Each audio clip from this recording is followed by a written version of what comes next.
Hi, welcome back guys. This is your friend, the Iron Fanfics, back with amazing fanfiction. This is the series of What If Deku Had Pokemon Creation Quirk.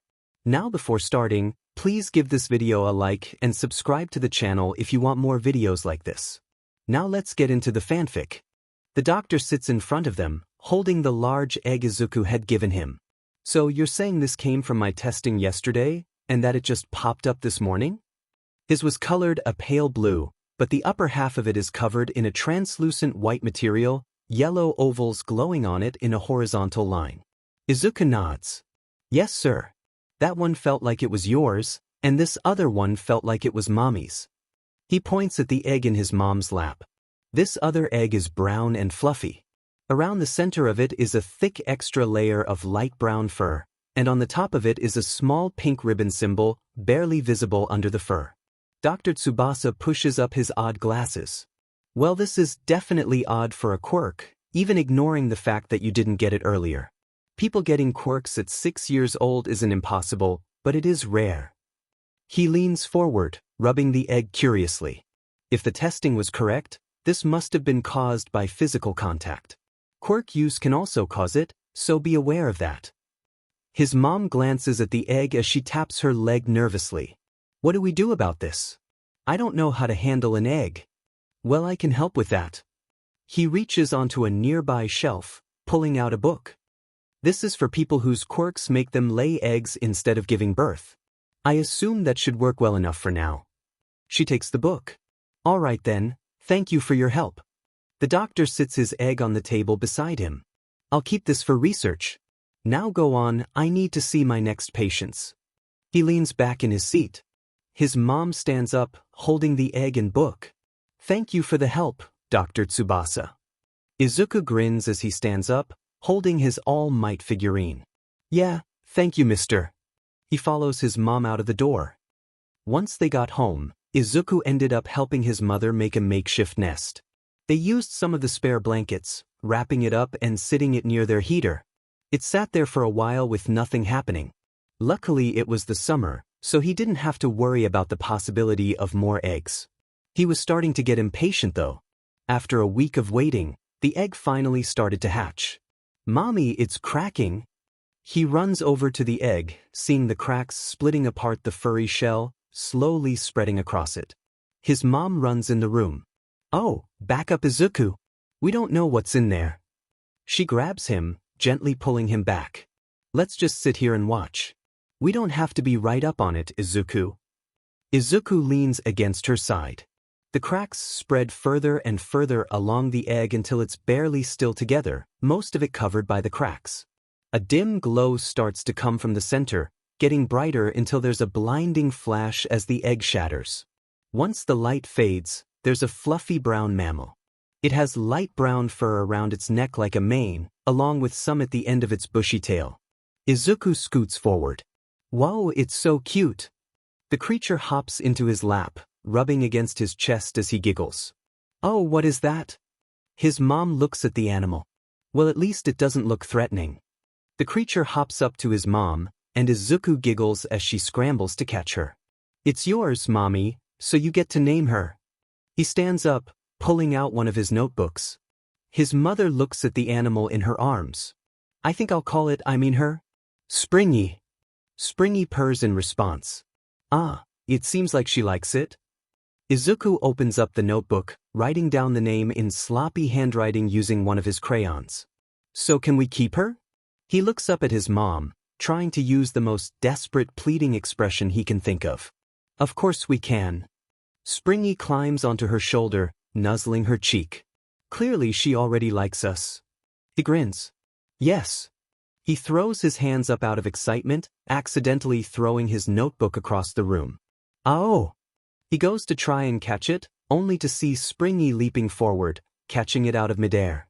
Both he and his mom blink in surprise before bursting out into a fit of laughter and giggles.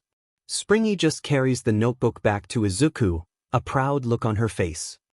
One morning Izuku woke up, feeling like there should be an egg next to him. Oddly enough, there was nothing there. Hearing his mom calling him for breakfast breaks his train of thought and he gets up, forgetting about the weirdness. After school started up again, another incident was inevitable. One morning he woke up, yawning and trying to sit up, only to feel something keeping him from doing so. Laying on his chest was a black, fluffy egg.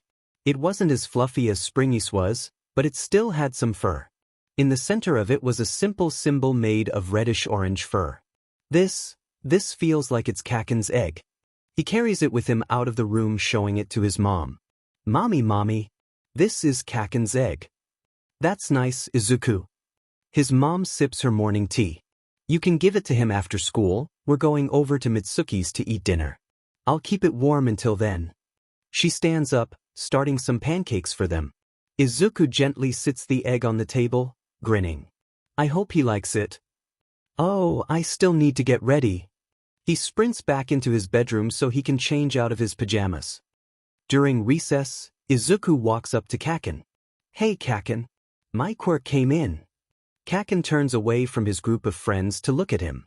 Yeah, and what is it, Zuku? Show me. Izuku scratches the back of his neck nervously. Well, it doesn't work like that, Kaken. He leans in to whisper to him.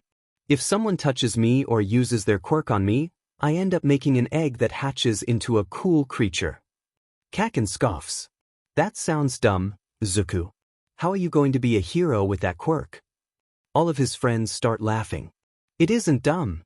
He pouts at Kaken. I'll show you it after school, I promise. Fine. My quirk is still better though. He holds out his hands, letting a few sparks out of his. Izuku nods. Of course, your quirk is the best. It can destroy Boruto help save a civilians and it can also help hype you be a top thebajus, it's so cool dash.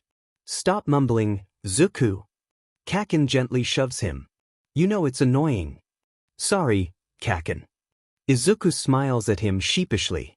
The teacher starts yelling that recess is over, so they all head back inside, even if Izuku has to be careful not to bump into anyone.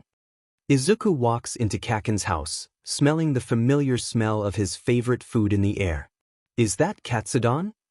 Uncle Masaru shuts the door behind them before heading back to the table. Yes, it is.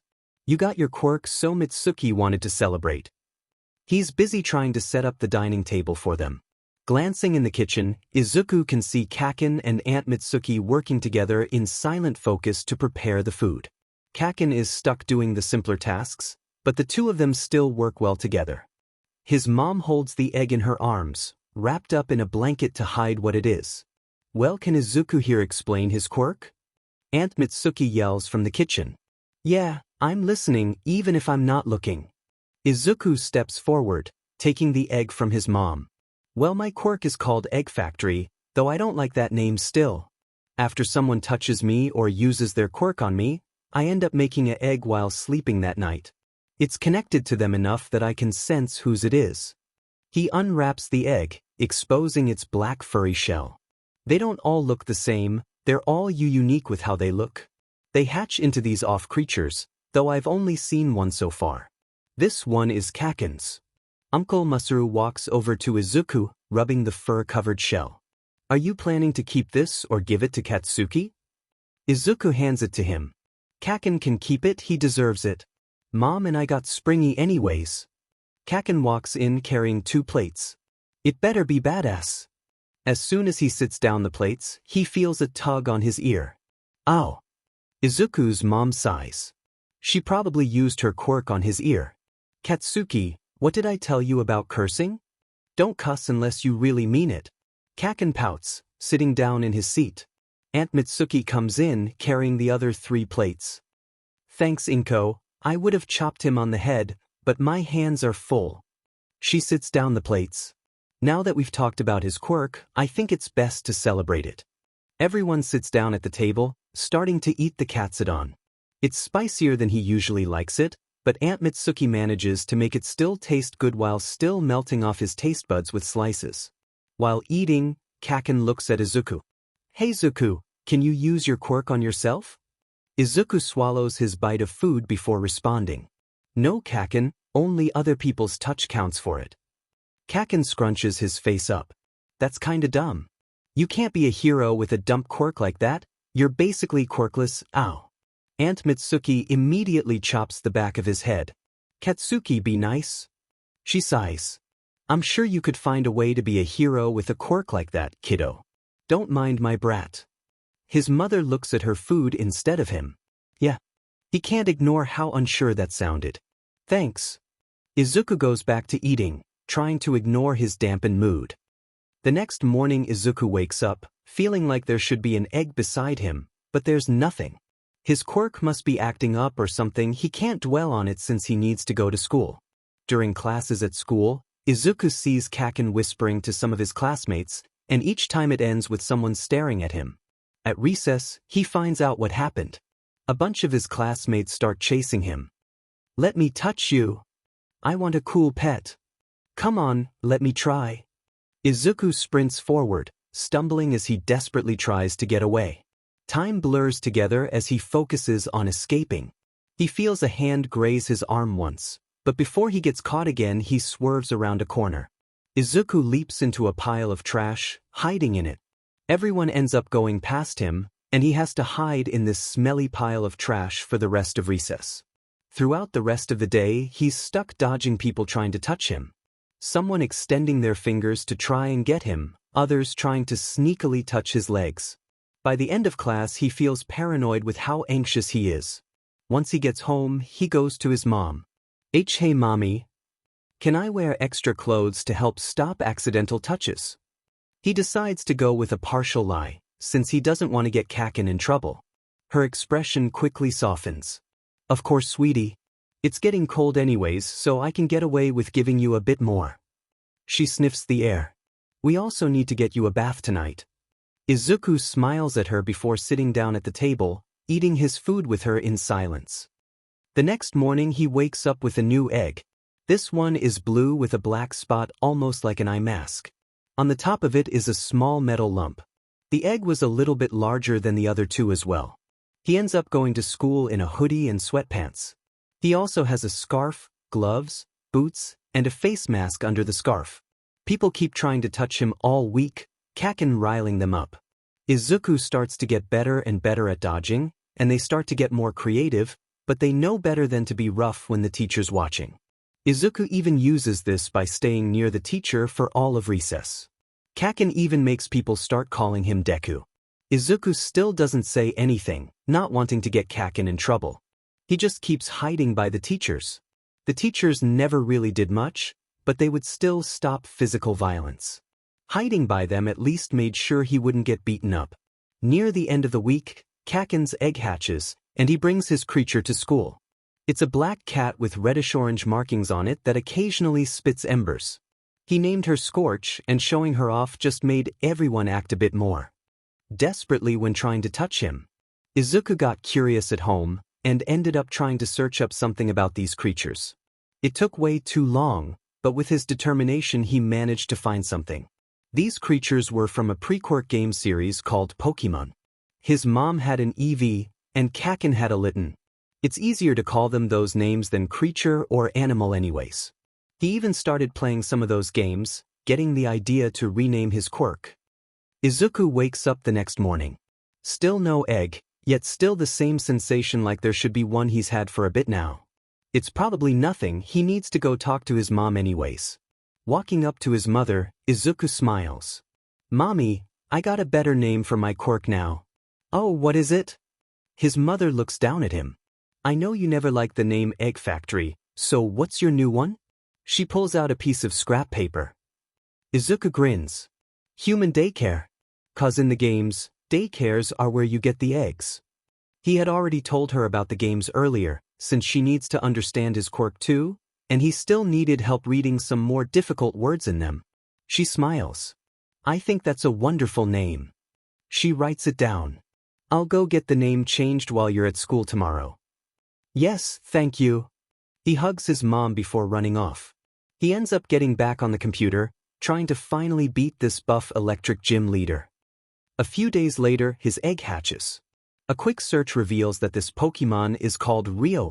It runs over to him, hugging him. I think I'll call you Mighty. He can feel the happiness emanating from Mighty. When he goes to school the next day, Mighty follows. During recess, Mighty takes the time to train in the nearby woods while Izuku sits by the teacher. It becomes a nice routine for several weeks. But of course, it can't be this nice forever. Something had to go wrong. Today they had a substitute teacher watching them. Izuku still sat near them, but he was worried. His worries proved right when the teacher randomly went inside alone. Moments later, Kaken grabs him by his scarf. "Come on, Deku, play with your friends." Izuku tries to struggle, but Kaken just drags him. "Stop, I don't want to." Izuku tries to struggle, but Kaken just yanks on the scarf hard, making it tighten on his neck for a moment. Izuku is left coughing from the sudden force on his throat. Izuku is dropped on the ground, people trying to yank off his extra bits of clothing. He can feel sparks on his arms, claws digging into his legs, people punching him, all the pain blurring together as he screams out. A sudden noise rings through the air, like metal on skin, a thud following it as everyone goes silent. Izuku opens his eyes, seeing Mighty standing over Kaken, a little bit of blood on the metal pad of its arm. Mighty gets into a fighting pose, glaring at all the others. All Izuku's classmates start to snicker at first. Mighty flexing his hands to extend his sharp metal claws makes them go silent again, backing away and taking Kaken with them. Izuku sits up, his whole body feeling sore and bruised. "Thanks, Mighty." Mighty just makes a proud noise before helping Izuku stand up. Izuku limps his way into the school, entering the nurse's office. "Excuse me, miss, could I have a pass home? Now why do you—" "Oh!" she gasps as soon as she looks at him. Of course, of course." She hands him a piece of paper after writing a bit of stuff on it. "Just take this up to the office and you can go home. Be careful." Izuku smiles weakly at her before limping out with Mighty again. He enters the office as his vision starts to blur. "I have a pass to go home." He raises up the pass before he can't stay awake anymore. He falls forward as his vision blacks out completely. Izuku wakes up, opening his eyes only to see harsh lights above him. He sits up, hissing at how sore he feels. He rubs his eyes before looking around. He's in a hospital bed, a lot of his body wrapped up in bandages. On his lap is an egg. This one is a bit of a paler blue, and it's made of dry, almost scaly material. It has some splotches of orange randomly on it, and near the top there's 2 extra bits of blue shell on each side. He can feel that it's from one of his classmates. For the moment he moves the egg to the side. He can see Mighty asleep on the foot of the bed and hugging his leg. He breaks out into a coughing fit. His throat is so dry, irritated by even attempting to speak. "Oh, you're awake." He turns to see his mom in a chair beside him. He can't help but notice her red eyes and the tear streaks on her face. "Let me get you some water, Izuku." She heads over to the sink, pouring some water into a cup before coming over to offer it to him. "Drink this." His hands ache with the movement, but he's still able to grab the cup. He sips the water, feeling the liquid soothing his throat. "Thanks." "You're welcome, sweetie." Her expression softens before she sits back down, glancing at Mighty. He wouldn't let go of you unless he had to. He even tried to fight the doctors before they assured him they were here to help. She reaches over to pet Mighty. Izuku smiles at her. "He's so nice. Mighty keeps me safe, just like All Might." He giggles before coughing again, wincing. The door opens, a doctor walking in, turning to his mom. "Good, he's awake. We're here with the results of his injuries. Do you want me to speak to you outside about it?" "I want to hear." Izuku pouts at the doctor. His mom sighs. "You can explain it here." She grabs a tissue preemptively. The doctor sits down in what looks like an office chair, reading off a clipboard. He had first-degree burns on his arms and torso, lacerations on both legs, bruises all over his body, and a broken left arm. The worst of it was some third-degree burns on the torso. "My poor baby." His mom sniffs, wiping her eyes. "You're sure he'll recover though, right?" The doctor sits the clipboard in his lap. "It was difficult trying to heal him without skin contact, but we managed to do so. The broken arm will have to heal naturally though, the quirk we used only worked on burns." Izuku looks at his arm, stuck in a cast. "Ah man, I write with that hand." The doctor shrugs.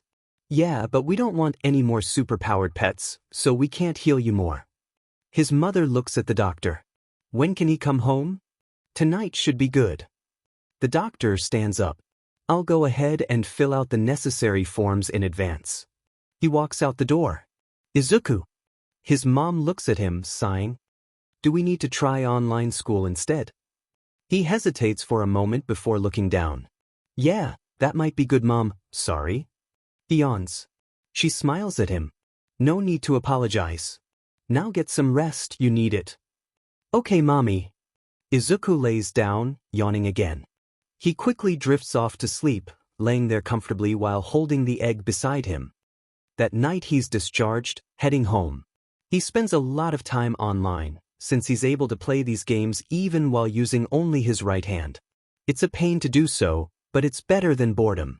Mighty follows him around much more often now, only leaving him to go train.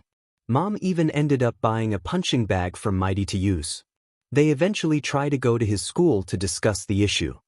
It doesn't go well. His mom looks at the principal. What do you mean you aren't going to punish them? They beat up my son. The principal leans back. Well, my son said that Midoriya is the one who started the fight by punching Bakugo. I'm inclined to believe my own kin. You little dash, she takes a deep breath. They attacked my son because they wanted to try and abuse his quirk so they could have free pets. They at least need to be taught why that's incorrect behavior. The principal snorts. You're right. Your son was being stingy. Sharing is caring, and he didn't share at all with his classmates. He sips some water. They just roughed him up a little. His mom inhales through her teeth. They broke his arm. Boys will be boys. The principal sits up. But I guess I could listen to your demands. If you just gave me a dash, he reaches towards Izuku. Izuku's mother slaps the principal's hand away, speaking with cold fury. Don't ever try to touch my son again. Since you clearly aren't listening, maybe you'll be more cooperative when we're in court. Before the principal can respond, she picks Izuku up and carries him out of the room. After the incident, Izuku stops going to school there. Luckily his mom is a lawyer, so she's probably doing good with the court case. Izuku only had to go into the courtroom a few times, and it was pretty easy, even if he hated the feeling of all the eyes on him. Izuku ends up starting an online schooling program, and he honestly enjoys it. He gets to go at his own pace this way, even if his broken arm slows him down quite a bit with some of the typing. His grades are pretty decent, though it's hard to focus sometimes. Mighty accidentally breaking something can distract him, or Springy causing a mess by knocking over stuff. He still makes sure to take care of the egg, wrapping it up and keeping it warm. It's getting colder, so they have to have 2 heaters right beside it. This one takes longer to hatch than the others, taking a full 2 weeks. The flash of it hatching fades, revealing a Jibble standing there. She looks up at him, grinning. Ah, you're so cute, oof. The Jibble dives off the table into Izuku's lap. Jibble tries to take a bite out of the table, chipping one of its teeth. Hey, no eating random things.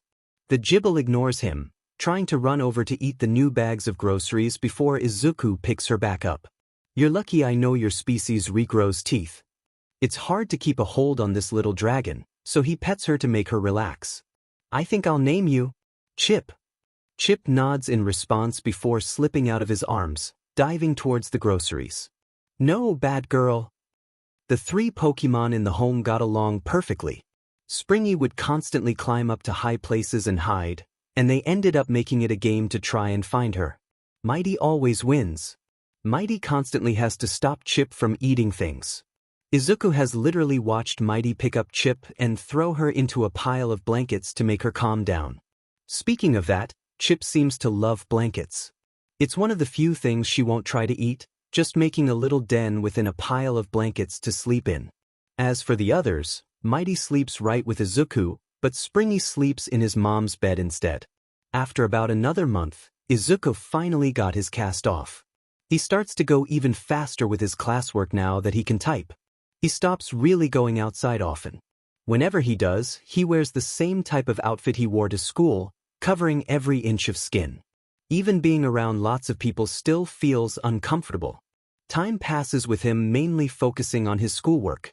He gets good grades, and stays inside, nice and comfortable. Then, after a year of this routine, something interesting happens. His mom is sitting in her chair, petting Springy. Izuku watches Mighty as he keeps training with his punching bag. Suddenly, a colorful glow covers Mighty's body. Springy hops into Mom's shoulder out of surprise as she gasps. "Oh, what's that?" His mom looks at Mighty cautiously. "It's evolution, I think. Just like the games." Izuku grins as he leans forward. The light begins to warp, becoming more of a blob of light. The light shifts, getting taller and a little wider before it starts to refine into a more anthropomorphic body. 4 appendages come off of the back of his head, and 2 spikes pop out of the back of his forearms, a 3rd spike coming out of the center of his chest. The light fades, revealing a Lucario. Izuku runs over to Mighty, hugging his leg. "You're so big now. Come on, Mom, come look." His mother stands up. Walking to Mighty. "You're taller than me now, you'll still keep Izuku safe though, right?" She's a little bit shorter than him. Mighty nods at her before turning to his punching bag. He holds his hands together, a blue aura becoming visible around him. The aura gets pulled into his hands, collecting into a sphere that he throws at the punching bag. Now there's a gaping hole in the punching bag and the wall. Mighty immediately starts bowing apologetically. Izuku looks at the hole in awe. "Whoa, that's so cool, you're so strong." His mom looks at the hole in shock before sighing. "Don't worry, Mighty. Hisashi and I get enough money to repair it." She pulls out her phone, calling a repair company. Not too long after that, Springy evolved too. She had become a Sylvian, her colorful ribbons flowing around her as she walked around. She often has one of her ribbons wrapped around his mom's arm as she follows her. When she isn't doing that, she's using her ribbons to help her climb up to higher areas. They end up having to buy some stuff to block off some of her paths, mainly trying to stop her from getting onto the ceiling fan. They also buy a specially made training dummy for Might that withstands most of his attacks. Even with the evolutions, time still passes on as normal. Izuku lives life as normal until he's 10 years old, where he ends up getting a bit more to do. Izuku sits on the couch in the living room, watching TV. After taking a break from schoolwork, he figured some TV would be nice. All Might is on the screen, giving an interview. The interviewer leans forward. "What's your advice for anyone wishing to be a hero?"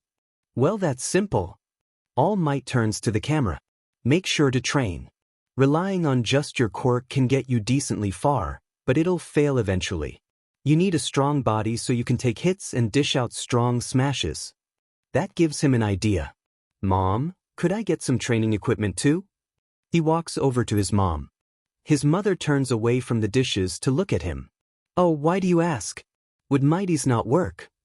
He looks up at her. "Well, I need to be strong to be a good hero. I can't fight villains with these noodle arms." He looks at his arms and pouts. "And Mighty's dummy hurts my hand to punch, so I can't train against that." She smiles at him. "Well, I don't see why not." She turns back to the dishes. "Once I finish these up, I'll order you some training equipment. Just wait a moment." Izuku grins. "Thanks, Mom." He runs back to the couch. A week later, he had his own set of training equipment. He used the weights to strengthen his arms, and the punching bag to help him with combat. He used YouTube videos to figure out how to fight. It takes him a month to build up some bits of muscle, but it works. He and Mighty start to spar, even if it's a bit difficult in the almost claustrophobic rooms. In the end it helps, as Izuku's able to learn how to adapt to an unfavorable environment. He still loses most of the time, but he learns, and that's what matters. A few months later, Izuku ends up bored. He's sore from training and he shouldn't go overboard, so he has to rest. While he could play Pokemon, that's been getting a bit repetitive. He decides to search for something else to do. He ends up finding a server. It's called Uphill Heroes, mainly meant for aspiring heroes, hero students, and even some actual heroes. It's mostly for those who have something hindering them. Some of them don't have a flashy enough quirk, others their quirk is too weird, several of them have quirks that don't help with heroics, etc. It sounds interesting to him, but he's not sure if he fits in it. First off, it's meant for 13+. But then again, when did he follow that rule online anyways? He didn't know if his quirk really fit here though. He still joined, filling out the starting information. Things like if he's an aspiring hero, hero student, or hero, or entering his pronouns and all that. Pokemite, do I fit here? My quirk lets me create Pokemon eggs, but I can't control them when they hatch. They're often more like pets than fighters. Contagious laughter. Of course, kiddo. Welcome to the uphill squad. Anxiety manifested. Not all of us have quirk problems. Even stuff like anxiety can count. Pokemite, oh, then I definitely fit here. I feel anxious even going outside without every inch of skin covered. Contagious laughter. Oh geez, what caused this kiddo? Only share if you're comfortable. It feels so easy to talk to these people. They're just so nice and they can't try and activate his quirk. Talking online just feels safer, so he shares a bit more than he probably should. Pokemite, my quirk is activated by skin contact, and my classmates got excited at the idea of getting powerful pets, so they got forceful. Contagious laughter. Bullies are so annoying. I know I'm a hero, but I just want to find all the bullies and shake the sense into them. Anxiety manifested. Bullies are annoying, but heroes aren't allowed to commit assault. Even as a hero student, I couldn't get away with doing that. He keeps chatting with them and other members from the server. The more he talks there, the more he enjoys it. There were even some others that seemed to be around his age. Alien Queen, hey Pokemite, what even are Pokemon? You mentioned your quirk makes them, but I've never heard of that. Pokemite, oh that's a great question. They're from a pre-quirk game series by the same name. It started all the way back in 1996. Pokemon are almost like quirked animals, but they're more unique than that. They have different powers and lots of unique designs, and they like to assist their trainer. Revelry Corvus, that does seem quite interesting. I looked up the game, some of the designs are quite nice. Eigengrau Corvus, they've got so many cool ghosts. Alien Queen, I like the poison types, some of them are pretty cool. I honestly might try and play one of these games, more fun than stuff like Minesweeper. Pokemon, hey, Minesweeper can be fun. Eigengrau Corvus, nah, she's right. It can be pretty boring to play, you just like it because you've got a big brain. Revelry Corvus, yes, it can be quite dull. But I'll also try out this game series, it seems interesting. Pokemite, I'll just ignore you two insulting Minesweeper so I can focus on what else you said. I hope you enjoy the game whenever you try it. He managed to get a lot of these people interested in Pokemon, which he counted as a win. They all had to deal with so many problems, a game series to relax with is deserved. The server even ended up getting a chat specifically for Pokemon discussions. Peekaboo was the first of them to get a shiny, and he shared so many pictures of his shiny Dreepy. A bit afterwards, Anxiety Manifested got a shiny Shelder, though he was a bit more timid about sharing it since he said didn't want to brag. They almost forgot that Izuku could make Pokemon, but eventually someone asked. Once Izuku mentioned the Pokemon he had in real life, the server kind of freaked out. Contagious laughter, what do you mean you have a Gibble? And a Lucario? You got pretty lucky with those, you're a badass trainer already. Pokemite, yeah, even as a real Mighty tried to defend me from bullies. He's still training more and more. Alien Queen, well you're lucky you got a real back then. Imagine a Sunkern trying to defend you from bullies. If any bullies try to hurt you, just tell Mighty to bash their faces in. Pokemite, that's not heroic. When everyone started to mention the game's getting a bit easy, he decided to fix that. Izuku was the first of them to do a Nuzlocke run, since he had heard of it on an archived forum. Granted he may have lost, but now he knows better than to do one blind. Next time he'll be prepared for Ultra Necrozma. Revelry Corvus and Eigengrau Corvus were the first to do a Soul Link Nuzlocke, even recording some videos of it to share with the server. The two of them were definitely his age and they worked so well together, winning it on their second attempt. With all this excitement, Izuku was happy. Sure, he didn't have Kakin, but he still had friends.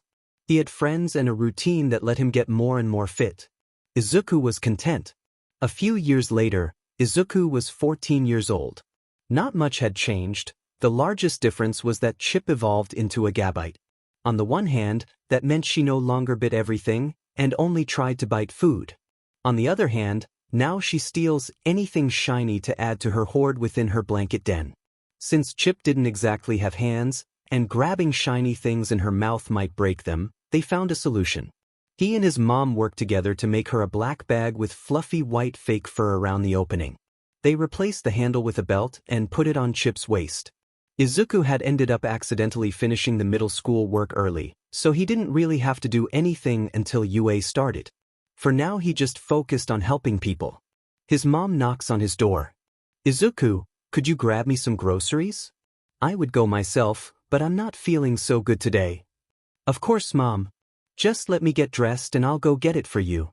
He gets up, going over to his closet. He puts on a black mask, a dark green scarf, a black hoodie, and some dark green gloves and boots. Once he leaves his room, Mighty walks up to him. He just points at the mask. Izuku smiles at him. "Yeah, Mighty, I'm going out. Mom needs groceries.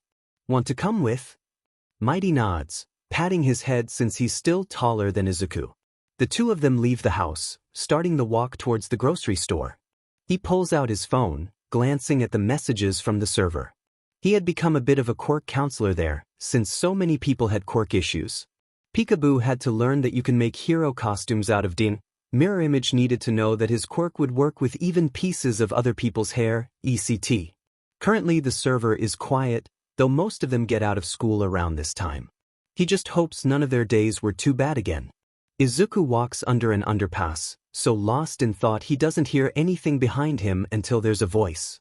"Ah yeah, a nice meat suit." He turns around to see two things. First off, a gigantic mass of sludge with eyes and a mouth. Second, Mighty unconscious on the ground with a sewer grate near his head. The slime wraps around him before he can even move, tightening around his limbs as he struggles. "Stay still, kid, don't make this hurt more for ya." The sludge slides under his scarf, pushing its way inside his mask.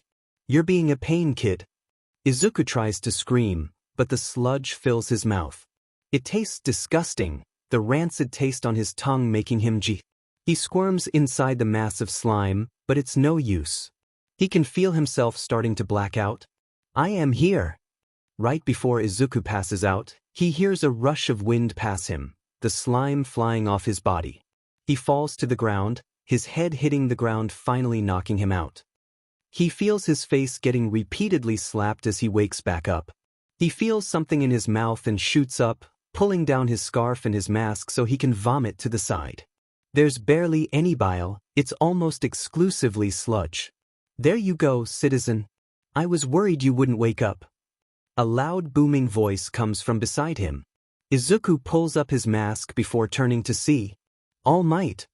Omegadol misavid mio hireling autograph dash. He pulls a notebook out of his scarf, you never know when you need a notebook, and hands it to All Might. "Autograph please?" All Might opens up the notebook and quickly signs the autograph. "Now I must go, duty calls." "Wait, I have a question." Dash. Izuku ends up grabbing onto All Might's leg as he jumps, his gloves letting him keep at least a decent grip. He can barely hear anything through the wind, but he vaguely hears All Might telling him to get. "I can't, I die." They eventually land on a rooftop, and Izuku takes a second to get his bearings as he lets go. "Sorry to take up your time, All Might.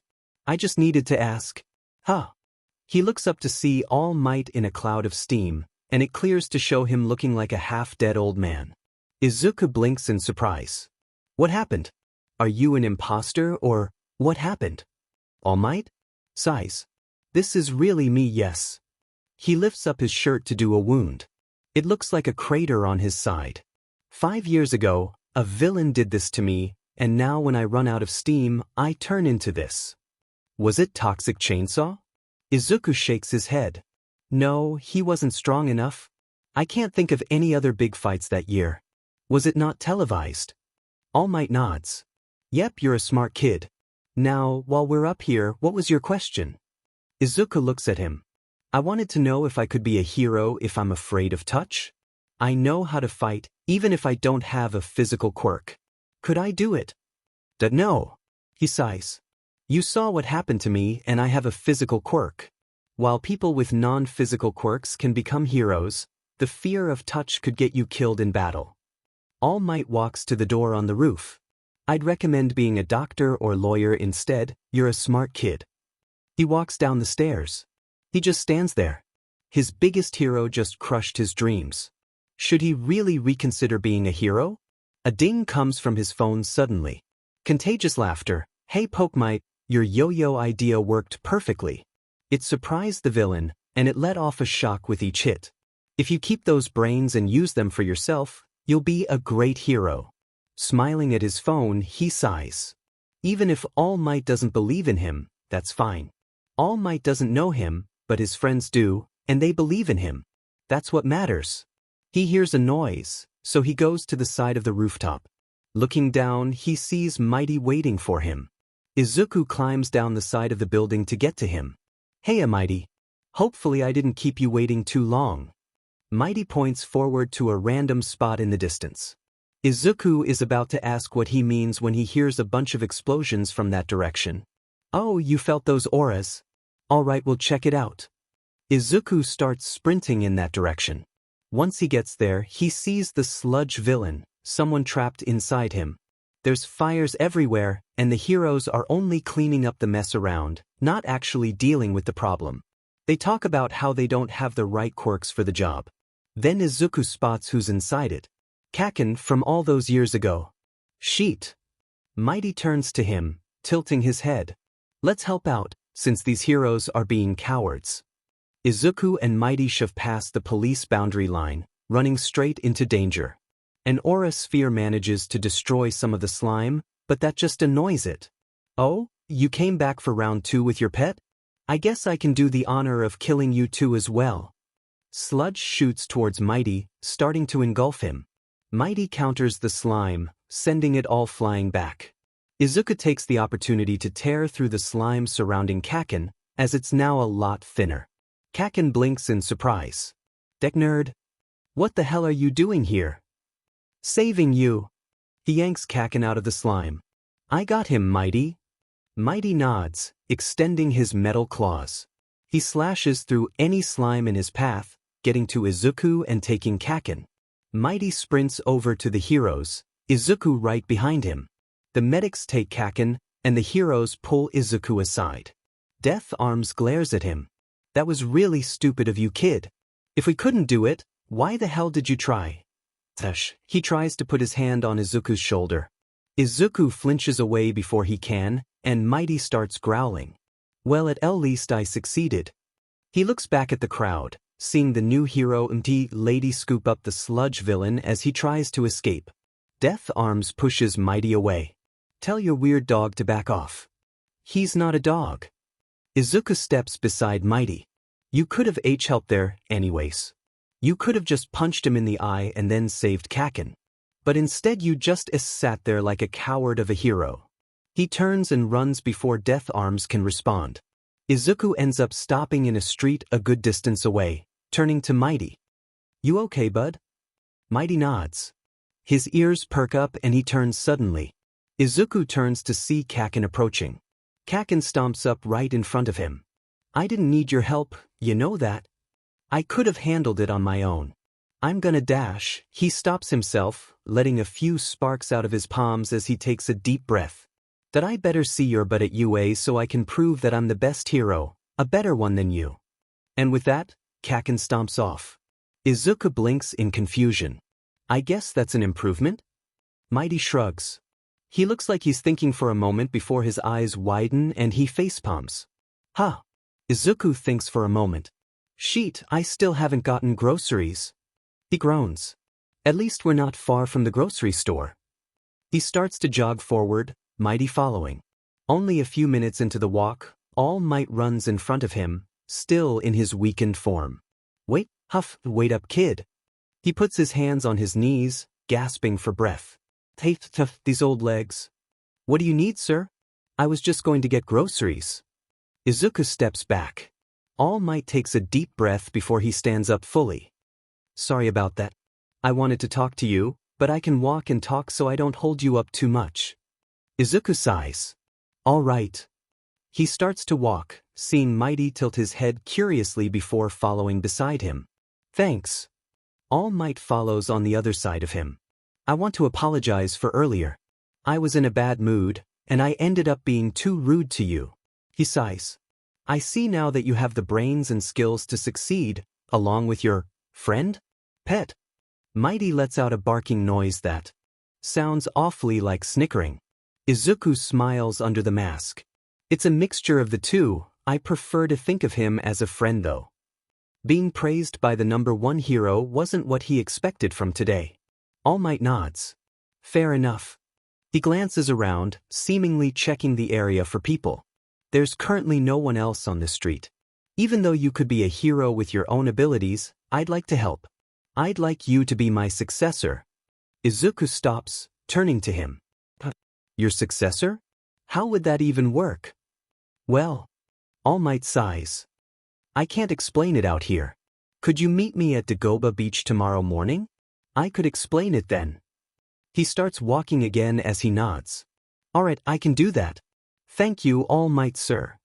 He can already see the grocery store up ahead, at least it wasn't too far. All Might smiles at him. You're welcome. Also, when I'm in this form, just call me Tashinori. Izuku nods again. Got it, Tashinori. Tashinori gives him a thumbs up. There we go, that's better. I'll go now, see you tomorrow. He shakes Izuku's hand before walking off. Looking down in his hand, he can see 2 10,000 yen bills. Well, I guess this can help pay for the groceries? Hopefully this isn't just a bribe. He turns to Mighty. Let's get this over with. They head into the grocery store. Izuku walks back to his house, seeing Chip sitting in front of the door. She's glancing around worriedly before she spots him, running over. He pats her head as she hugs his waist. Yeah, I'm okay, Chip. I got you something. He reaches into his pocket, pulling out a shiny rock he found on the ground. Her eyes light up, and she uses her claw to open her bag. Izuku drops the rock into her bag. Now let's make sure Mom's okay. He opens up the door, letting Mighty and Chip go in first. His mom is sitting on the couch, wiping her eyes with a tissue. She quickly turns to the door when she hears them. Oh, Izuku. Are you okay? What happened? Izuku takes off his extra clothing first. Well, first off, I still managed to get the groceries. He sits the bag on the kitchen counter. You know I'm not worried about that. She gets up, walking over to him. Are you okay? You look so long and I saw the news. What happened while you were gone? Well, he tells her everything, even the stuff about All Might. Izuku trusts her too much to keep that information from her, after all. She hugs him tightly. Oh, not even a hero student and you've already gotten attacked by a villain. I'm glad you're okay. She pulls him over to the couch, sitting down. He sits down next to her. Yeah, though I'll need a thorough shower later. Springy hops into his mom's lap, and she lets her gently. As for the stuff about All Might, he's a bit of an idiot for saying that stuff to a teenager on a roof. But I'll still let you go talk to him later, just make sure to keep me informed too. Izuku nods, leaning back into the soft fabric of the couch. Yeah, I will. I don't want to accept anything sketchy without your input. His mother smiles at him. At least Katsuki seemed nicer when you saw them. I didn't want to take legal action on him back then, and it seems like telling Mitsuki did him good. We'll see when I get to UA, he'll definitely be there. He stands up, stretching. I think I'm going to go back into my room for now, need to text my friends. Love you. She smiles at him. Love you, Izuku. Go talk to your friends. Pokemite. Hey guys, I may have gotten into a villain attack today. I won the second time though. Contagious laughter. So that was you on the news. You're gonna give me a heart attack, kiddo. Contagious laughter. Wait, what do you mean second time? Peekaboo. That Lucario confirmed it. He mentioned having Mighty the Lucario. Pokemite. Yeah, I had to go shopping. I took Mighty with me, and then got attacked by the sludge villain. I almost died, but All Might saved me. Then a bit later I saw an old family friend getting attacked by the villain and I just had to help. Alien Queen. You and Mighty worked DMN well together. Revelry Corvus. Those heroes were cowards, you showed them your light and shine brighter than they could have ever hoped to. Eigengrau Corvus. He means that those heroes were being scared little babies, and you did way better than they could. Pokemite. I just knew I needed to save him, he would have died otherwise. Those heroes tried to chew me out afterwards. Contagious laughter. They tried to chew out you, our adorable Pokemon nerd. That's it, I'm going to forcefully revoke their hero licenses. Anxiety manifested. Don't do that, you'll get arrested. Mirror image. Just take your class to their agencies and vandalize it as an art assignment. The running afterwards will just be a test on their parkour skills, obviously. Contagious laughter. Perfect, thanks for the idea. I'm sure they'd love to try out some spray paint. Pokemite, I swear with you guys. I'm gonna go take a shower. Bye guys. He gets up off his bed, smiling at his phone. He has to step over Chip's blanket den, walking into the bathroom. He needs a long, thorough shower. The next morning, Izuku wakes up only to see a Pokemon egg beside him.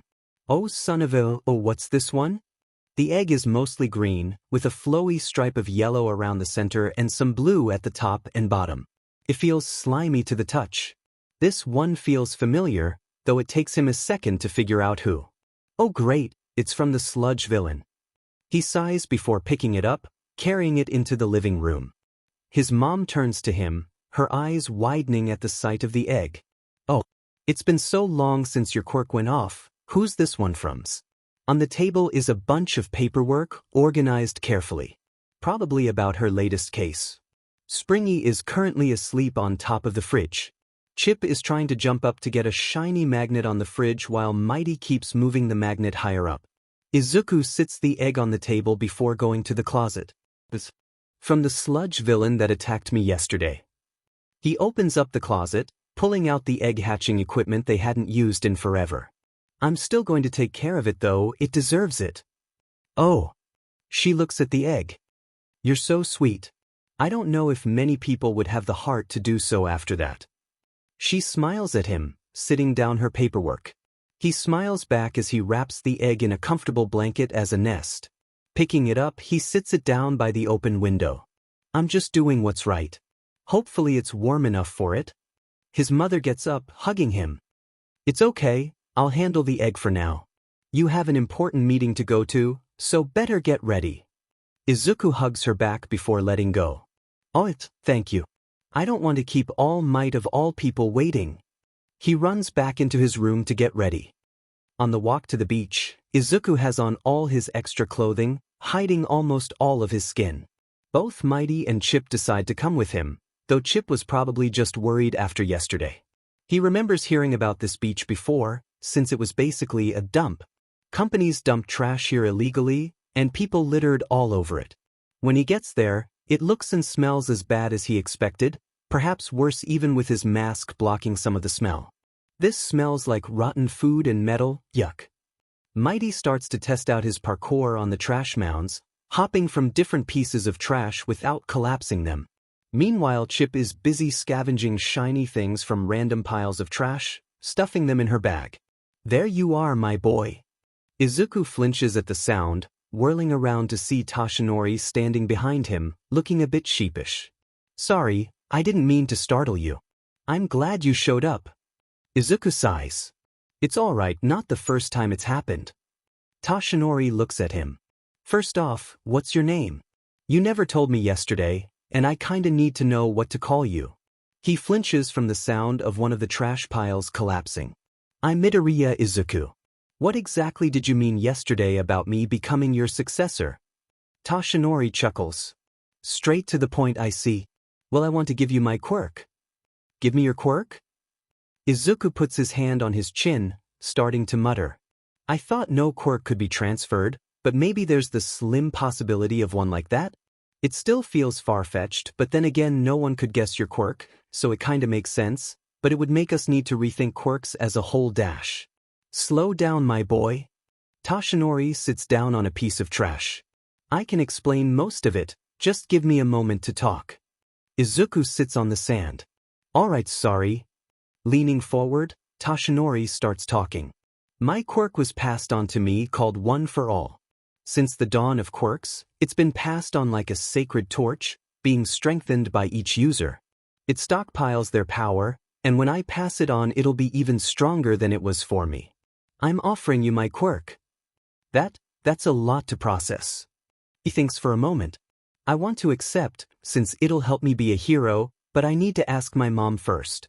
Toshinori coughs up a bit of blood. Ask your mom? This is a very confidential secret, not many people are supposed to know about it. Izuku stands up. My mom is a lawyer, and I trust her with my life. She'd keep the secret. Standing up, Toshinori sighs. Alright, I see your point. I'll talk to you and your mother then. Though I do have to ask, what is your quirk? I'm curious, since you have those creatures. Chip pulls a shiny copper pipe out of a trash pile, making it collapse while Mighty is standing on top of it. There's a moment of silence before Mighty starts barking angrily, leaping towards Chip. She immediately starts fleeing, sprinting in the opposite direction. Well, my quirk makes a Pokemon egg if someone touches me or uses their quirk on me, though it gets made while I'm asleep usually. Izuku pulls out his phone, showing a picture of the sludge villain's egg. Toshinori leans forward to look at it. And those hatch into those creatures? Izuku nods. They're called Pokemon. That egg is from the sludge villain touching me yesterday. I see. Toshinori winces at the mention of the sludge villain. Well, let's go talk to your mother now. I'll follow behind you. He texts his mom so she knows they're coming first. Alright, let me get those too. Izuku turns to the trash, pulling down his scarf and mask. Mighty. Chip. We're leaving now. Mighty walks over, carrying an unconscious Chip in her arms. Izuku sighs. You can't just beat her up when she annoys you. He pulls his mask back up. Alright, let's go now. He starts walking towards his house. Izuku enters his house. Hi mom, we're here. He sits on the couch with Toshinori. Mighty just carries Chip into Izuku's room, probably to put her in her blanket den. His mom walks away from the egg, turning to look at them. Welcome back, Izuku. Hello, Toshinori-san. She stands in front of the table. Now, my son mentioned that you told him some things. I just want to know for the sake of my son's safety. Toshinori sighs. All right, I'll explain it. And he does, explaining everything he said to Izuku. Since he's heard this before, he just decided to look at Springy.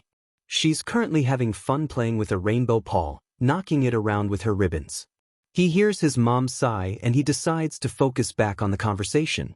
His mother looks at Toshinori. Well, that was a lot, but I can understand it. At least it didn't come with a supervillain nemesis or anything. Toshinori looks down sheepishly. Well. Izuku turns to look at him. Wait, what? He takes a deep breath. Just start talking. I didn't want to inform you because I'm pretty sure he's dead. Toshinori sighs. But to tell you about this, I'll have to tell you about the origins of One for All.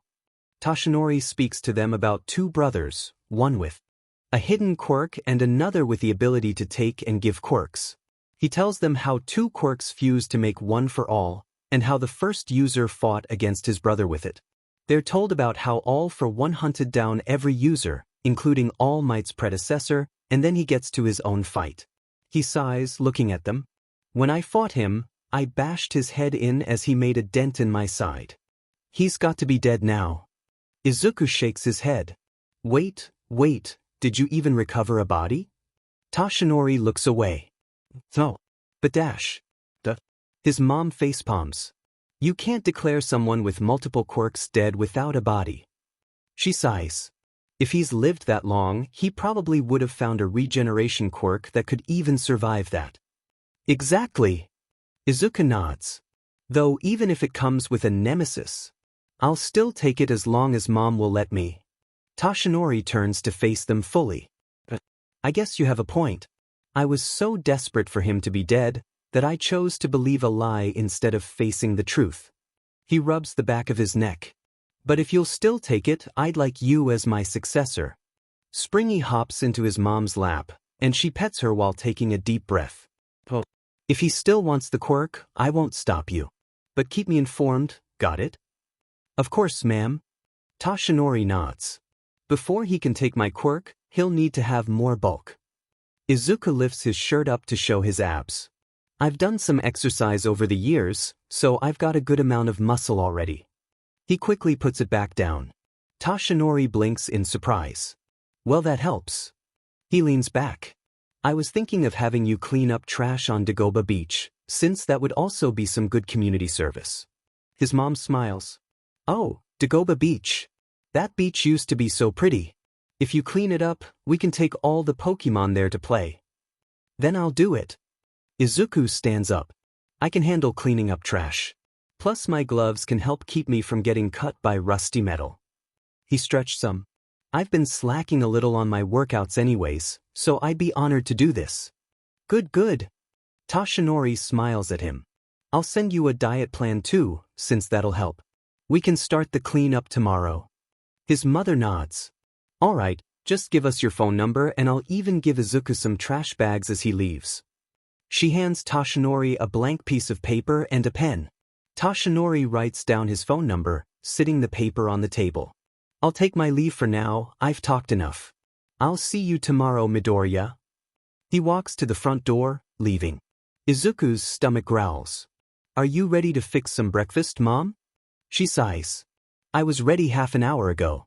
Let's eat, I got an annoying case to deal with later so I'll need the energy. He walks into the kitchen. Let me guess, another Endeavor case? His mom enters the kitchen, using her quirk to grab her frying pan. The Endeavor ones are always difficult, his lawyers are a pain to argue against. The two of them both sigh before starting to work in silent harmony. Izuku trains with all might on the beach for the next few months, cleaning up trash. For the smaller pieces, he just dumps them in a bag. But with the large pieces, he picks them up and tries to get them to the dumpster as fast as he can. He had realized early on that he's best with speed, so he needs to train that while bulking up. He wants to be bulky but lean. While dragging a fridge with a buffed up All Might on it wasn't fun, it still helped him realize that while he is decently strong, he isn't nearly as strong as he wants to be. He needs to do better. He also makes sure to try the new meal plan. It's a bit bland, but some of his mom's seasoning techniques fixes that issue. He makes sure to follow it as closely as possible, he doesn't want to ruin his progress. A few days after starting, he sees something peculiar on the news. The news reporter shows images of 3 hero agencies. A masked group of 21 people have defaced these buildings. The only connection between them is that these heroes were all present at the Sludge Villain incident. Death Arms Agency has things like Noodle Arms, Death Coward, and Scaredy Cat written on the side. Kamui Wood's got Can't Get a Wood, Rotting Wood, and Baby Wood written on his. Finally, the lady's got Dumb But Clean Up and House Stomper written on hers, along with other things. Izuku blinks at the screen. No, surely she wouldn't. She would. He sighs, pulling out his phone. Pokemite at Contagious Laughter. How many students are in your hero class again? Contagious Laughter. 20 students, though I have absolutely no clue why you'd be asking. Pokemite, that was you and your class committing vandalism, wasn't it? Contagious Laughter, maybe. They all enjoyed it, and that's what matters. Together and apart, that was some pretty badass stuff anyways. Just don't get caught. Mirror Image, I knew my suggestion would work well. Those heroes weren't doing their job well, they deserved some criticism. Pokemite, at least you didn't vandalize Backdraft, he was just doing his job putting out the fires then, he probably trusted the others to save the hostage. Baby Eraser, you should have punched Death Arms that day, he would have deserved it. Also stop changing my username, guys. Mirror Image, oh come on, that fits you much better than Sleep Talk. Contagious Laughter, you can't deny it, we've seen your fanboy tendencies already. Baby Eraser, I hate you all. Even while training, he still keeps track of the egg. Even if he hates the circumstances that caused it, he can't punish the Pokemon for it, he still needs to take care of it. About 2 weeks after he starts training, the egg starts to shake. He didn't notice it the other time since he was younger, but now he realizes that it shakes for a bit of time before hatching, just like in the games. Once he notices the shaking, he keeps a closer eye on the egg, just waiting for the day it finally hatches. And the next day it happens. Izuku sits by the egg watching it shake. His mom is currently at work, so he's alone with it. Alright, let's see what this is. The slimy exterior suddenly hardens as it starts to crack. The cracks slowly grow, spreading along the outer shell. It takes a minute, but it covers the full egg, shining with light before flashing and shattering. Left where the egg was is an alolan grime. It's made of green sludge, with some yellow sludge around its mouth. It even has 2 white teeth. The grimer hops into his lap, making a happy gurgling noise. He shivers at the familiar feeling of slime on his body, trying to shake off the uncomfortable feeling. I'll call you, Rek. Rek slides down his leg before leaping into the trash can nearby. Wait dash. By the time he pulls Rek out of the trash can, he's already inhaled all the trash, having a proud look on his face. You're either going to be very helpful or a large problem. I'm hoping for the former. He puts Rek on the ground, trying to shake the phantom sensation of slime on his hands. From that point onwards, Rek starts following him around constantly. If he ever has any trash in his room, instead of throwing it away, he just tosses it to Rek. Rek also comes to the beach with him. Rek looks at the beach like it's a glorious feast, chowing down on anything he can swallow. Izuku has to toss him in the dumpster sometimes so he can actually exercise. Luckily Rek likes being in the dumpster, only leaving it when Izuku calls his name. After a bit, Rek seems to notice how uncomfortable Izuku is with touch.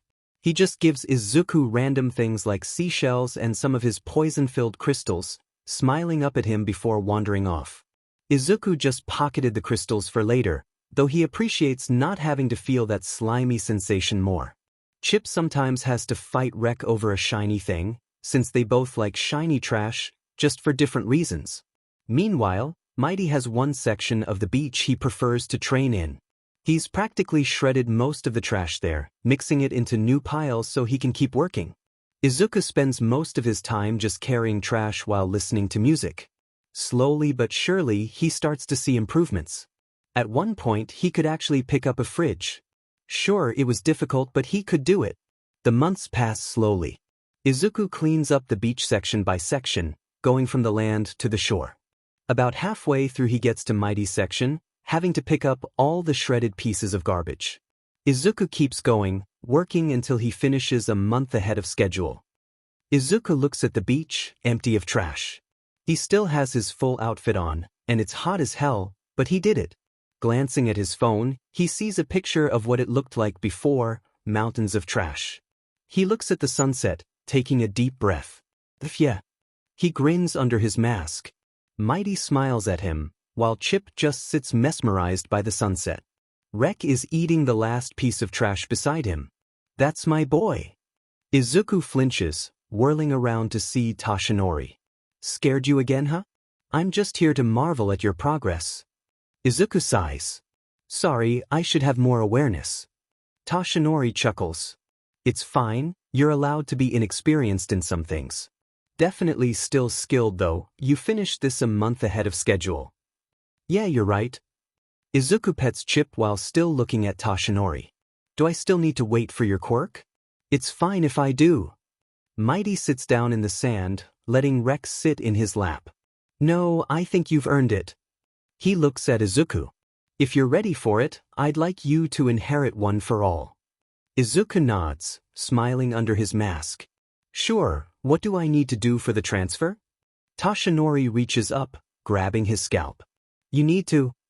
He buffs up into his hero form, yanking out a hair and holding it out to him. Eat this. What? Coughing out a bit of blood, Toshinori goes back to his true form. You need to consume DNA to go through with the transfer. I feel like this is better than blood. Izuku sighs. Alright, I'll do it. He takes the hair, rolling it around his finger before pulling down his mask so he can eat it. Yuck. Toshinori goes to pat his back before stopping as Izuku flinches. Well, there you go. The amount of time it takes for it to settle in is kinda random, though I've heard meditating can help speed it up. He shrugs. Worth a shot. Nodding, Izuku sits down in the sand. Yeah, you're right. He closes his eyes, trying to focus. He sits there for who knows how long, trying to clear his mind. After some time, he feels something within him. Unlike a flame or a torch, this feels like pure, raw energy. He thinks about how All Might just used the quirk for physical fighting, and the energy shifts. Izuku opens his eyes. He can see auras flowing around everyone, he can feel it for at least a mile out. It's a little bit much, but it's manageable. Until his focus slips. Sadness flows into his mind with happiness sparking its way through. Anger burns through his soul with fear twisting into it. Hatred melts into his heart while love blooms and remains. Every single emotion in a mile radius overwhelms his senses. I can't dash. It's building up within him, all the auras not just being felt, but being absorbed. He feels far too full, tears flowing down his cheeks. He can't hold it in anymore, it's pushing against every part of him, trying to find one little spot to burst out of. It's just too much. Izuku cracks. Mighty, since his birth, has been loyal to his trainer. Izuku has a desire for justice and good in his heart, and it permeates his aura. Sure, there is anxiety and fear in it, but a heroic heart is at the core of that aura. Since he has the ability to see these auras and use them, he knows their familiar look. A multicolored pulsing energy flowing around people like an outline. The colors are so abstract he can only feel what they mean. Different emotions. But he's still familiar with them, even with their abstract nature. Because of that, he knows when something changes. Mighty watches as Izuku meditates on the beach. Toshinori mentioned it had been a good 10 minutes, and around then something happened. Izuku's aura flares up, becoming more erratic. Mighty tries to bark to get Toshinori's attention, but he just gets a confused look in response. Then he notices it. Everyone's auras are getting siphoned, just like when he's using Aura Sphere. They start slow, like they're being resisted, before all of the auras from within a mile radius get absorbed right into Izuku. He starts to bark more as Izuku's aura becomes erratic, mixed with so many others. Toshinori looks at him again. What is it this time? Izuku stands up, his eyes opening and glowing an erratic mix of colors. I can't dash. Tears pour down his face as he gasps for breath, his aura pulsing chaotically, incomprehensible. Toshinori steps forward. What's wrong, Midoriya? What's happening? Mighty feels something shift, yanking Toshinori back. Izuku screams as aura energy explodes out of him in physical form. Instead of Mighty's controlled blue color, this is a multicolored mess, pulsing in a sphere of emotion around him. Toshinori tries to run into it, but Mighty stops him. Let me go, I need to help Midoriya. Mighty reaches out, pulling some of the chaotic energy into his hand. It's a bit difficult to control, but he can do it. Then he tosses it at a boulder to show how it breaks straight through. Toshinori nods reluctantly. Fine, just go help him. Mighty runs into the mass of aura. His own aura solidifies around him, keeping him safe from the writhing energy. Once he's inside it, it's chaos. Auras carry thoughts, so he can hear the voices of hundreds speaking everywhere, all at once. He forces his way into the center of it all. Izuku is just there, floating in the aura. All of his clothes were seemingly annihilated by the energy. He keeps shifting around, like the aura is the only thing stopping him from falling, so Mighty leaps up and grabs him. He manages to get Izuku to look at him, seeing his trainer looking almost dazed from all the pain this probably caused. Mighty attempts to get his attention, punching the air in front of him as an example. Izuku copies him, his punch sending the ball of chaotic aura flying away into the ocean. Once Mighty has them both land safely on the ground. Izuku is already unconscious, but his arm has bones sticking out of it and he's still twitching. Toshinori buffs up, holding his hands out. What the hell happened? I was worried something would happen, but even then One for All isn't supposed to do this. I'll get him to Recovery Girl. Mighty quickly hands Izuku over. While All Might dashes away, Mighty picks up Rek and lets Chip climb on his back. They're both confused, scared, and worried. He feels the same as he starts to follow Toshinori towards the large building labeled Yue. Izuku wakes up in a void, not able to see his body. He feels calm and safe here, away from the pain from moments before. On one side of himself, he can see 8 lights, shining from the distance like stars. He tries to reach out towards them, but it's no use, they're too distant for now. On his other side, there's a large orb of pure energy. He reaches out, and even if he can't see his hand, he can feel when he makes contact. The orb suddenly splits, popping apart into 18 different spheres of energy, each one a different color with a symbol on it. They all flow around him, before gathering together into a large orb once again. He reaches out to touch it once more. This time, instead of it breaking, it absorbs into his very being, his eyes being filled with bright light. Izuku opens his eyes, the harsh lights making him wince as he closes his eyes again. He sits up, hissing at the pain all over him. Blinking a few times, his eyes adjust to the light around him so he can actually see. Mighty is asleep in one of the chairs, with Rex sleeping in his lap. Chip spots him, running over and making a happy growling noise before running off. A few moments later, Recovery Girl enters the room. "Alright, you're finally awake. You've been asleep for about 5 hours. She hands him a cup of water with a straw in it. He takes the water, drinking it from the straw. It soothes his dry throat enough for him to speak. "What happened?" Chip runs to the bed beside him, smiling. He makes sure to pet her before turning to Recovery Girl. She pulls up one of the chairs, sitting on it. "Well, first off, what do you remember? Also, I know about One for All, so don't be afraid to mention it. I remember trying to use One for All. Feeling raw energy inside of me and my thoughts making it shift. Feeling the emotions of everyone within a mile and then accidentally absorbing them into me. And then, he shudders at the memory. Overstimulation and pain. Recovery Girl sighs. Alright, well, apparently that emotion burst out of you as a sphere of energy. She points at Mighty. He went into the sphere to help you, and whatever he did to make it stop ended with you punching the energy away. She pulls out a clipboard. As for injuries, severely broken arm, a few broken ribs, and you had muscle spasms all over. He sighs, sipping some more water. Anything else? He pets Chip again, letting her calm down. She was probably pretty worried. Injury-wise? But other than that, come on in, Toshinori. She scoots her chair back some. Toshinori enters the room with a large bag in his hands. He gets to the bed before reaching into it, sitting 3 Pokemon eggs on the bed. One of them is pink, with a thick white line on the lower half of it. Under the line it's all hot pink. This one, it's yours, Recovery Girl. He hands it to her. The next one is a fluffy gray egg.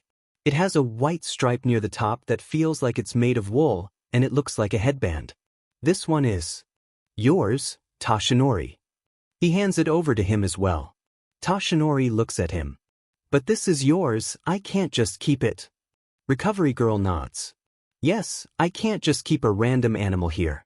It wouldn't be good for my patients or my job. Izuku shakes his head. Well, Toshinori, I want you to keep yours, and I'm sure whatever Pokemon you get will love you. He turns to Recovery Girl. Also with you, since my quirk often bases the Pokemon that comes out after the person, you'll probably get one that can help you with taking care of patients. Recovery Girl sighs, sitting the egg in her lap. Alright, I see your point. Now what's that last egg? He turns to the last egg. Let's see. The egg is purely colored pink. No designs or anything, just a pink egg. This egg is... He blinks in confusion. My quirk doesn't work on myself though. Indeed it doesn't. Izuku flinches, turning to see the principal of Yu, Nedzu, entering the room. Sorry for the intrusion, but I just had to come in when something interesting was happening. Izuku sits down his drink. Sorry for that, sir. Do you have any idea about this? You are one of the smartest people.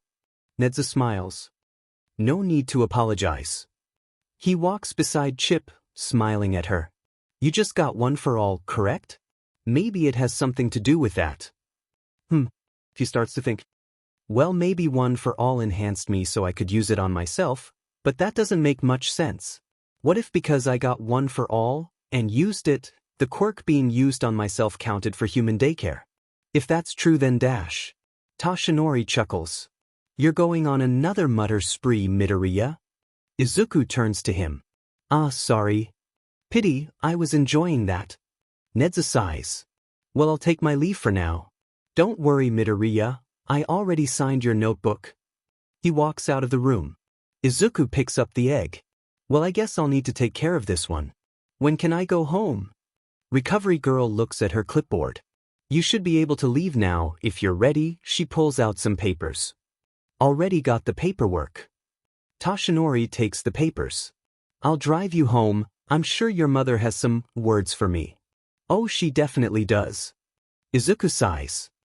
Once he had gotten home, Izuku had spent some time trying to get his egg taken care of.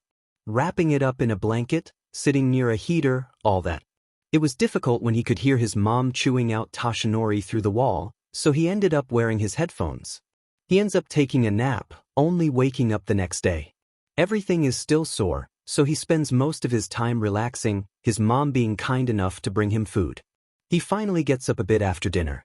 Rek is on Izuku's, organizing the array of seashells, crystals, and other trinkets he had gathered while they were on the beach. Chip is in her blanket den, while has expanded to also go under his bed so she has more space. She's either organizing her gem hoard, or she's sleeping. Mighty walks over to Izuku. HM? What is it, Mighty? He gives him a drawing that seems like Izuku surrounded by something, probably the energy from yesterday. It looks poorly made, but then again Mighty doesn't have thumbs, so it's still pretty impressive. What's that for? Izuku tilts his head. Mighty holds out his hand, making a small ball of aura. He points at it and then points at the picture.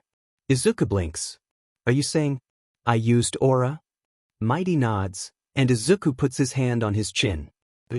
I can remember feeling overwhelmed by emotions, and aura is emotion, so that makes sense. But why? Mighty just shrugs at that. Izuku sighs. Well, that isn't very helpful. He checks his phone, seeing the server still full of conversation. I'll relax for now, and we can test that stuff tomorrow.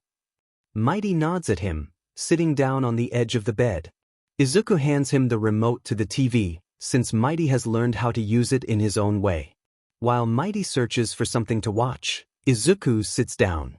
Revelry Corvus. Why are there reports of a crater in the newly cleaned Dagoba beach? At Pokemite, weren't you the one taking on the endeavor of cleaning that massive waste? Eigengrau Corvus. Yeah, we're worried about you. Pokemite. So my Quirk might have had some developments. Alien Queen. What happened? Come on, I'm curious. Baby Eraser. If you rush him, he'll probably just take longer to explain. Be patient, you drama goblin. Alien Queen. I'm not a drama goblin. I just can't help but be curious about everything happening around me. Pokemite. From what Mighty mentioned, I think my Quirk made me able to use his aura reading abilities. I accidentally absorbed the auras and, well, don't worry about what happened. Baby Eraser. I hope you realize that had the exact opposite effect that you intended. Mirror Image. You know we worry about you, you're our favorite analyst. We couldn't be nearly as great without your tips, after all. Together and apart, might as well just tell us what happened, we're already worried about you, Greenie. Pokemite. So the aura energy may have exploded out of me, and by the time Mighty helped me stop it I was spasming. I also broke an arm and a few ribs. Baby Eraser. A few ribs is still too many to break, you know. Contagious laughter. I wish I was there to give you a hug, kiddo. You deserve one after all that. Pokemite. Oh come on, it wasn't that bad, I'm still alive. Crimson Cat. Well, we need you to be more than alive. You've helped us all so much, so we want to see you become a big and strong hero. Contagious laughter. Yeah, I better see you up in the charts in the next few years. Even if I can't poach you to come to my school, I'll still think of you as one of my kids. Pokemite. Yeah, I get it. I'll try to get this new development under control.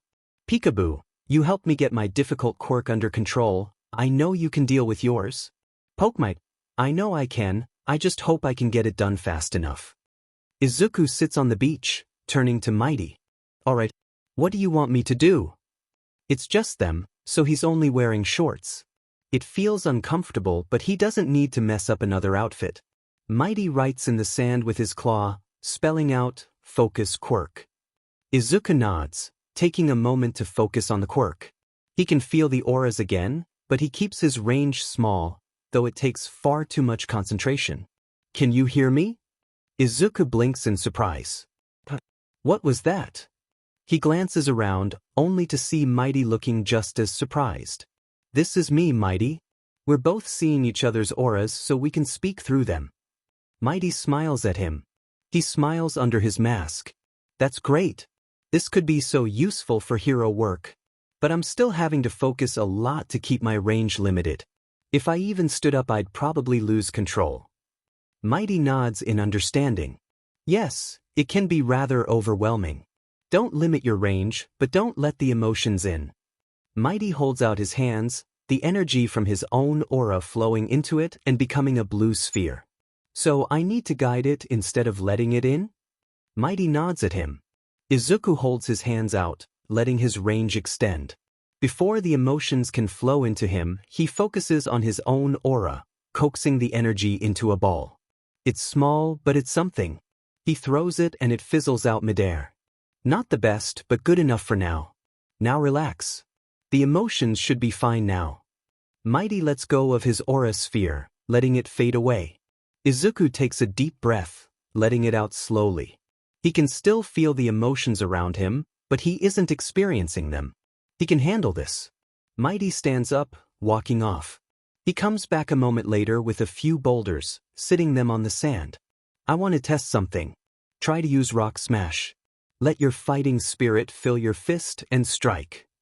His paw gets balled up before it shoots out, cracking the boulder on impact. A second later, the boulder crumbles. Alright, worth a shot. Izuku stands up, walking over to one of the boulders. He forms a fist, taking a deep breath. Focusing on his heroic desires, he imagines this boulder as rubble blocking him from saving civilians. Izuku's fist is launched forward, slamming into the boulder. He feels no pain, just victory as he watches the boulder crumble. He looks at his hand, seeing a pale orange energy surrounding his hand for a moment before it fades. It must protect my hands, then. So I can learn Pokemon moves, but only if a Pokemon teaches me them. Yes, it seems like it. I wonder if you can use other types, too. Only using fighting type wouldn't make sense. Mighty sits on one of the boulders. Izuku thinks for a moment. Well, let's try. He hears Mighty's protests in his mind, but he still runs to the edge, sticking his arm out and focusing on trying to use flamethrower. He isn't at all prepared for the result. White-hot flames blast out of his arm in a beam, practically melting his skin each second it's still in contact. He starts to scream as the pain hits his brain, but a chop to the back of his neck knocks him out quickly. Later, Izuku looks at Recovery Girl, his arm still recovering. Okay, in hindsight maybe it was a bit dumb dash. Recovery Girl cuts him off. Dumb? That was completely idiotic. You just got out of the hospital yesterday and decided you needed an express trip back. She hits him in the ankles with her cane. I'm speechless, truly speechless. Despite being speechless, she continued to yell at him for another hour. Izuku had learned that the aura reading didn't go away. Now that he had figured out how to properly HR and assess it, it apparently decided he needed to keep it. It let him talk to Mighty, so he was fine with it. He decides to take all the Pokemon from his house to the beach for today. While he did this so he could learn from some of them, they're clearly still having fun. Mighty is busy playing tag with Rek and Chip. Rek keeps slipping under him, while Chip just sprints over to the other side of the beach. Izuku sits beside Springy. Don't like the sand, huh? She nods at him. Fair enough. I was wondering if you could teach me a fairy-type move. You probably don't know much, but I know you should have learned one when you evolved. Springy nods. She points at where Focus Quirk is still written in the sand and then points at things butterflies and herself. He takes a deep breath, slowly letting out as he tries to focus on cute things. Watching the flow of Springy's ribbons, he feels it. Nothing visible, but he can feel the fairy-type energy in the area around him. I think it worked. She smiles at him before slowly sitting down in the sand. Springy inhales in preparation before trying a move. Still, a pulse of pink energy comes out of her mouth as she lets out a cry. It doesn't hit him, yet he still feels a twinge of pain nevertheless. Izuku nods. Disarming voice, let me try. He tries to focus fairy energy into his vocal cords as he takes a deep breath. Still, the same pink pulse came out of his mouth, and his voice sounded much more feminine then. Did it work? His voice takes a moment to return to normal. Springy nods at him, tilting her head and pointing her paw at a tree in the grass a bit away. Yeah, you can go. She quickly hops away. He calls over Chip, asking her for the same thing. She points at the focus Quirk writing in the sand, then points at herself. Seems I have to focus every time then. Izuku focuses on dragons, like Chip and so many other dragon types. The draconic energy in the air feels like it settles on his skin. He can feel the greed and desire coming off of it. What now, Chip? Chip takes a deep breath before roaring, purple and magenta breath firing out. It blasts back some sand, sending it flying. He stands up. I see, dragon breath. Izuku inhales deeply, feeling draconic energy solidify around his head, before he roars animalistically, colorful breath blasting out of his mouth. Nice. Izuku looks at the others. But should probably just master these for now. Rek is probably too low level to teach me much, anyways. Chip runs beside him, smiling. Yeah, you did good, Chip. He pats her on the head. He spent the rest of the month training. Mighty was his best opponent for now, letting him test out the different moves. Rock Smash was simple but a useful physical attack, but without much room to innovate on it. Disarming Voice worked well as a distraction and could easily lead into other moves. Finally, Dragon Breath had a good range on it and could be devastating point blank. He also noticed something interesting about the moves. When used against most things, they were much more powerful, but against living creatures, they were dampened a decent amount. At least it meant he wouldn't accidentally kill someone. While he trained, his Pokémon did too. It was mainly Rek and Chip fighting against each other while Mighty occasionally helped. Springy seemed to prefer napping over fighting, which was fair enough. Toshinori had been pretty busy during this time, so Izuku hadn't gotten to show off his new skills. It was a bit frustrating, but he knew he could show off later, if nothing else. Izu had kept a close eye on his egg, but it was taking longer to hatch than any other. Though when he touched it, he felt an odd connection to it. It was weird, but he couldn't let himself get distracted by it. He had training to do, after all. The month passed by quickly, filled with training of all kinds. The entrance exam was here, and he was ready to succeed. Contagious laughter. Good luck on the entrance exams, all of you. Too bad I couldn't poach any of you for my school. Pokemite, even if we aren't at your school, we still see you as a great mentor. We'll do great so you can see us be heroes. Alien Queen, I'm still super nervous for the writing portion, but at Pokemite gave some good study materials. I'll do good and make this server proud. Revelry Corvus, I won't let you all down. You have supported me during my deepest darkness, so I will HRs it to win. Eigengrau Corvus, now isn't the time for poetry, it's time for victory. Let's do this. Baby Eraser, you all can say that I can't do that much. I bet it'll be biased for physical quirks, and all I have is my mental quirk. I'm screwed. Contagious laughter, then earn your victory.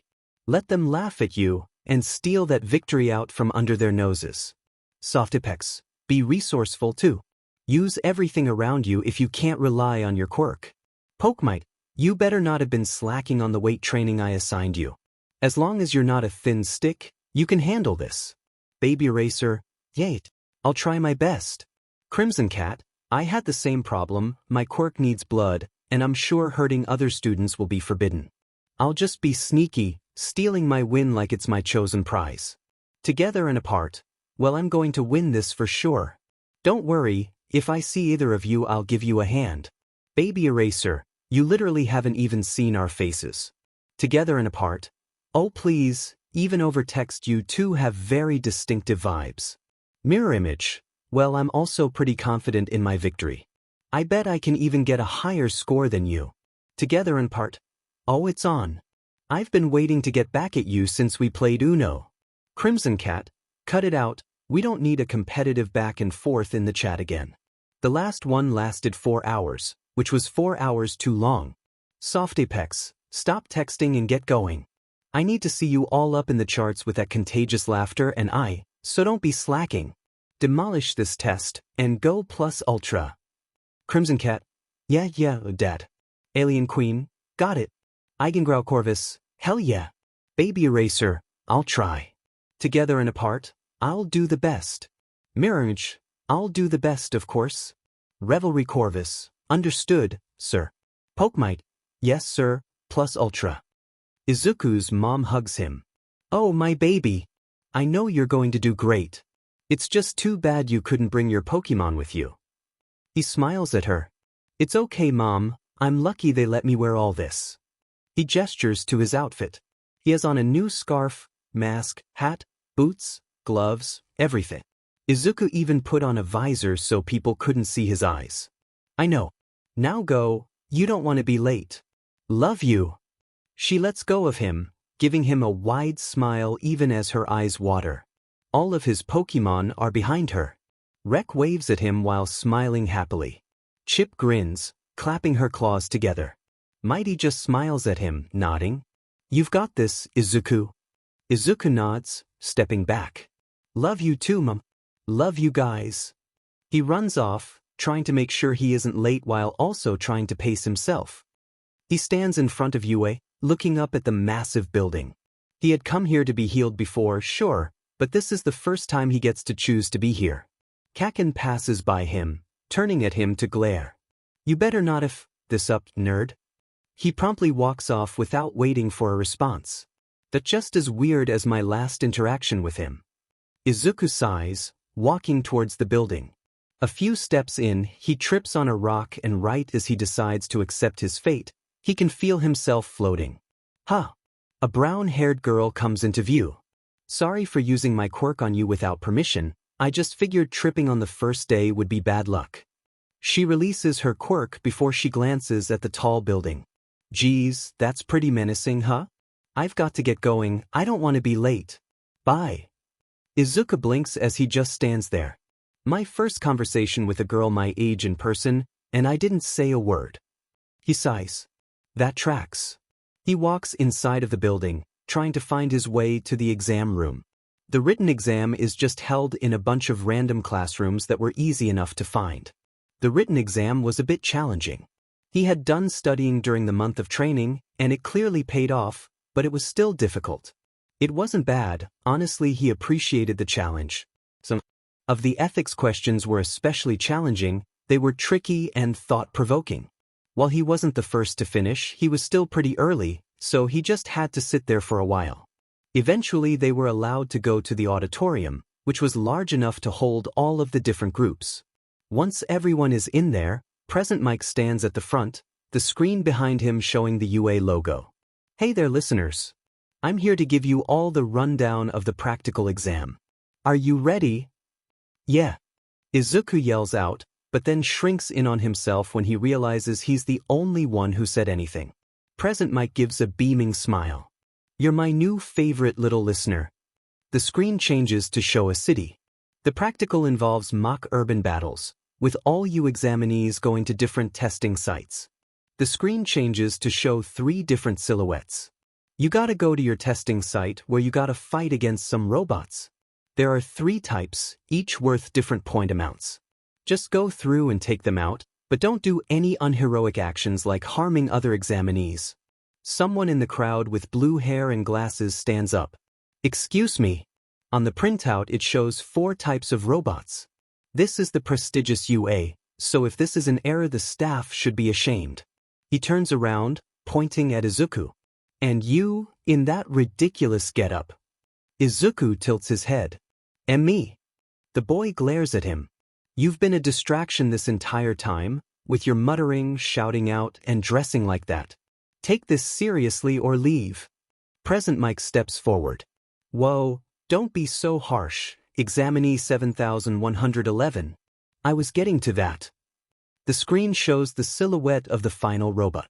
That one is worth 0 points. It's an obstacle more than anything, so just get away from it. That's about all I can tell ya. Now go beyond, plus Ultra. Plus Ultra. A few others join Izuku in shouting this time, and he can see Present Mike grinning.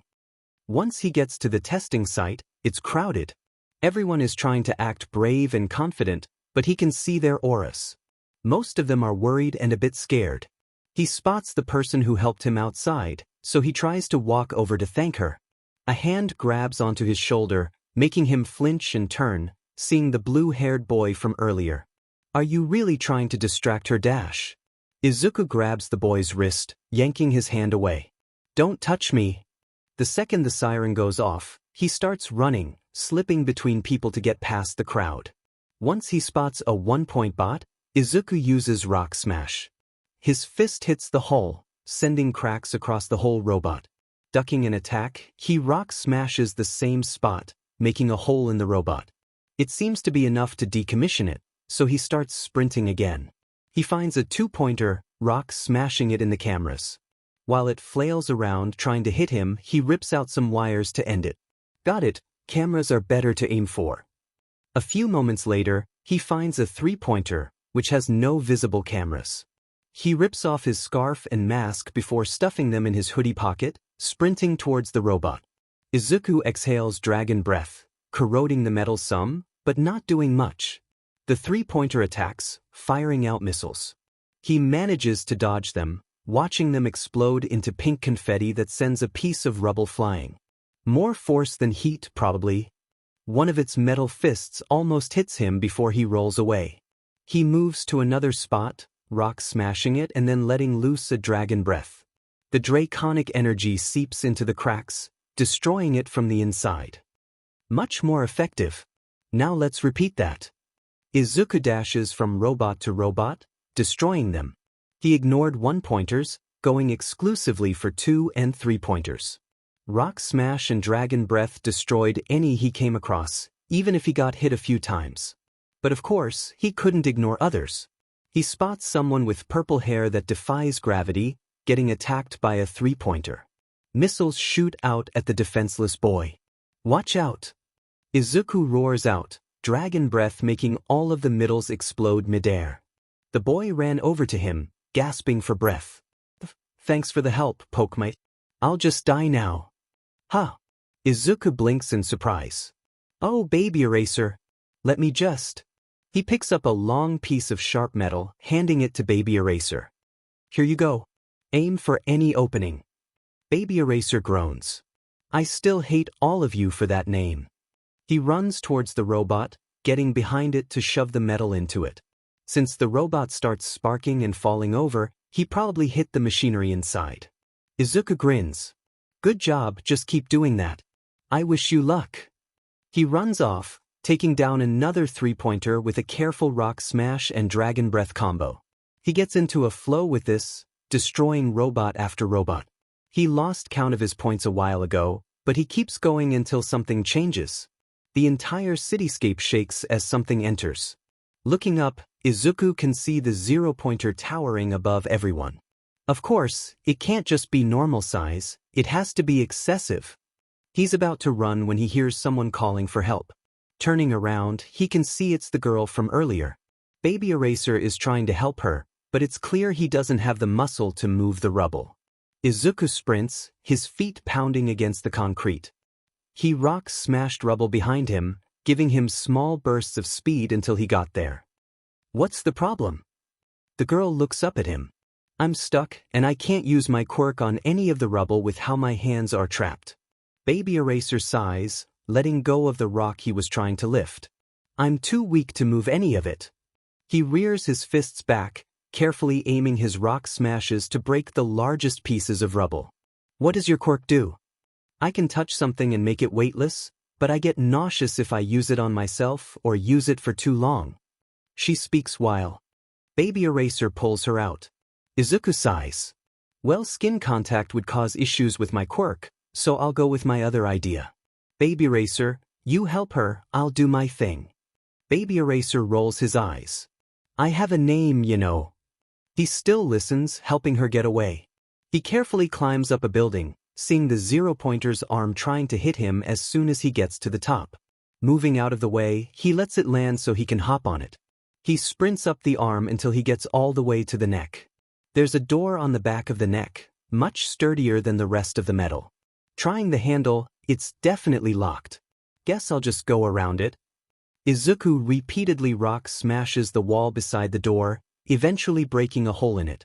He crawls through the hole to see a room filled with wires. Perfect. He opens up the door for an escape route before turning back and roaring, filling the room with draconic breath. He sprints out, watching the machine stop as the head begins to spark. That I probably should have had a plan for how to get down. The head explodes, sending him flying. The wind whips past his face as he starts hurtling towards the ground, no way to stop himself.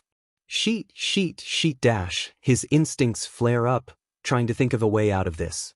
The last word in his mind before he hits the ground is, protect. Izuku wakes up with a gasp, quickly coughing up blood. Looking around, he's in a small crater, surrounded by a small sphere of blue energy. I used protect? Clearly not well. He coughs up more blood, quickly dropping protect. Literally everything hurts. It's taking every ounce of his will not to pass out again. His outfit is fine, not even ripped, but even his bones are hurting right now. He crawls out of the crater, only to see Eraserhead approaching. Eraserhead stares down at him as he starts to get closer. Do you need medical attention? I don't see any injuries on you, but you also still fell several stories. We don't need a student dying. He tries to act nonchalant, but Izuku can see the worry in his aura. Izuku vomits up some blood. I may not look like it, but I am in so much pain. You can take me to Recovery Girl while I pass out. Despite the hero's protests, Izuku still passes out the second he stops resisting it. Izuku wakes up in a hospital bed again, though this time it feels much easier to sit up. Glancing to his side, he can see a Chansey. Oh, you hatched. Did you help heal me? She nods before hopping away. Recovery Girl enters the room a moment later. Midoriya, Izuku, what the hell happened out there? He sighs. I just wanted to help my fellow examinees. I didn't expect to fall like that. As for what happened there, he leans back, feeling his bones still aching a little. I think I activated Protect on instinct. It's a move any Pokemon can learn that lets them block attacks, so it makes sense I could learn it. Clearly mine didn't work as well. Recovery Girl pulls out a clipboard. Your nerves and bone marrow were severely damaged. Luckily Curry here could heal those injuries, but it was still far too much for a simple entrance exam. Izuku has to take a second to even process how much damage had been done to him internally. I think that move is my quirk trying to use all it can to keep me alive. That fall would have killed me. He winces at the thought. I'm going to push for more methods to prevent stuff like this. She sighs, sitting down the clipboard. So many students could have done this. We're lucky you were the only one who tried. He stands up, groaning as he stretches. Yeah, that's probably for the best. Can I go now? Recovery Girl nods. Thanks, Dakari, you aren't even as tired as you would usually be, so no need to sleep here any longer. Go on, and I better not see you here again until you're enrolled as a student, got it? Got it. Izuku grins before leaving, still feeling his bones aching a bit with every step. Izuku walks into his house, deciding not to tell his mom about almost dying. Hey Mom. She sits bowls of food on the table. Oh, I just finished fixing Katsudon. She smiles at him. How did it go? He sits down at the table. I think I did good. I tried my best at least. He starts to eat his food. Mighty sits at the table, eating some curry instead of the Katsudon. Chip also has a seat at the table, but she eats some raw steak instead. Rek is just taking a nap, since he eats trash, not food. His mom sits down, eating her food. They talk about how the exam went, and lots of other small talk as they eat. It's relaxing, after the long day he had, even if he can tell her work probably made her tired too. After they're done eating, he helps out with the dishes despite her protests. He wants to be helpful after all. Once that's finished, he goes back to his room to talk to his friends. Pokemite, so, did anyone else almost die on their exam day? Contagious laughter. Don't exaggerate, kiddo, I'm sure it didn't go that bad. Baby Eraser, unfortunately he isn't exaggerating. I watched him get launched off a robot's shoulder and fall several stories at Mock Jesus. I almost fought Present Mike to go check on him. Pokemit, oh come on, it wasn't that bad. Sure, my bones still hurt, but I'm alive. Peekaboo, what did you even do to fall that much? Together and apart. Oh, you're the one who blew up the zero-pointer, aren't you, Greenie? That would explain it. Alien Queen, how the hell did you survive a fall like that? Pokemite, Apparently I instinctively used protect. I was fine on the outside, but Eraserhead definitely did see me vomit blood. Together and apart. Greenie, what the hell? Anxiety manifested.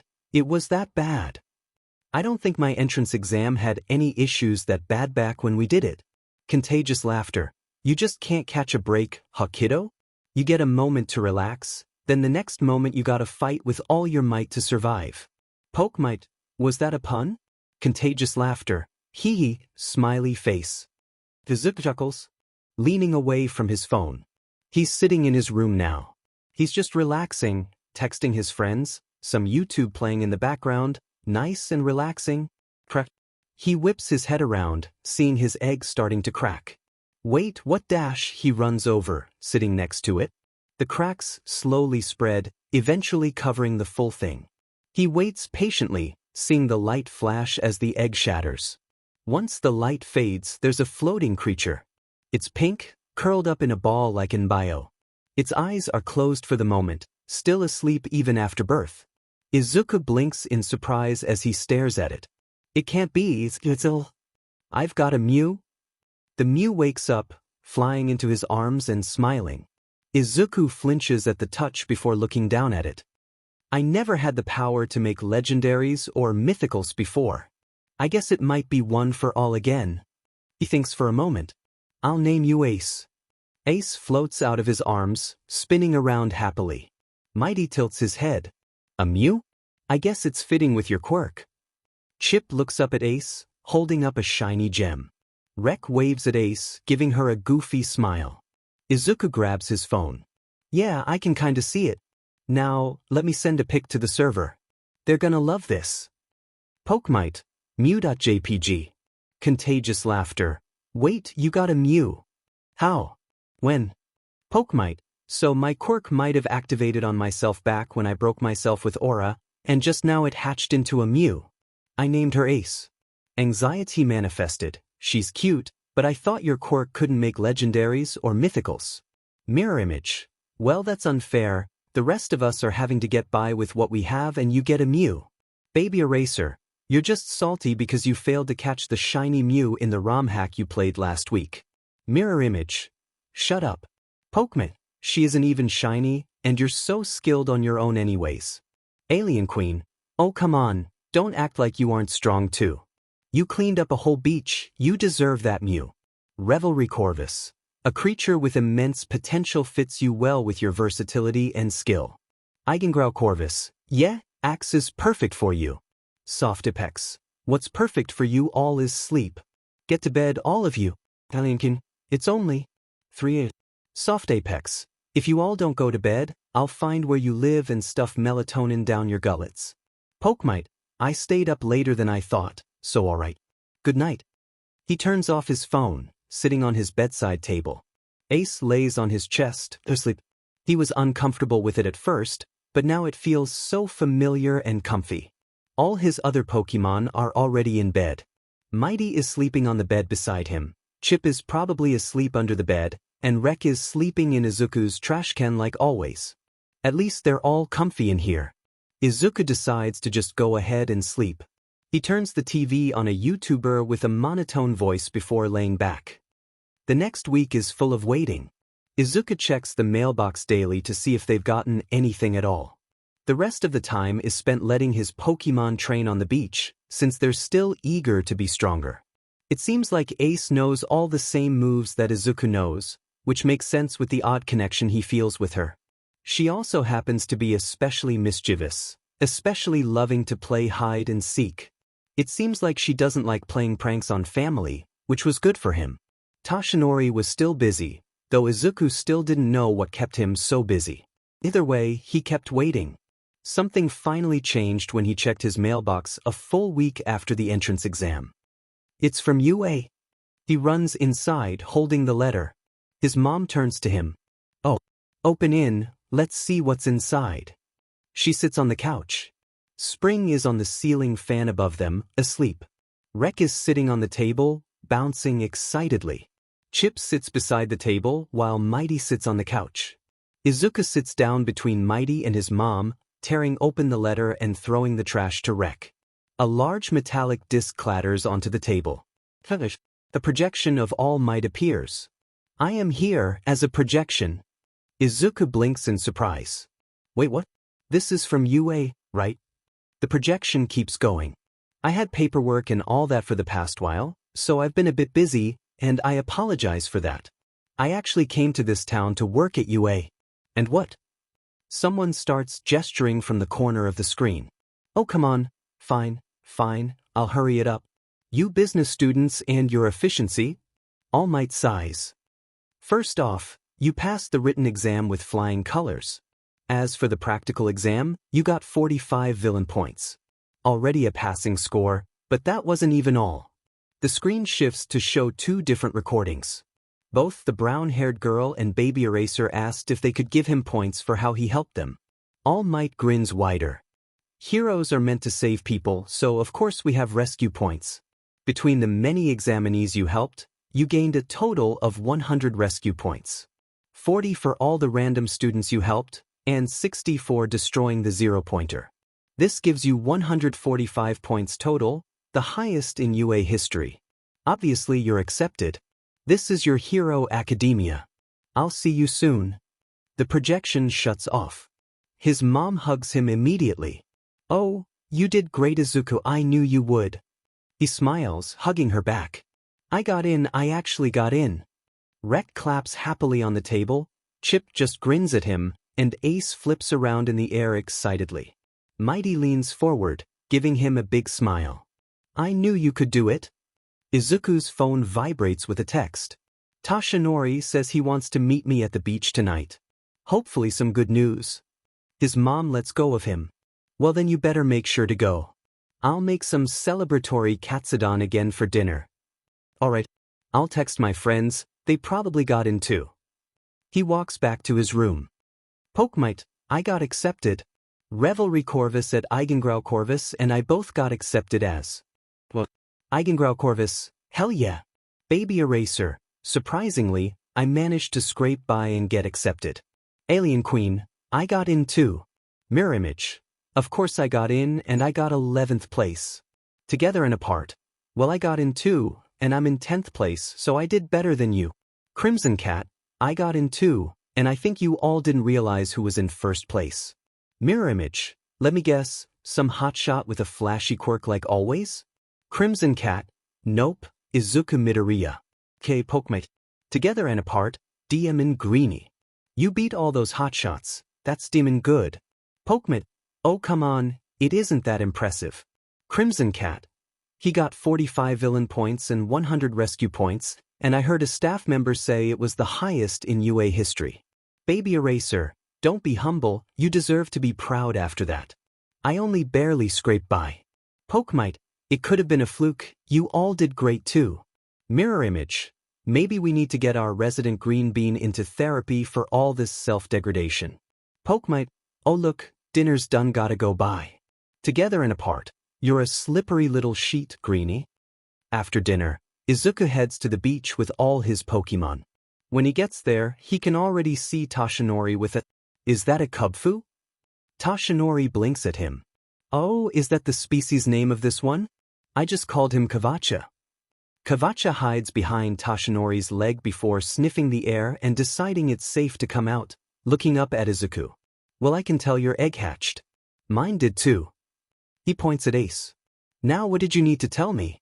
I have a lot to show you too. Tashinori sits down on the sand. Well, first, figured I'd let you know I wasn't part of UA's judges, and I made sure to tell the principal to judge you fairly. Izuku sits down too, his Pokemon going to train and Kavacha following them. Good, I didn't want to cheat or anything with my connections. Though to be fair, I didn't even know you'd be working at UA. I'll be honest, I had accepted the UA job offer to look for a successor.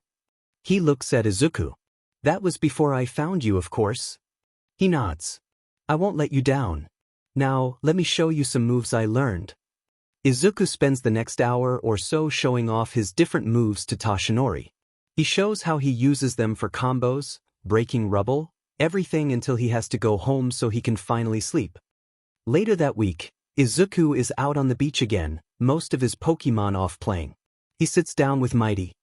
Alrighty, teach me a steel-type move. Mighty chuckles. Impatient, are you?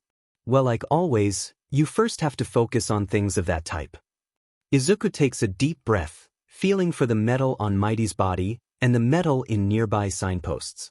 He can feel it now, but this feels heavier on his senses. He can even feel the iron in his blood. Got it? Standing up, Mighty holds his paw out. For this, you have to focus on claws. For you, imagine your fingernails lengthening, becoming more solid and sharp, until they're a force to be reckoned with.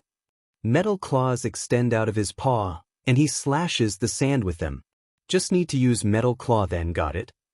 Izuku focuses, watching metallic claws slowly extend from his hand, a translucent gray energy surrounding them and his hand as protection. He slashes the sand, watching it get blown away by it. You need practice to do it faster, but other than that, good. Mighty starts to walk away. I'll send Chip over.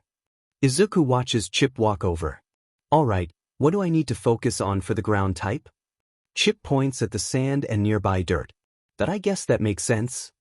Izuku focuses on the sand beneath his feel and the dirt not too far away. A moment after, he can feel the ground-type energy permeating it all. What next?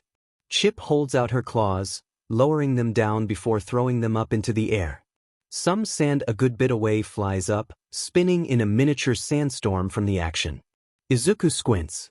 I think that's sand tomb? Let me try. He lowers his hands down before tossing them up into the air, making a miniature sandstorm a bit away. Nice. I did it. He pets Chip.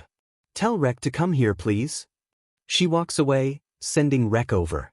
He clearly knows what he's here for already, pointing at himself and the sky.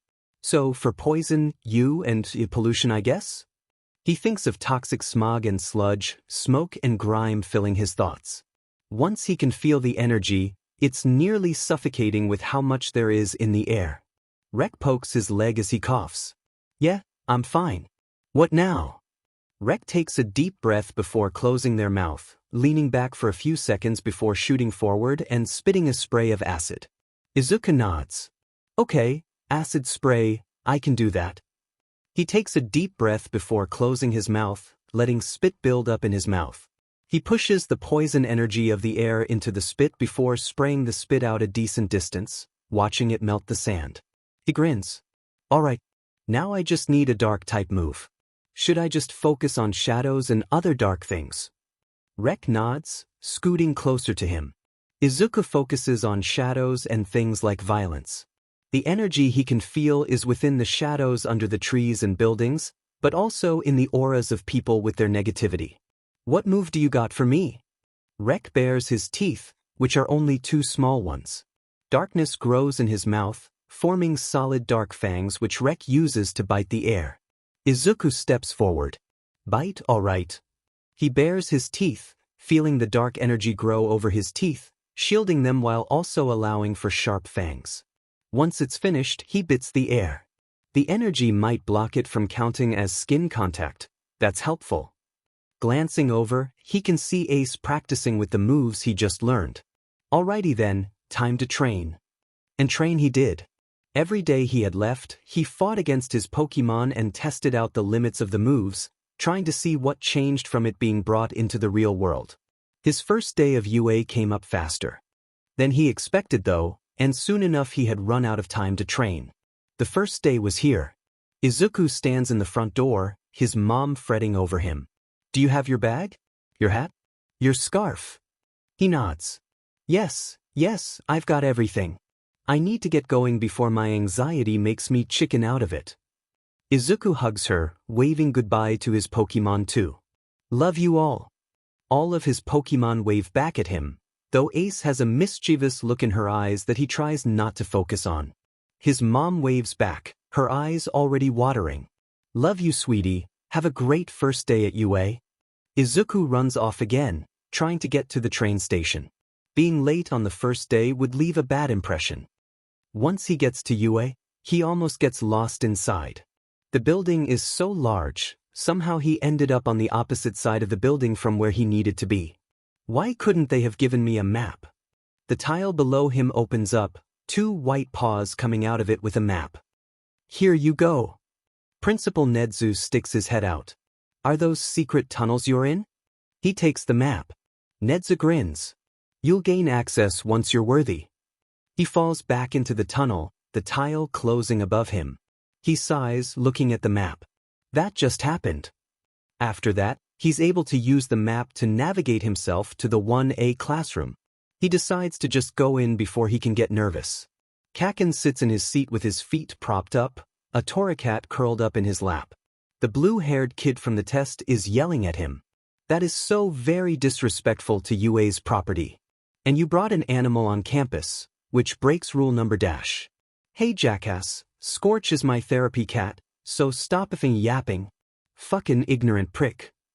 Kaken pets her, and she purrs as she rubs against his hand. The boy starts making almost robotic chopping motions. That language is unbecoming of a UA student. Kaken sighs. I'll cuss however much I want. What's your name, Glasses? And before you ask mine, it's Bakugu. I am Ida Tenya, from Semi-Private Academy. He keeps making those chopping motions, looking more like a robot than a human. Scorch makes a noise that sounds like snickering. Kaken glares at the boy. A rich kid I see. I don't need your snobby bullshit, get that stick out of your butt. Izuku takes another step into the room only for Ida to turn and run over to him, probably trying to avoid dealing with what Kaken said. Izuku flinches away from him as he speaks. It's you. You must have figured out the secrets of the exam before I could. Though you still aren't following dress code. He steps back, trying to get a bit more distance between the two of them. Back up from him, Robo Boy. Turning around, Izuku sees a girl with pink skin, pink hair, black scara, and yellow horns. Izuku blinks. Alien Queen? Ida starts yelling again. It's very rude to call strangers things like that, especially to their faces. Alien Queen shushes him. It's just my username online, hush. Just call me Mina, Green Bean. She grins, patting him on his head, even if it's covered by a hood. Alright, and you know that you can call me Midoriya. He smiles at her, though his mask hides it. Behind her he watches someone else enter, a boy with a head of a crow or raven. Revelry Corvus. The boy nods at him. Yes, that's me indeed. I'm glad you managed to recognize me. Just call me Tokoyami, it's easier to speak than the mouthful of a username I chose. A shadowy creature comes out of him with a similar bird head. Hey, it's our favorite Pokemon boy. Call me Dark Shadow. Izuku smiles under his mask. Eigengrauhorfs, it's you. I almost forgot you two were attached. Dark Shadow grins as she moves closer. Yep, I'm stuck with him. But I still have my own phone, so good enough. Tokoyami rolls his eyes. You had stolen my old phone the very moment I stopped using it. If I hadn't reset it for you, you would have shattered it in your anger of trying to get it to open. You all are adorable. A girl enters the classroom with cat-like eyes, her hair tied into two messy buns. Izuku waves at her. Crimson Cat, I'm glad you're in our class. Do you have your drink? Call me Toga. As for the bag, she holds up a blood bag. Dad wouldn't have let me leave home without it. He doesn't want me trying to drink from a classmate like I did to him the first time. Mina snorts. Yeah, I remember hearing about that. At least he still cares about you, though he still seems a bit scary. Izuku adjusts his scarf. He's not called Soft Apex for nothing. He's scary but nice, and very passionate if what Toga said about her last training session is true. He turns as he hears someone come through the door again. It's the brown-haired girl from the entrance exam. You with the scarf. I remember you, you saved me. He rubs the back of his neck. I didn't do that much. Baby Eraser did most of the work. If you came here to get all friendly, you can just leave. What looks like a yellow caterpillar crawls across the floor before standing up at the podium and opening. It took you all 5 seconds too long to notice me. It's irrational. Time like that could be valuable in a dangerous situation. He sighs. I'm Aizawa Shota, your homeroom teacher. Put these on and meet me in the training field or you're expelled. He sits several gym uniforms on the desk before leaving. That was Eraserhead. the same one who had seen him vomit blood and then pass out. Hopefully that wasn't too bad of a first impression. Once the class recovers from the shock, everyone rushes to grab a uniform, heading to the locker room. Izuku takes his into the bathroom, changing in the privacy of it instead, still keeping his accessories on because he's a coward. Eventually everyone makes it outside, Aizawa-sensei looking at the class and sighing. 2 minutes longer than it should have taken. You all are UA students, I expect improvement next time. Aizawa-sensei holds a softball in his head. Your previous schools had you do fitness tests without your quirks. That's illogical. He tosses the ball into the air, catching it as it falls. Genes can affect scores as much as quirks. It's best to let people use everything at their disposal, even if it puts some at a disadvantage. The brown-haired girl glances around confused. Aren't we meant to be in orientation? It's orientation day after all. We don't have time for that. Aizawa-sensei sighs. The orientation is full of information you could get from the school website. I'm allowed to run my class however I want, and I chose the rational and logical option. We don't need to waste time. Now, back to what I was saying. He turns to Kaken. Bakugu, how far could you throw in middle school? Kaken grins, petting Scorch. 67 meters. Scorch meows in confirmation, rubbing on Kaken's leg. Aizawa-sensei tosses him the ball. Get in the circle and try it with your quirk this time. Don't hold back. Got it, Teach? Wait here, Scorch. Kaken walks to the circle, taking a moment to stretch and work up more of a sweat. Once he does that, he steps back as far as he can, rearing his hand back. He shoots forward, launching the ball with an explosion the second it leaves his hand. The ball soars through the air into the distance. The device in Aizawa-sensei's hand beeps. 705.2 meters. His classmates start talking, chatting about how cool this is going to be. The second someone says the word fun, Izuku sees Aizawa-sensei's eye twitch. Aizawa-sensei looks at them. Fun? You're not here for fun and games. You're here to train to be heroes, saviors of the public. But if you want fun and some competition, he takes a step forward. Then be prepared to compete, because whoever comes in last place will be immediately expelled. The entire class starts yelling, all protesting over each other. That's not fair. He isn't sure who even said that, with so many people speaking. Aizawa-sensei glares at them to shut them all up. Are natural disasters fair?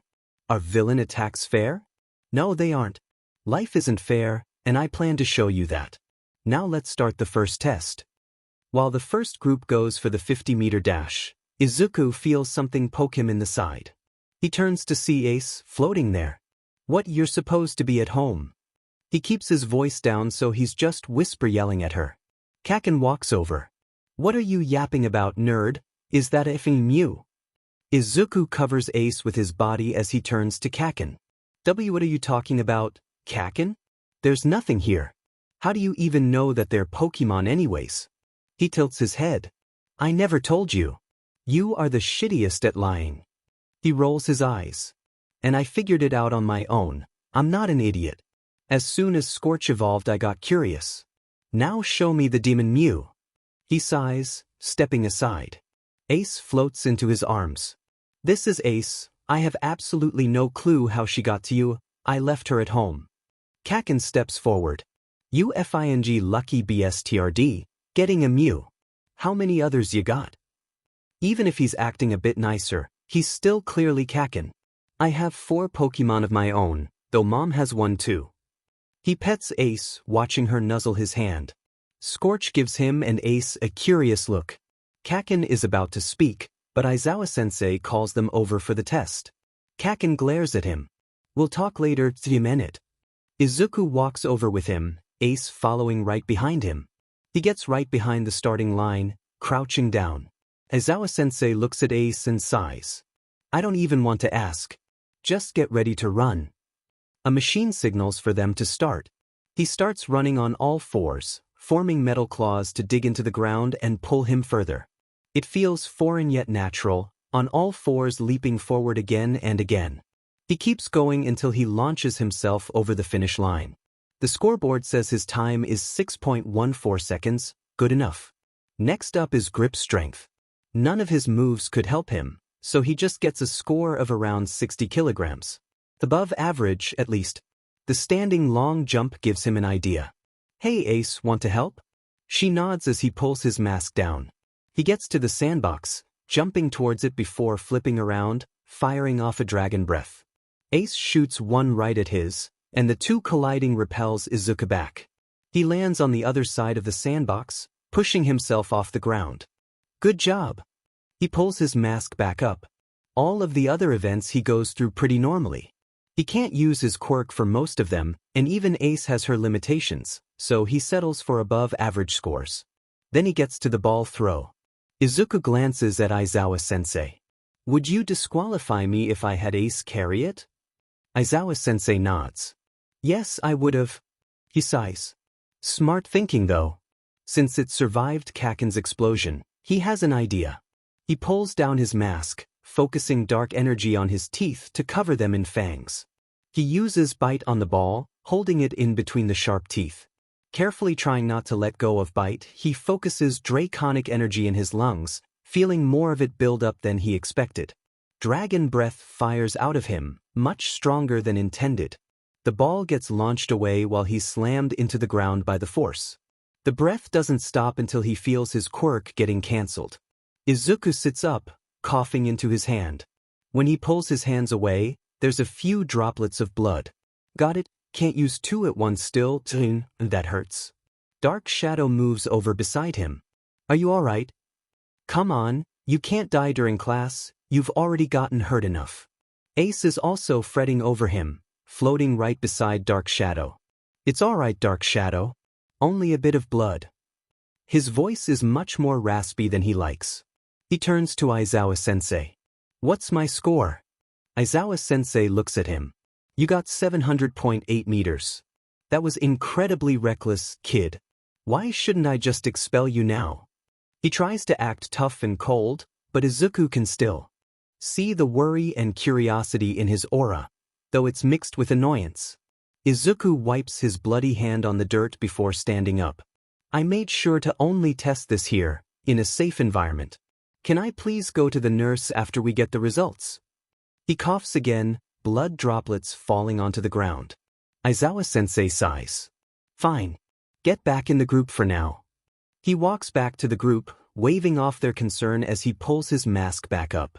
His throat still hurts like hell, it feels raw and itchy. He can even feel some cuts in his mouth. A holographic display shows them the results. Izuku can see himself at a respectable 7th place. In last place is a girl named Hagakure, who seems to be the invisible girl. She's already panicking, everyone else trying to comfort her. Also, I lied, no one is getting expelled. He gives a wide, creepy grin that looks unnatural on his face. It was a logical ruse. Hagakure sighs in relief, her clothes showing the tension leave her body as she leans forward. Phew. I thought I was a goner. The entrance exam was hard enough. Aizawa-sensei turns away. You all can go to lunch and get some food, I'll go take a nap. Your schedules are in the classroom. He walks off. Mina turns to Izuku. I'll get the group together at a lunch table, you go get healed. Izuku nods. Yeah, my throat hurts so much. He walks off. He wanted to say more, but speaking feels like too much effort for now, so he just walks away. After a scolding from Recovery Girl and a healing from Curry, Izuku walks to the lunchroom. He can already see Mina, Tokoyami, Dark Shadow, Toga, and Baby Eraser sitting there, along with 2 others. He sits down with them, holding his lunch. He has to pull his mask down to actually eat. I'm all healed up now who's who? Ace floats into his arms. A girl with dark green hair and sharp teeth grins. I'm Tokage. She turns to the boy beside her. You know, together and apart, the one who got a better score than you at the entrance exam. The boy with blonde hair shoves her away. Oh hush, I'll get back at you for that. I'm Minoma PK Mirror Image. Quite a clever username of mine. Baby Eraser rolls his eyes. Yeah. I'm Shinso, so you all don't need to keep calling me Baby Eraser. Izuku grins. Alright, Baby Eraser. Shinso just groans. Mina leans forward. Let me guess, you 3 got stuck in 1B, huh? The rest of us got 1A. Monoma nods, taking a bite out of his onigiri. I had planned to make whatever class we got the best in UA history, but since we're split. He grins, leaning back. We'll just have to make both classes the best. Shisno yawns. Vlad King has tried to focus on making us compete and have a class rivalry, but honestly cooperation sounds better. Eat some of his rice. I agree. Tokoyami has his own packed lunch, which he doesn't let any of them look in, moving the container each time they try to look. He even leans in so they can't see what he's biting into. Constant rivalry sounds tiring. Dark shadow floats around, taking bites out of people's food. Yeah. Let's all just be great heroes together. Toga giggles, reaching over to pet Dark Shadow. I think Vlad King might be salty he didn't get to have me in his class. He probably thought since we both had blood quirks, he should have had me. Izuku nods. Yeah, he might have even tried to adopt you if another hero didn't beat him to it. He pets Ace, feeding her some of his rice. Tokage leans back, chomping into her onigiri. Who knows, you might even tell us who Soft Apex is one day. I know Greenie is just dying to know. He spent hours searching for clues for every hero under the sun. Hey! Izuku pouts. I only spent 3 days, last week. Toga slurps up some of her soba before speaking. Still not telling you. I like leaving you guessing anyways. All of them keep chatting throughout lunch, talking about random things like they always did on the server. Even if Izuku feels nervous being surrounded by many people, he also feels safe with them. Once lunch ends, they all end up going home. Izuku walks to the train station with Mina and Tokoyami until they eventually go their own ways home. He's already looking forward to tomorrow. Izuku yawns as he sits up in bed, feeling an extra weight on the bed. Mighty is still asleep next to him like always, with Ace in between the two of them. And on the other side of him, he spots an egg. The top half is gray, fading into dark gray at the bottom. Near the top, there's 2 raised spots, swirls with a small curved spike at the top of each. Touching it, he can tell it's for Aizawa-sensei. How? Oh right, quirk usage also activates it. Sheet. He sighs as he looks at the egg. Hopefully he won't be mad. Ace wakes up, looking at the egg and giggling. Izuku sighs. Oh shush already. Mighty yawns, sitting up. He tilts his head as he glances at the egg. An egg? We haven't had one since you first used OFA. Whose is it? Aizawa-sensei's. Izuku rubs the egg. I just need to actually get it to him and pray he won't strangle me with his scarf. If I pieces off Eraserhead, my younger self would kill me. He stands up, getting ready to prepare for the day. His mom had given him permission to take the egg and give it to his teacher, so he did. Carrying it on a crowded train was nerve-wracking, but he managed to get it to UA.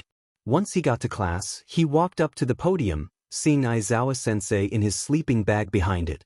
Sensei? Aizawa-sensei sits up, still in that bright yellow sleeping bag. Yes.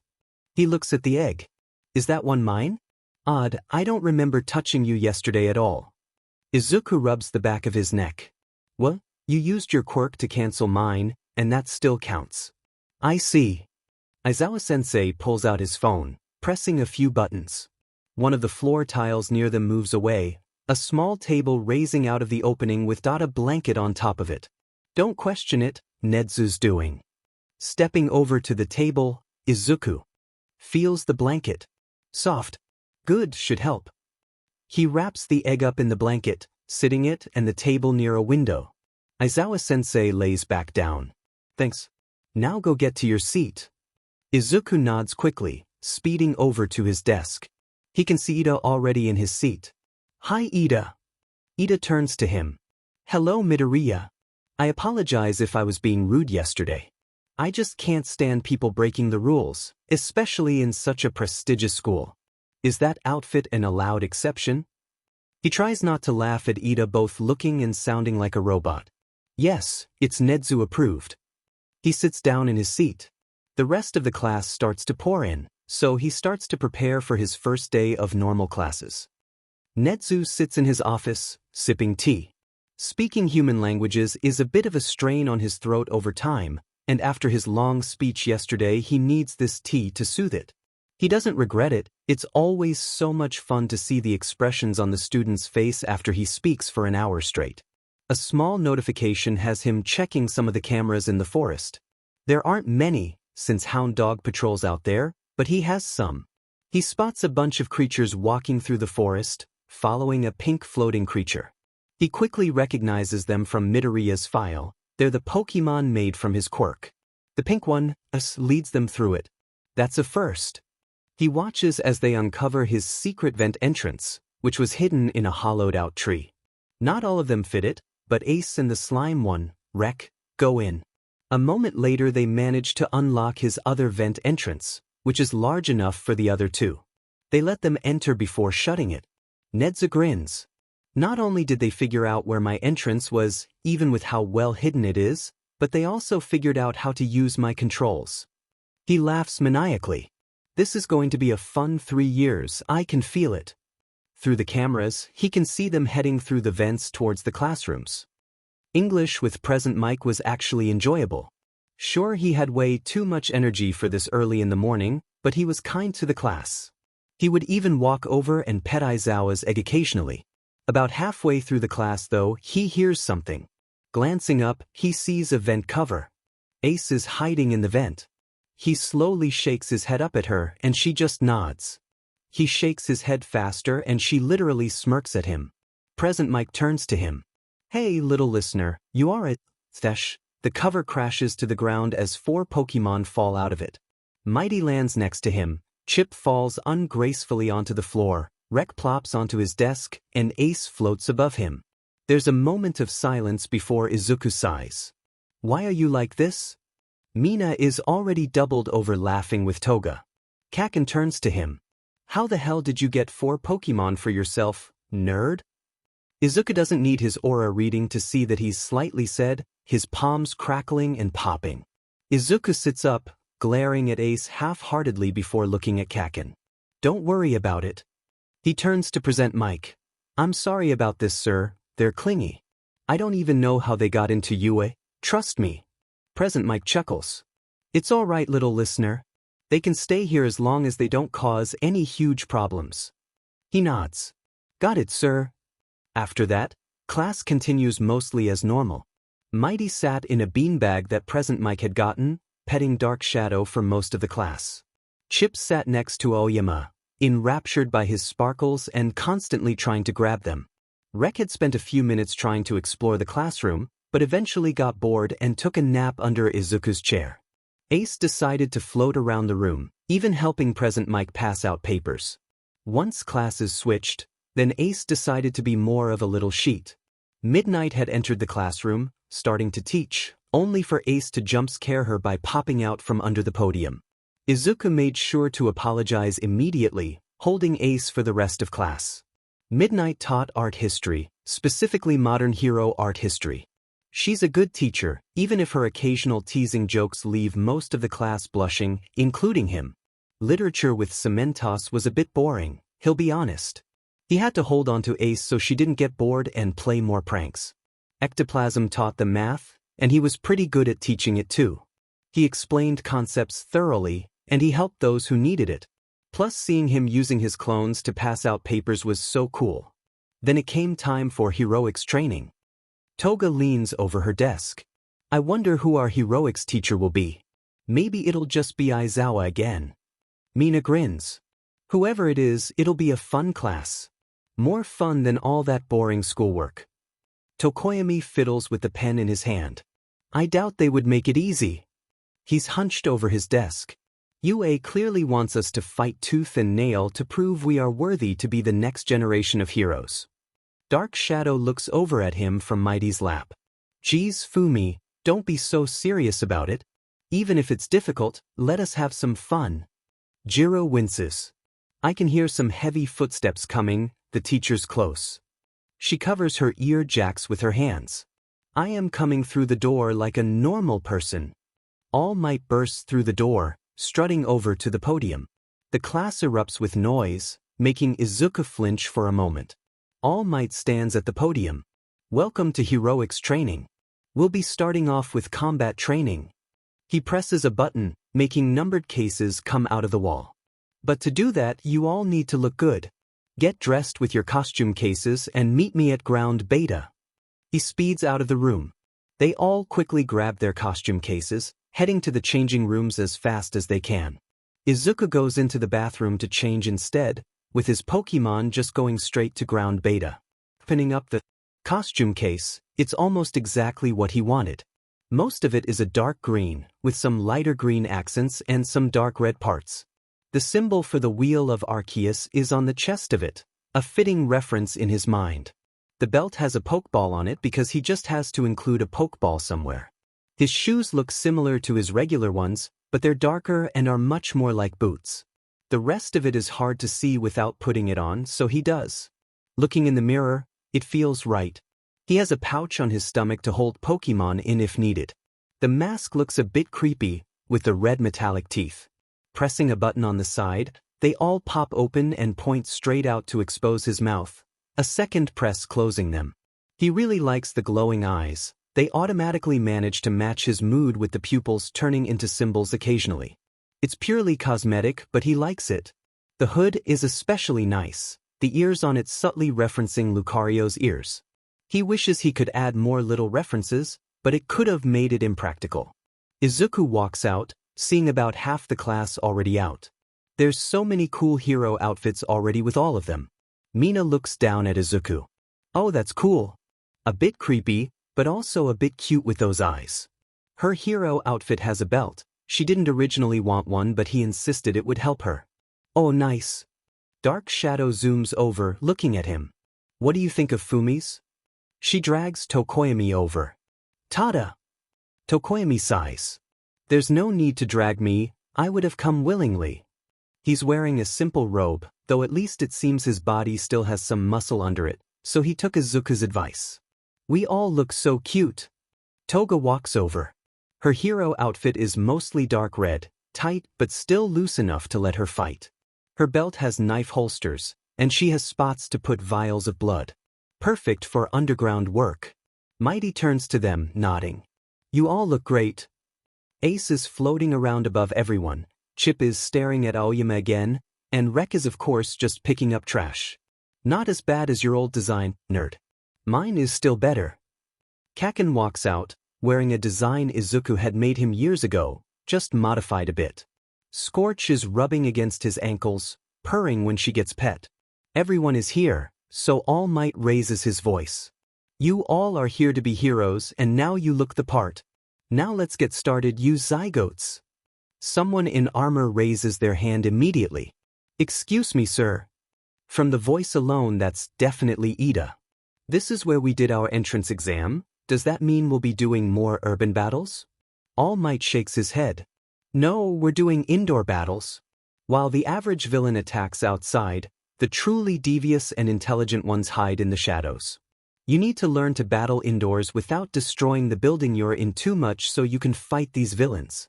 We'll have you fight in 2-on-2 indoor battles, heroes versus villains. He grins at them. Any questions before I explain the scenario?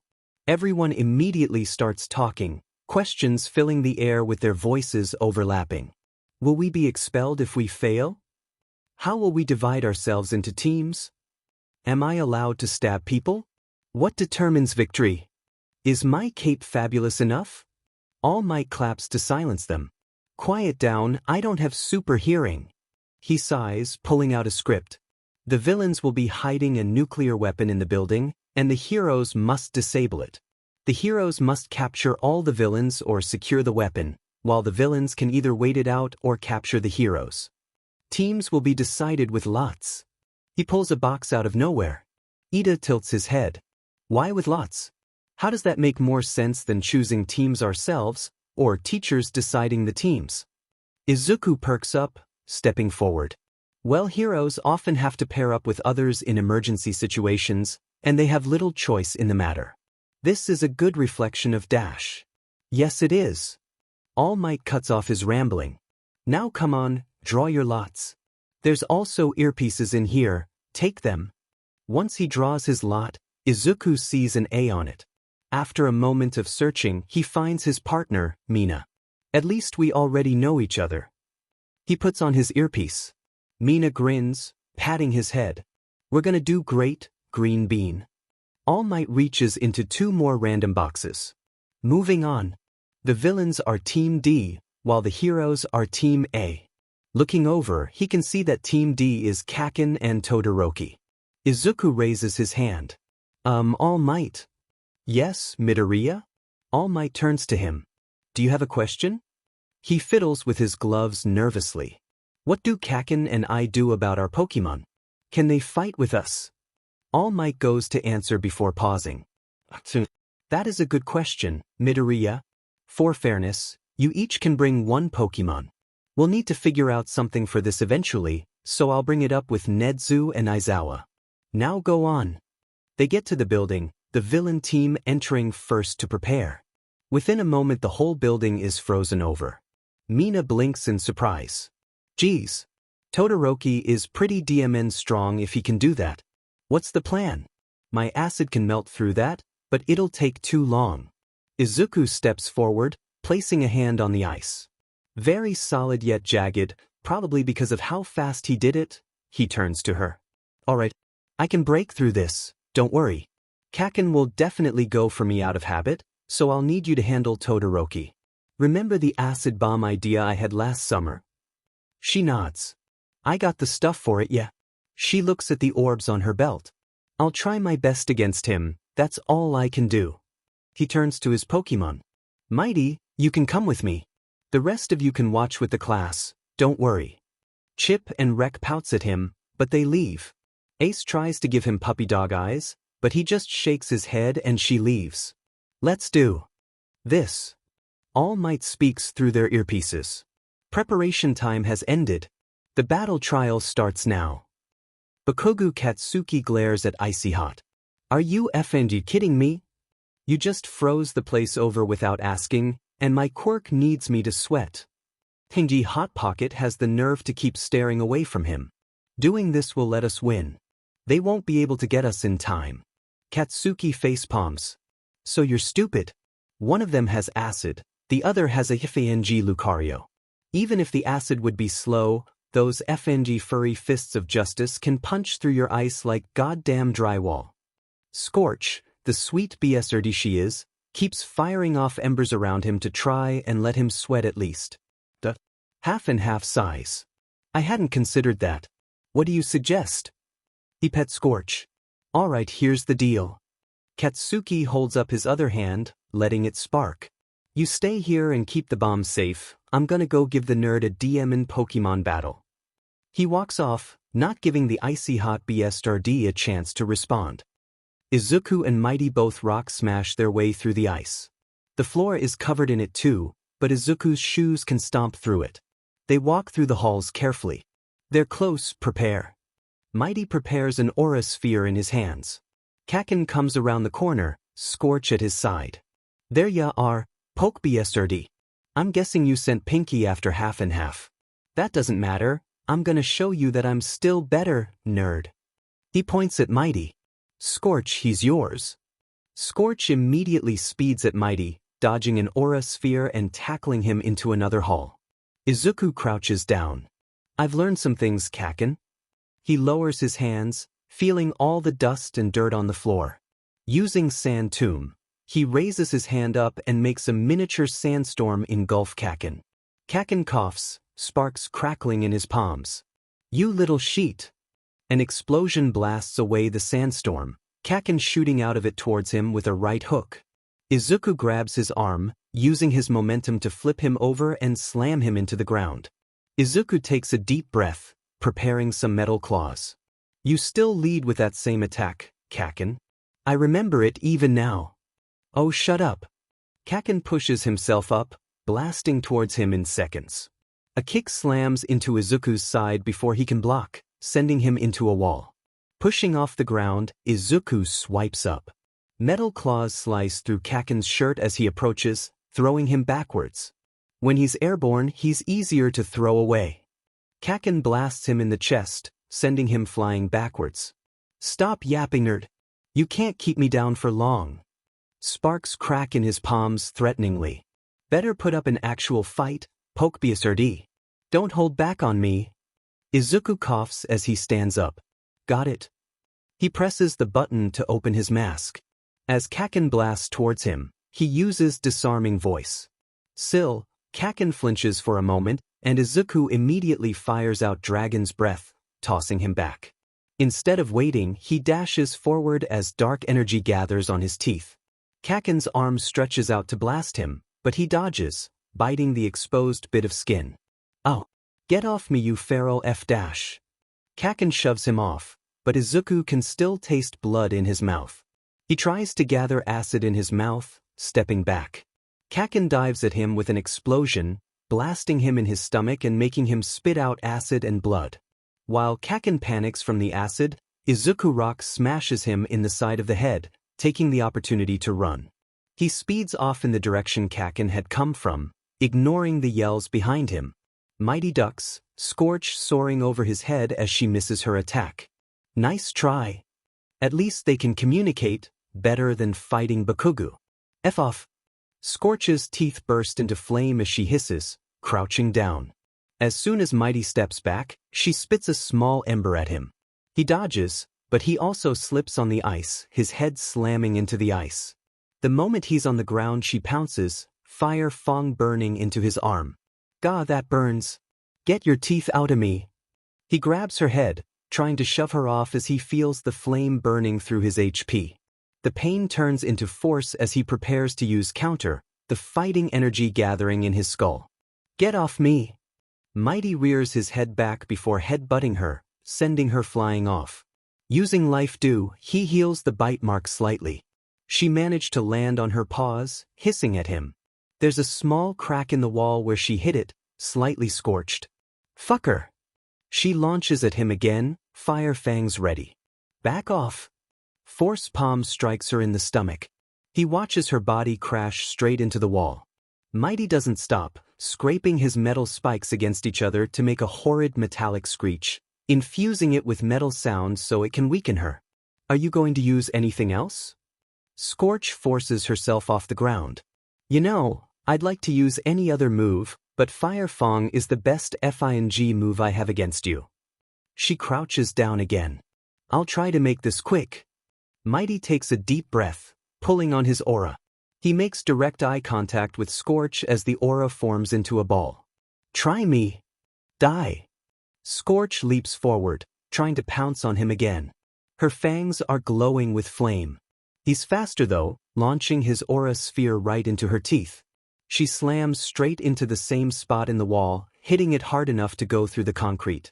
Perfect time for a tactical retreat. Mighty sprints away, trying to see if he can find the Ice Kid instead. Mina slides along the ice, searching each and every floor. It's pretty boring work, but the bomb could be anywhere. She holds onto one of the ball from her belt, filling it with acid as she moves. Once it's full, she puts it on her belt and starts filling the next one. The acid in them isn't too strong, but it's enough to sting, and that's all she'll need. Just enough to hurt, but not cause permanent damage. She doesn't want to scar anyone. She keeps sliding around, searching room by room. It's a mind-numbing task when the rooms are so similar. Despite her attempts to stay on guard, her focus slips as she starts thinking about how cool it is to see heroes as their teachers. Something slams into her side, knocking her to the ground. There's a hole in the wall, and there's a very warm cat on her chest. Bakugu's Toracat hisses at her, hopping off and trying to dash through the hole. Not so fast. Mina tosses an acid bomb, exploding onto the cat's fur. As she stands up, she comes face to face with a now very set-off cat. Sorry? Toracat's teeth catch on FANG fire and it starts running at her. I regret my life choices. She scrambles to slide away, hearing claws clacking against the ice behind her. Izuku managed to lose Kaken in the halls, getting to the next floor. While sprinting, he presses the button on his mask to close it again. It at least helps keep his mouth warm. He notices a vent grate on the wall. Well, good thing I'm short.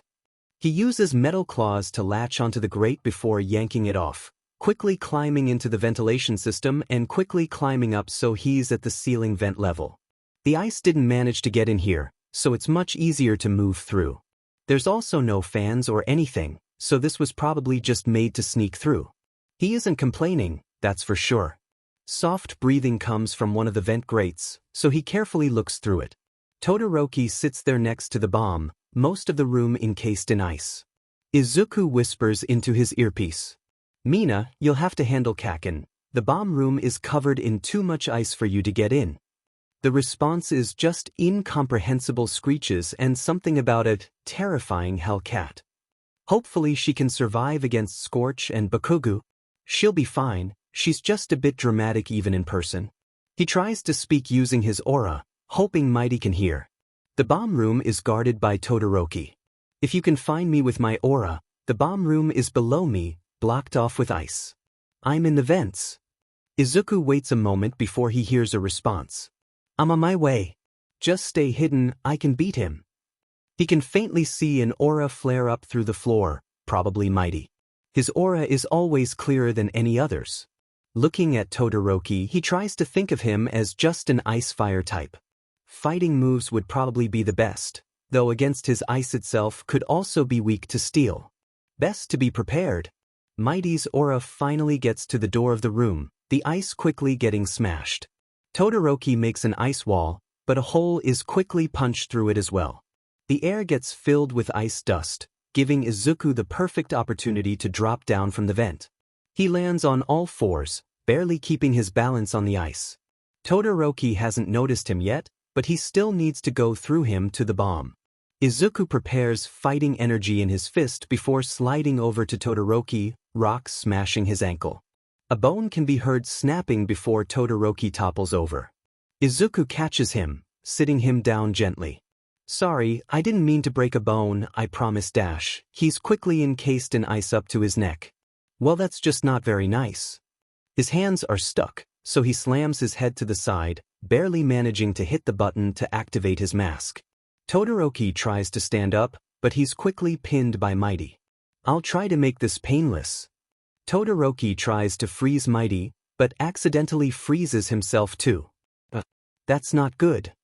Izuku takes the opportunity to gather dark energy around his teeth, using bite on the ice to shatter it bit by bit. Eventually he's able to get up, though he can hear explosions coming closer. He tried to gather both dragon and poison energy in his throat, carefully balancing it.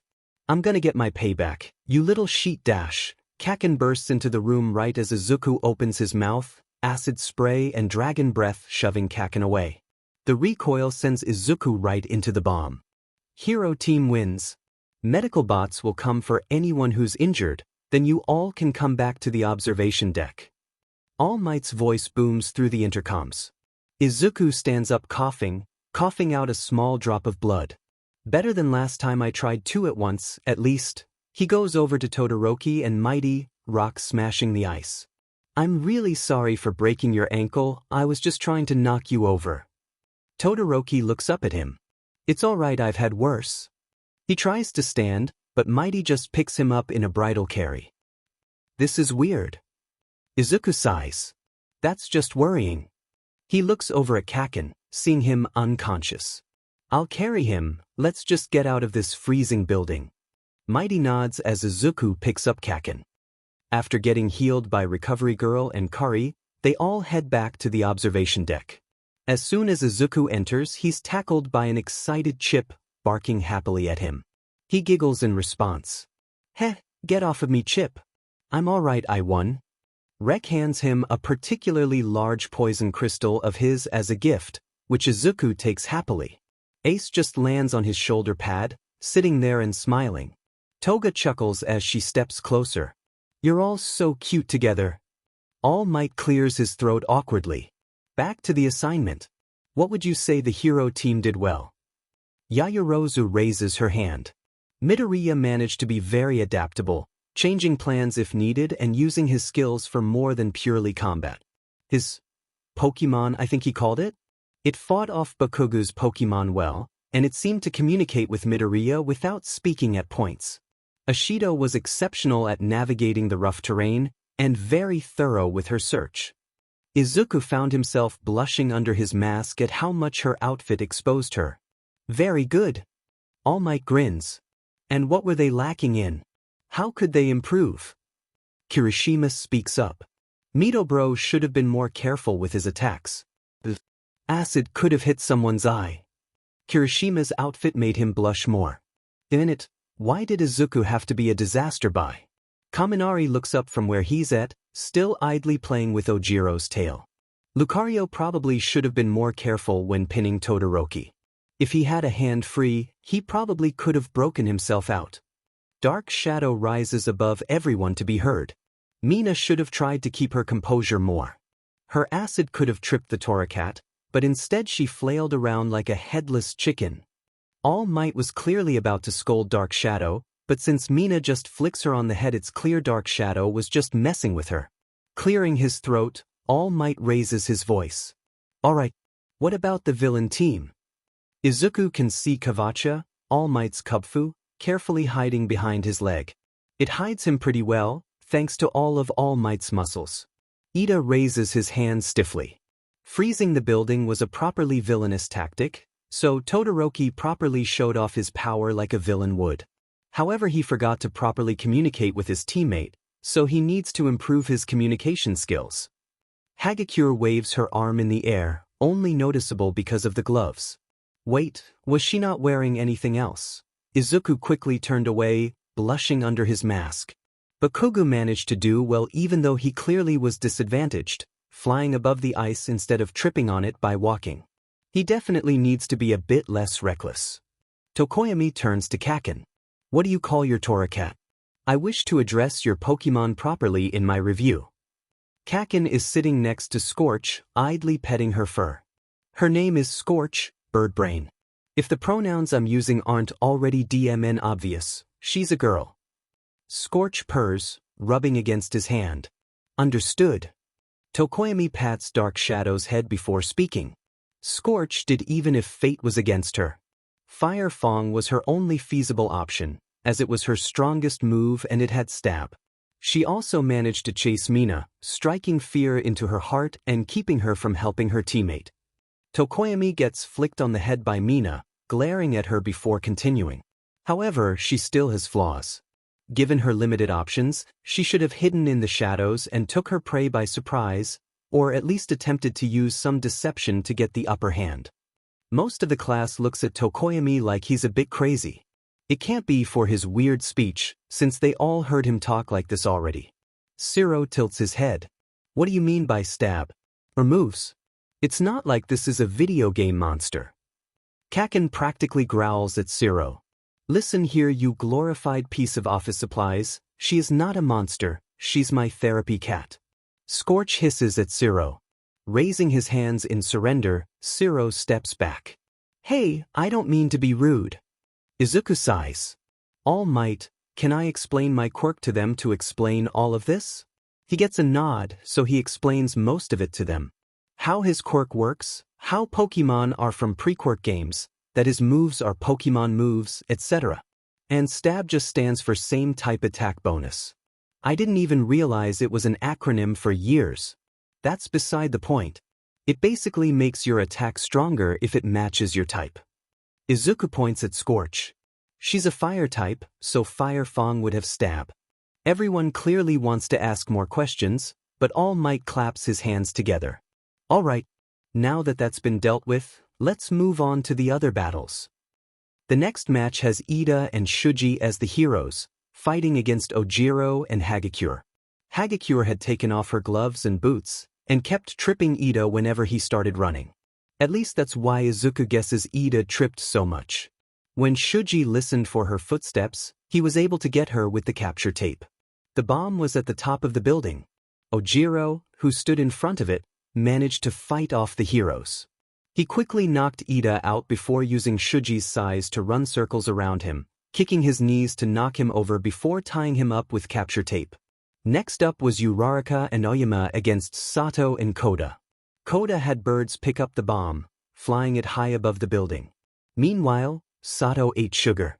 When the match started, Sato dodged a beam of energy and punched Aoyama in the chest, knocking him over and letting some of Koda's rats tie capture tape on his arms. Uraraka did the smart thing and ran, making Sato punch lots of walls. She cancelled gravity on chunks of rock so she could use them as ammo, throwing them at his face and releasing them when they floated above his head. Even with this, it took one slip-up for Sato to punch Uraraka to the ground, stepping on her chest so she'd stay down as rats tied capture tape on her. Kaminari and Jairu against Yaoyorozu and Toga was interesting. Toga had asked Izuku for some blood beforehand, which he easily gave. She had transformed into him, wearing her outfit but using his hood and mask. Yaoyorozu spent the prep time rigging the place with traps. The bube traps weren't harmful, but things like tripwires that launch capture nets could trap the heroes, and sensors that dumped non-toxic paint from above were annoying. Thanks to Toga's suggestion, there were also speakers playing Cotton Eye Joe, bass boosted to high hell, on loop the entire time. Once they actually got to the bomb, Toga fought them off with Izuku's muscles and speed before Yaoyorozu threw an insulated blanket on the heroes. Kaminari managed to just take out Jairu with the shock, so Toga quickly wrapped them up with capture tape. Tokoyami, Dark Shadow, and Azui fought against Kirishima and Shiro. Shiro had filled the halls with tape to try and make it difficult to get through while Kirishima stood guard in front of the bomb. Dark Shadow just tore through all of the tape like it was paper. Shiro tried to swing in and hit Azui from above, but she just kicked him into Dark Shadow, who held him still so Tokoyami could wrap capture tape on him. Meanwhile, Azui went ahead to Kirishima. She picks him up with her tongue, but Kirishima punching her tongue made her drop him. By then Tokoyami had caught up, Dark Shadow starting to pummel Kirishima while Azui touched the bomb, winning them the match. All Might seemed pleased with their results and sent them to change before they had to go back to the classroom. After the battle trials, they all were sent back to the classroom, where Aizawa was waiting for them. He seems normal, but he's scratching against the fabric of his capture scarf. I'm going to strangle that blonde oaf for sending you into battle trials on the first full day, but besides that, you all did well. Aizawa sighs before sitting down some papers on the podium. These are permission slips for all future field trips. Get them filled out, since for some reason the school board says we need it even for on-campus field trips. He goes back to taking a nap like usual. Kaminari walks over to Izuku. Dude, your Pokemon are so cool. I love retro games like that. Izuku smiles. Thanks. Lucario is named Mighty, Gabite is Chip, Alolan Grimer is Wreck, and Mew is Ace. He points to each of them as he says their names. They're lots of fun to have around.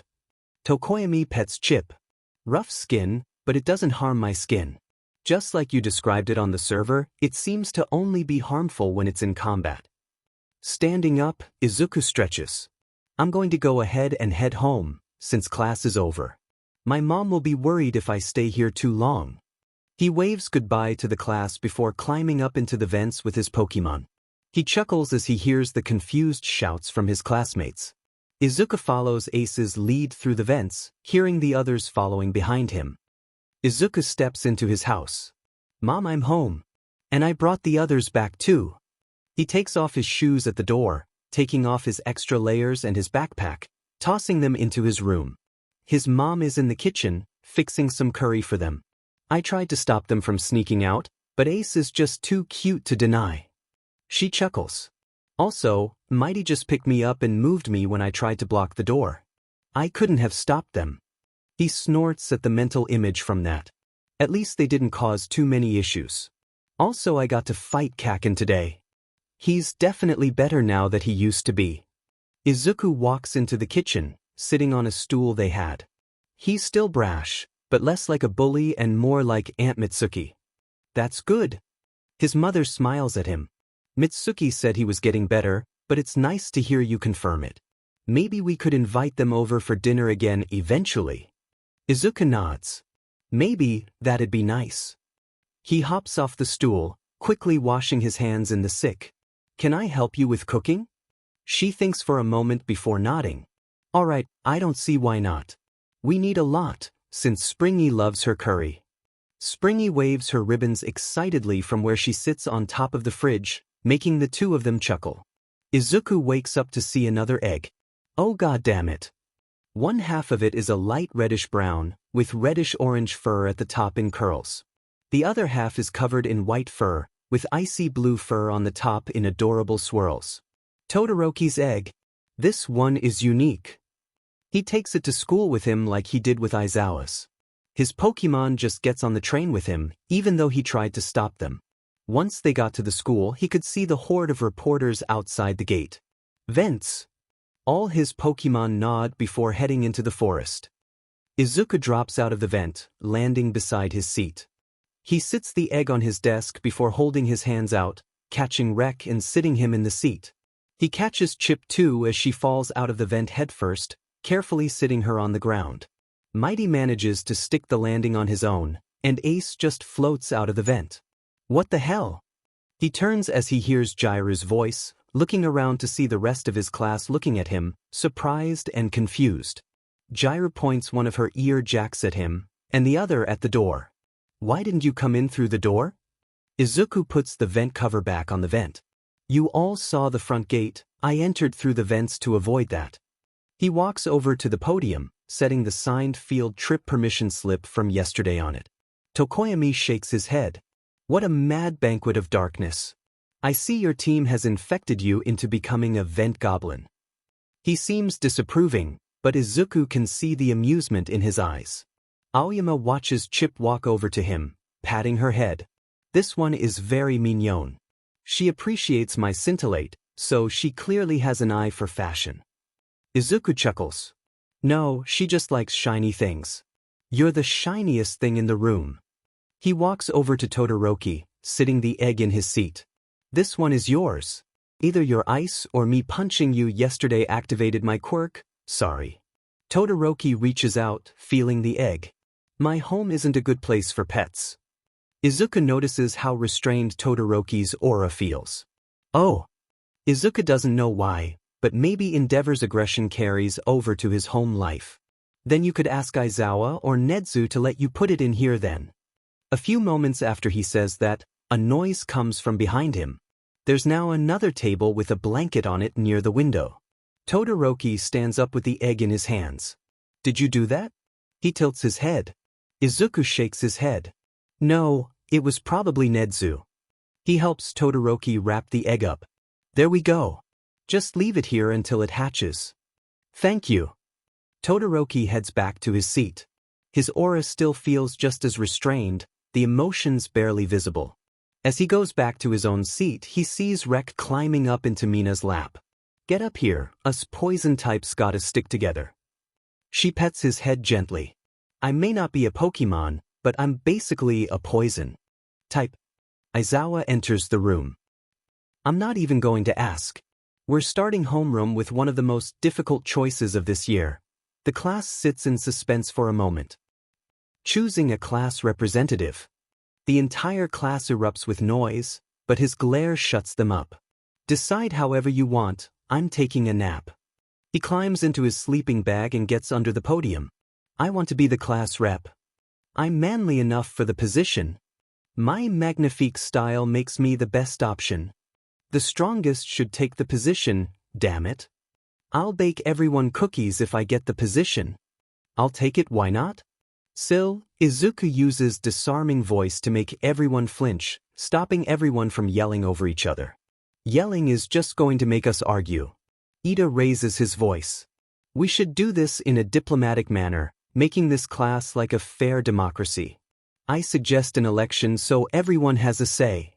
He keeps chopping his arms in the air, almost hitting Ace with them. Sue turns to look at him. Ida, we haven't been around each other long enough to build trust. We would just be voting based on first impressions, Karo.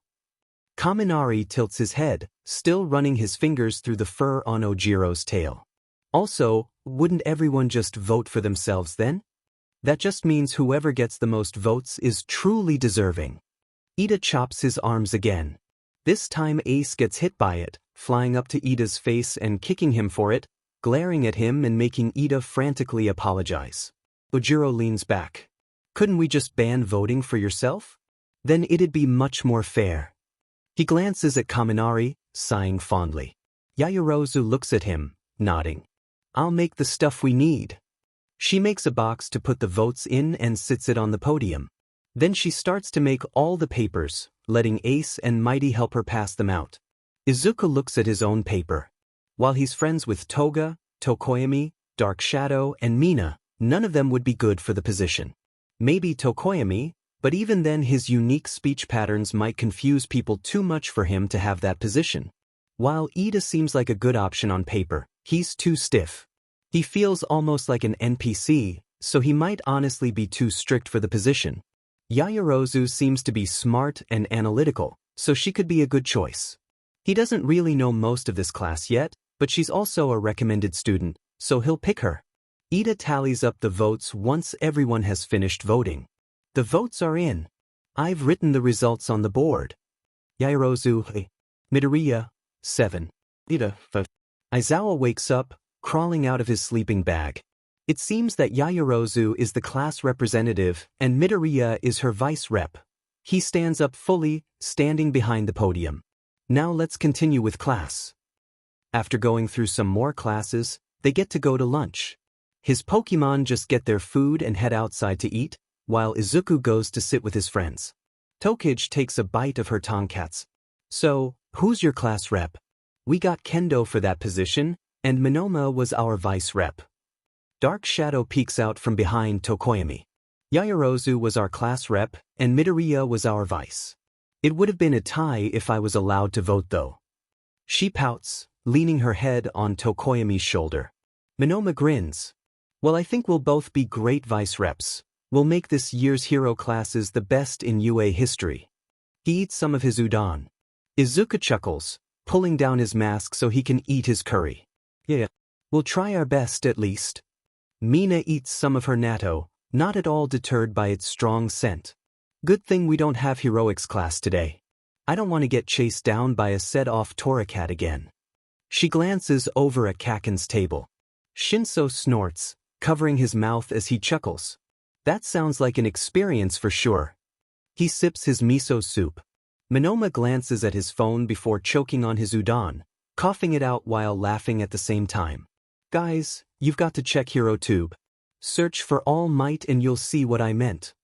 Now you've got me curious. Izuku looks at HeroTube, already seeing All Might on the homepage. He clicks on the first video. He sees All Might standing in front of a group of criminals. Instead of defeating them himself, he's watching as Kavacha fights them. Kavacha ducks under a kick. A punch to the back of the knee makes his attacker topple over. Two others tried to shoot at him, but Kavacha just jumped up, punching one of them in the wrist. The other one tries to punch him with an enlarged fist, but he disappears behind the fist. He shows up again, climbing up the fist before kicking them in the nose. That's my boy. All Might yells praise from the sidelines. Izuku drops his phone as he snorts. Oh my arse. Of course he would do that, he's so dash. Izuku devolves into a fit of giggles, doubling over and clutching his stomach. Oh Demon. Tokage laughs heartily, throwing her head back. That Kubfu is badass. It kicked those fuckers' buttes in no time. Tokoyami covers his beak to hide a chuckle. It seems this legendary bear is now by All Might's side. Quite fitting, a fighting type to match All Might's raw strength, and a legendary fitting with his number 1 status. Dark Shadow grins. The media is going wild. Everyone is confused, no one knows what Kubfu even is. She eats something from Tokoyami's lunchbox. They're all uncultured dum-dums, it's hilarious. Toga, who was giggling with Izuku, finally calms down. How did All Might get a Kubfu anyways? She blinks before turning to Izuku. Why'd I even ask? Of course it would be because of you. When did you even touch All Might? Izuku stops giggling, turning to her. Well, it's a bit of a long story dash. A loud alarm blares in his ears, the cafeteria lights turning red. Everyone starts to panic, people shoving against each other as they try to force their way out. People are crushing others and they're going to get hurt if they keep on. Izuku climbs onto the back of his seat. He can see out the window from here. It seems like the media just managed to get in, makes sense? He doesn't know how, but that's not the point. He looks through the crowd, searching carefully until he spots Yaoyorozu. Yaoyorozu, toss me a megaphone. She seems to barely hear him, but she still tosses him one that he catches. He brings the megaphone to his mouth, turning it on. Still, he sees everyone flinch in sync from the use of disarming voice. All of you are acting like children. Is it just the media, not villains? Either get back to your lunch or evacuate in an orderly faction. Everyone looks properly chastised by that, even his own classmates. They all listen to his instructions, the alarms silencing and the lights returning to normal. Izuku falls back into his seat, landing on his head. I hated that. Yelling at people is so draining. He decides just to stay like this, upside down in his seat. It's surprisingly comfy for the moment, though he'll regret it later. Mina flicks him in the stomach. Get used to it, you're planning to be a hero. She chuckles before going back to eating her natto. He topples over in his seat from the flick, collapsing into Tokage slap. Oh come on. That was mean. He pouts as he sits up, fixing his scarf and his hat. Tokage grins. I don't know, I didn't mind having a lap full of greenie. She chomps into her tonkatsu. Izuku blushes, sputtering before putting his head in his hands. He groans as everyone laughs and giggles around him, cursing both his bisexuality and how everyone around him was hot. They head back to their classes. Izuku's Pokemon make themselves comfortable in whatever spot they get in, and he focuses on the class. Instead of heroics training, they had Snipe come in. He spent the class talking about weapon safety. Despite him only using his pistol in fights, he knew about swords, knives, spears, all kinds of weapons. At one point, Kaminari raised his hand. Snipe, how do you know so much about these weapons? You've never fought with them. Snip turns to him. Well, partner, I went through a lot of changes in my original costume. At first I was going to be a samurai. That gets some surprised snorts from the class. Because of that, I figured I might as well train with a lot of different weapons in case I changed my mind. The guns are my favorite, but I can still wield lots of other weapons. Izuku makes sure to write this down in his notebook before raising his own hand nervously. Snipe-sensei, have you ever used your quirk for things other than bullets or knives? Of course, it works for all projectiles, even thrown ones. Snipe pulls out a smoke grenade. These are my personal favorites. I toss them at a villain and they can't see, but I can still shoot. I've also used actual bombs before, but those are too destructive for my liking. Thank you, Snipe-sensei. He quickly writes that down in his notebook too, Ace peering over his shoulder. When classes end, Izuku looks at Mighty and points at Kaken before climbing up into the vents. A moment later, he can hear Kaken. Let go of me, you furry mutt. Izuku sighs. Kaken, just come on. I want to show you something, so don't blow up Mighty. He can hear a groan, but no more violent struggling. Scorch managed to get here too, the annoyed hissing is a clear sign. Also don't insult my team, you don't need a round 2 with Mighty. Kaken practically growls at him. Don't bring that up, that was years ago. Scorch is going to kick his butt with me next time. Sure, Kaken. He giggles before he focuses on leading them through the vents carefully. They end up at Dagoba Beach. Kaken walks over to the crater in the sand. It's been somewhat smoothed over by time, but it's still noticeable. This was the trash beach? Why is it clean? What the hell happened here? Izuku grins. That would be me, Kaken. I cleaned it, and the crater is from when my quirk evolved. Mighty is already leading the other Pokemon, doing some stretches. Kaken blinks. What the hell? What even happened to your quirk, anyways? He stares incredulously at the crater. Well, he sighs. I gain the ability to use Pokemon types. The issue is that it's far too powerful for my body. That, he pointed at the crater, broke my arm and a couple of ribs because I used aura energy. Seeing how speechless Kaken still is, Izuku continues. I learned that I could channel that energy by using Pokemon moves. I've only got some weak ones now, but they're helpful. Mighty has started sparring with Chip, attacks flying everywhere and sand getting kicked up into the air. Rek and Ace also spar against each other, hit her, Ace staying low to the ground to make it fair. Scorch watches from the sidelines, tilting her head curiously. Kaken turns to him. FING lucky unlucky but nerd. You got all this power but can't even FING use it yet. Well, you better get stronger, I need some good competition, and you aren't too shitty. Izuku grins. Of course, I gotta get stronger if I want to take the #1 hero position. You can't have it, poke B3D. That spot's mine.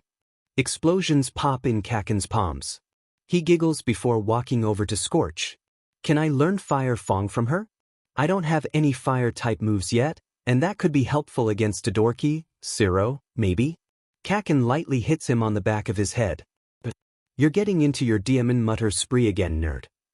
Izuku can't help the flinch, trying to shake off the uncomfortable feeling quickly. Sorry, Kaken. So, can I learn it? Yeah, go ahead, poke BSRD. Kaken sits down on the sand, scoffing. Izuku can feel the shame in Kaken's aura after that, but he'll drop it for now. He crouches down by Scorch. Okay, so I want to use Fire Fong. Should I focus on heat? Scorch nods at him, sitting down.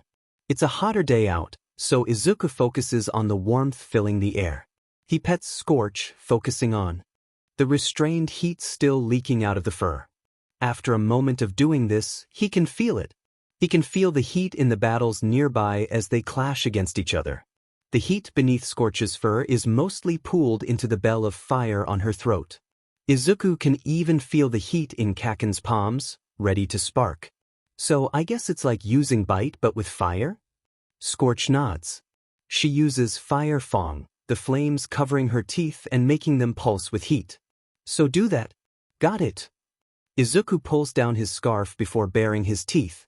Heat from the air around him gets pulled into his mouth, forming around his teeth. The flames don't hurt, they feel comfortable as they sharpen into flames. He chomps on the air in front of him, letting the heat fizzle out after the attack. Now that he focuses, he can feel some heat gathering into his body. Looking at his body, he focuses enough that his eyes start to hurt. He can see different energies gathering inside his body. Most of it is gathered around his heart, though there are some in other parts, like a bit of steel energy at his fingertips, and fighting energy in the muscles of his hand. The energy around his heart is pure and raw, while the energy at other parts is more refined and specific. Kaken, I discovered something. He turns to him, already grinning even though everything looks too bright since he strained his eyes. Kaken tilts his head. What did you figure out now, nerd? Izuku takes a deep breath. So I think my body might have reserves for the Pokemon types. It's mostly just raw energy around my heart, but it even gets some at my fingertips, teeth, and probably my throat too. Since I learned Metal Claw, I have steel energy at my fingertips, and Rock Smash got fighting energy in my hand muscles. And when it can't use the reserves, it takes from the environment instead, like using heat from the air. And how does this help? Kaken leans back as Scorch comes over to sit next to him. What could you even do with this information, Poke BSRD? He blinks. Okay, I can't really do much with it. Isn't it just interesting to know things, Kaken? Izuku pouts. Kaken grins. Nah, you're just a shitty nerd. Izuku whines dramatically. Kaken only cackles in response, but moments later, some sand hits him right in the side of the head. Who the hell did that? I'll kill ya. None of his Pokemon fess up, but Izuku snorts at the barely hidden pleased look on Chip's face. Don't kill her, Kaken. Izuku giggles to himself as he watches Chip sprint away from Kaken, who's still screaming profanities that would make a sailor blush. Izuku sits in class the next day. The main classes flew by, even with his Pokemon occasionally causing some chaos. Ace taking a nap on Cementos' head in the middle of class was the highlight for sure. They're finally at their heroics class. Aizawa stands at the front of the class. Alright, today we'll be doing rescue training at another on-campus location. Immediately, the class fills with noise as people start chatting about it. Disarming voice from Izuku and the old Eraserhead glare shut them up. I wasn't finished. Aizawa sighs. We'll be doing this alongside Class 1B so you can learn how to work well with unfamiliar heroes. He pinches the bridge of his nose. And one of the students in that class won't shut up about class cooperation, so we went ahead and did it. He presses a button, making costume cases come out of the wall. You can choose between wearing these or your gym uniforms. Your costumes might not be useful in all situations after all. Now get dressed. Aizawa walks out of the classroom. Everyone immediately scrambles to get up and choose between costumes and gym uniforms. It seems like basically everyone got their costumes. When they walk out to wait for the buses, they can already see Class 1B waiting. Izuku walks over to Monoma. Nice outfit. Monoma looks like a butler with that fancy outfit, clocks on his belt. He grins. I know, I made it look perfect. Yours looks good too, of course. Mina looks over at Monoma before speaking in a mocking voice. Could you get me a drink, butler? She laughs before dodging his slap. Don't be so violent, butler. Dark shadow gets in between them. Oh come on, stop acting like children. Even if it is funny. That's Bakugu's job. Luckily Kaken wasn't listening. Monoma sighs before quickly reaching over to flick her forehead. I had to get my payback somehow. Tokoyami runs his hand down his face. Trying to keep you all in line is like herding cats. Izuku can still see the fondness in his aura even as he grabs the back of Mina's shirt to stop her from retaliating. Izuku turns to Shinso. You really are Baby Eraser. His outfit looks like Eraserhead's outfit, just with a slight lavender tint and a voice modifier. Shinso gives him a glare with no heat behind it. Shut your were mouth, Midoriya. He gets head-butted in the shin by Chip, jumping up. F-. Rude, that hurt. Chip just laughs at him. Tokage walks over. What do you think of my hero costume, Greenie? She has a skin-tight bodysuit made of lots of tiny purple scales, the same material making up her eye mask. Her hands are covered by fingerless gloves with tan three-piece wrist guards. Izuku blushes, lucky his mask hides it. It looks good. Oh really? She grins, about to tease him before she's interrupted. Yaoyorozu yells to them all with a megaphone. The buses are here, come board them in a timely manner. Tokage rolls her eyes. You're saved for now, Greenie.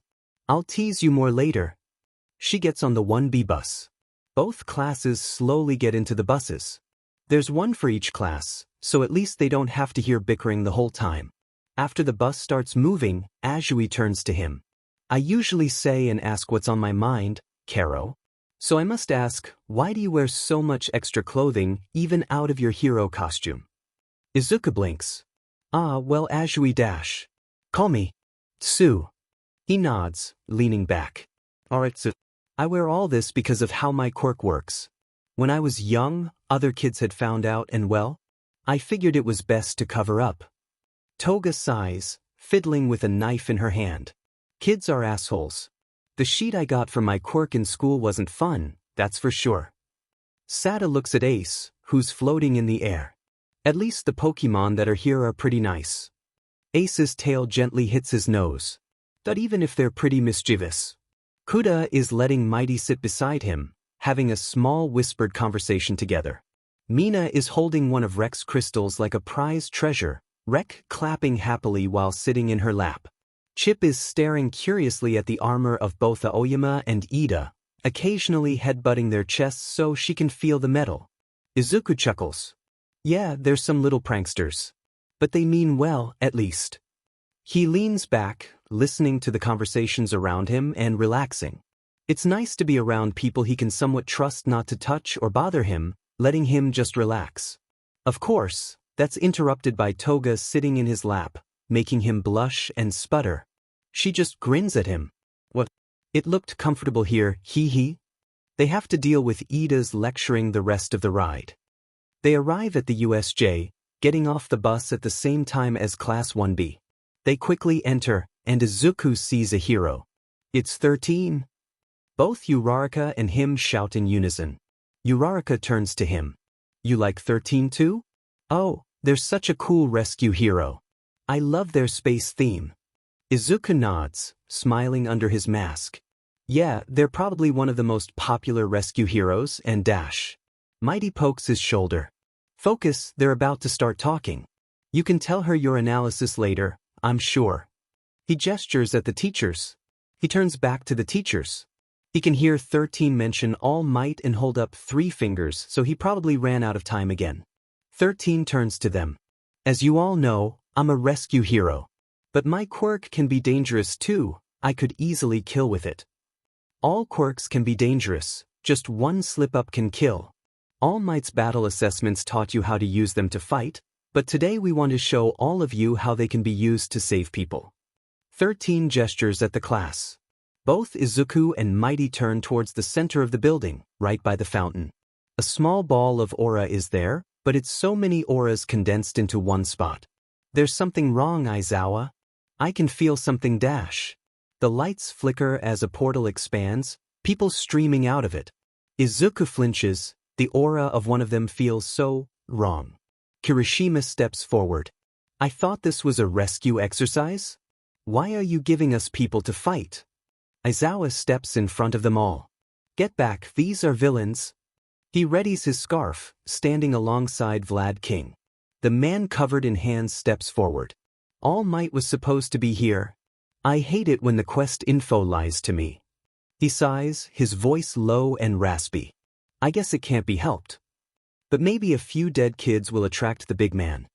Villains rush forward, but so does Aizawa. He leaps down the stairs, tripping people and usually his scarf to slam them into each other. Vlad King is right behind him, shooting blood at villains and punching them away. Izuku looks on in awe. They're doing so good even while massively outnumbered. Hey. He gets picked up by Mighty. Ida yells at them. Let's evacuate, follow Yaoyorozu and Kendo. There's no time for analysis. A portal of darkness forms in front of them, glowing eyes on it. I'm afraid I cannot let you do that. We are the League of Villains. We have come here to end the life of the symbol of peace. While we expected him to be here today, the revised schedule is but a minor inconvenience. My role is still unaffected.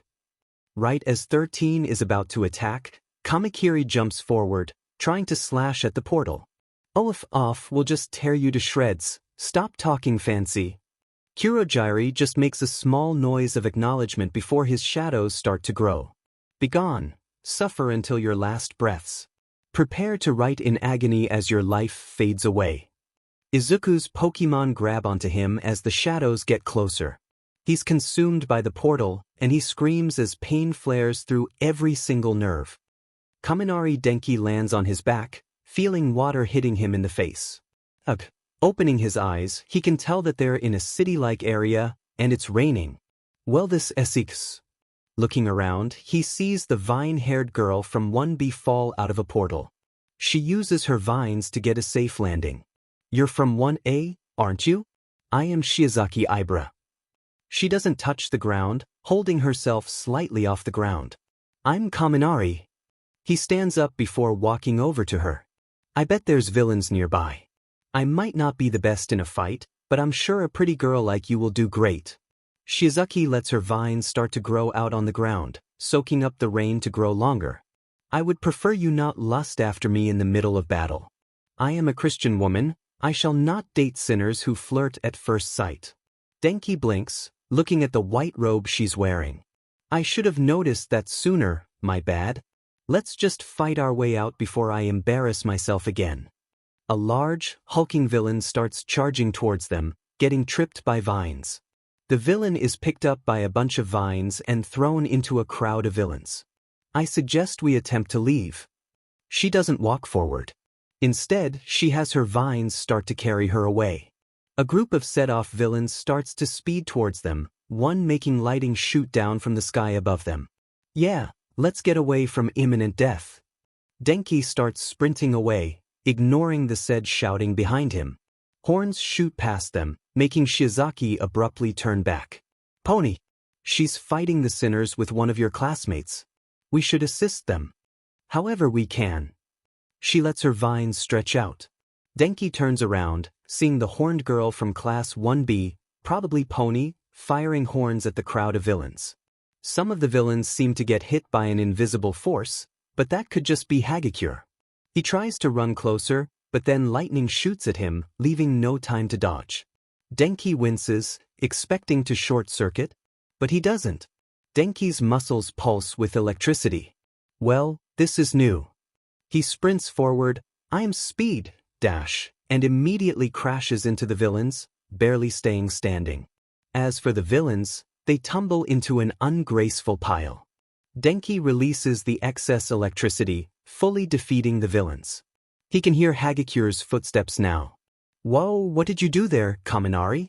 I didn't know you had super speed. Denki shrugs. The guy struck me with lightning and it caused that. Definitely useful, though. Pony points in a direction. I can see exit. Let's go. Her Japanese is a bit choppy, but Denki still follows her when she starts sprinting. Hopefully the others are winning their battles. Kirishima Ijiro stands beside the black-haired girl, Kodai, watching Bakugu and Ojiro fight. The place they're in is full of fire, so Scorch is hiding in the flames and ambushing villains randomly. He had tried to help, but between Ojiro's skill and Bakugu's power, Ijiro and Kodai didn't have much to do. When he follows Kodai's gaze, he realizes her eyes are trained on the two of them's buttes as they fight. Why you staring at them like that? Not manly, I'll be honest. Kodai shrugs. It looks nice, though some of your classmates had better ones. She must have noticed his shocked look, because she continues. At least I admit to staring, others wouldn't. Ijiro sighs, shaking his head. I guess I can't stop you, still not manly. One villain tries to sneak up on him, but even he can hear their footsteps. A quick hardened punch to the face knocks them out. Geez, that was kinda easy. His classmates are definitely winning if all the villains are weak. Yairozu Momo lands in a random grassy area of the facility. She forms a bow staff, holding it tightly as she cautiously walks around the area. She's the class president, she has to set the right example. She sees Jairo fighting off a villain by a door. The villain looks like an angry minotaur, charging at Jairo again and again. Momo sneaks up behind the villain, carefully producing a taser and some soundproof headphones. Momo puts on the headphones before making eye contact with Jairo, mouthing now. A loud sound wave is muffled by the headphones. Momo hops on the villain's back, tossing him right in the neck with enough voltage to knock him out. She takes off her headphones. Are you all right? Jairo brushes herself off, nodding. I'm good. The guy was trying to get into this room. She points her ear jacks at the door. Said it was a control room. I see. It's a good thing you fought him then. There's no doorknob, just a keycard slot, so she can't get in without breaking the door. Let's protect this room even if we can't get in. The girl in a mushroom outfit comes over. Hey, it's me, Komori. She holds up some odd-looking weapons, almost like guns. You two are from 1A. I heard something about defending this place. Momo nods. That room is a control room, it needs to be kept away from villains. Komori grins, holding up her gun-like things. Then I'll help. I can create mushrooms, so I'll make any attackers choke on some Amanita muscaria. Maybe that's too mean. Nah, better than Amanita phalloides. Jairo steps back. I'm gonna guess those are mushroom names, she shrugs. Whatever, if you fight on our side, you can be a bit weird. Momo smiles at the exchange before changing position completely, preparing to fight. It seems her instincts were right, as within seconds they're fighting again, protecting the controls. Shinso Hitoshi likes to think he's hard to shock. He's dealt with the chaos of his friend group, after all. However, he'd say swinging by his capture scarf around a mountain while being chased by some birds made of rock is pretty DMN shocking. Help me, you dumbass. He can see Mina, and instead of helping, the pink sheet is laughing at him. He dives at her, going above her head and rolling behind her. Mina turns to him. Huh, she's getting pecked at by the rock birds, cutting into her skin. Get them off of me, baby eraser. Hitoshi glares at her for using his username. You're lucky you're my friend. Hananuki, soften these birds. He can already hear the other boy trying to protest. I don't think they're organic, just try. Hananuki walks over, sighing. Let's see if it'll work. He uses his quirk on the rock birds, watching them turn to mud, falling to the ground. Even when they harden once his quirk releases, they don't come back to life. That makes these much easier to handle. Definitely. Now go help the other two. Hitoshi glances over at the gravity-canceling girl from 1A and Rin. The girl canceling the gravity on Rin's scale so they could shoot out faster was smart, but clearly it only helped with the smaller rock constructs. Sighing, Hananuki heads over to the other two, even as Hitoshi and Mina start to bicker about who deserved to get pecked at by the birds more. Azuichi sits on a boat, surrounded by water and villains. She's already saved some of her classmates, though she only recognizes Aoyama. Who are you two, Karo? Call me Tsu. The guy with an odd-shaped head with several holes in it speaks up. My name is Bondo. I can spray out fast-acting glue. I'm Fukudashi. The other guy, who has a speech bubble for his head, speaks up. I can make physical onomatopoeias. They even have the effect of the word. For example, boom explodes. Aoyama stands in front of them. I am Aoyama. I can dash. She cuts him off. He shoots lasers from his belly, but it makes him sick quickly. When he pouts, she sighs. If you explained it, it would have taken forever and involved too much French, Karo. Tsu looks over the edge of the boat. The villains seem cautious. Anyone got a plan to handle them? The sound of cracking fills the air as one of their attacks hits the boat. Aoyama slams into the boat, starting to make it sink. Aoyama turns to her. It seems less criminals were not as cautious as you thought. I cannot die, it would ruin my briller. Fukudashi's speech bubble gets a mischievous union beside and joined with union on it. I got an idea. First off, can you carry us all if you jump to the shore? No, Karo. She shakes her head. If I tried it, I would fall short, and even getting a boost would just leave us open for the villains to attack. He nods. Thought so.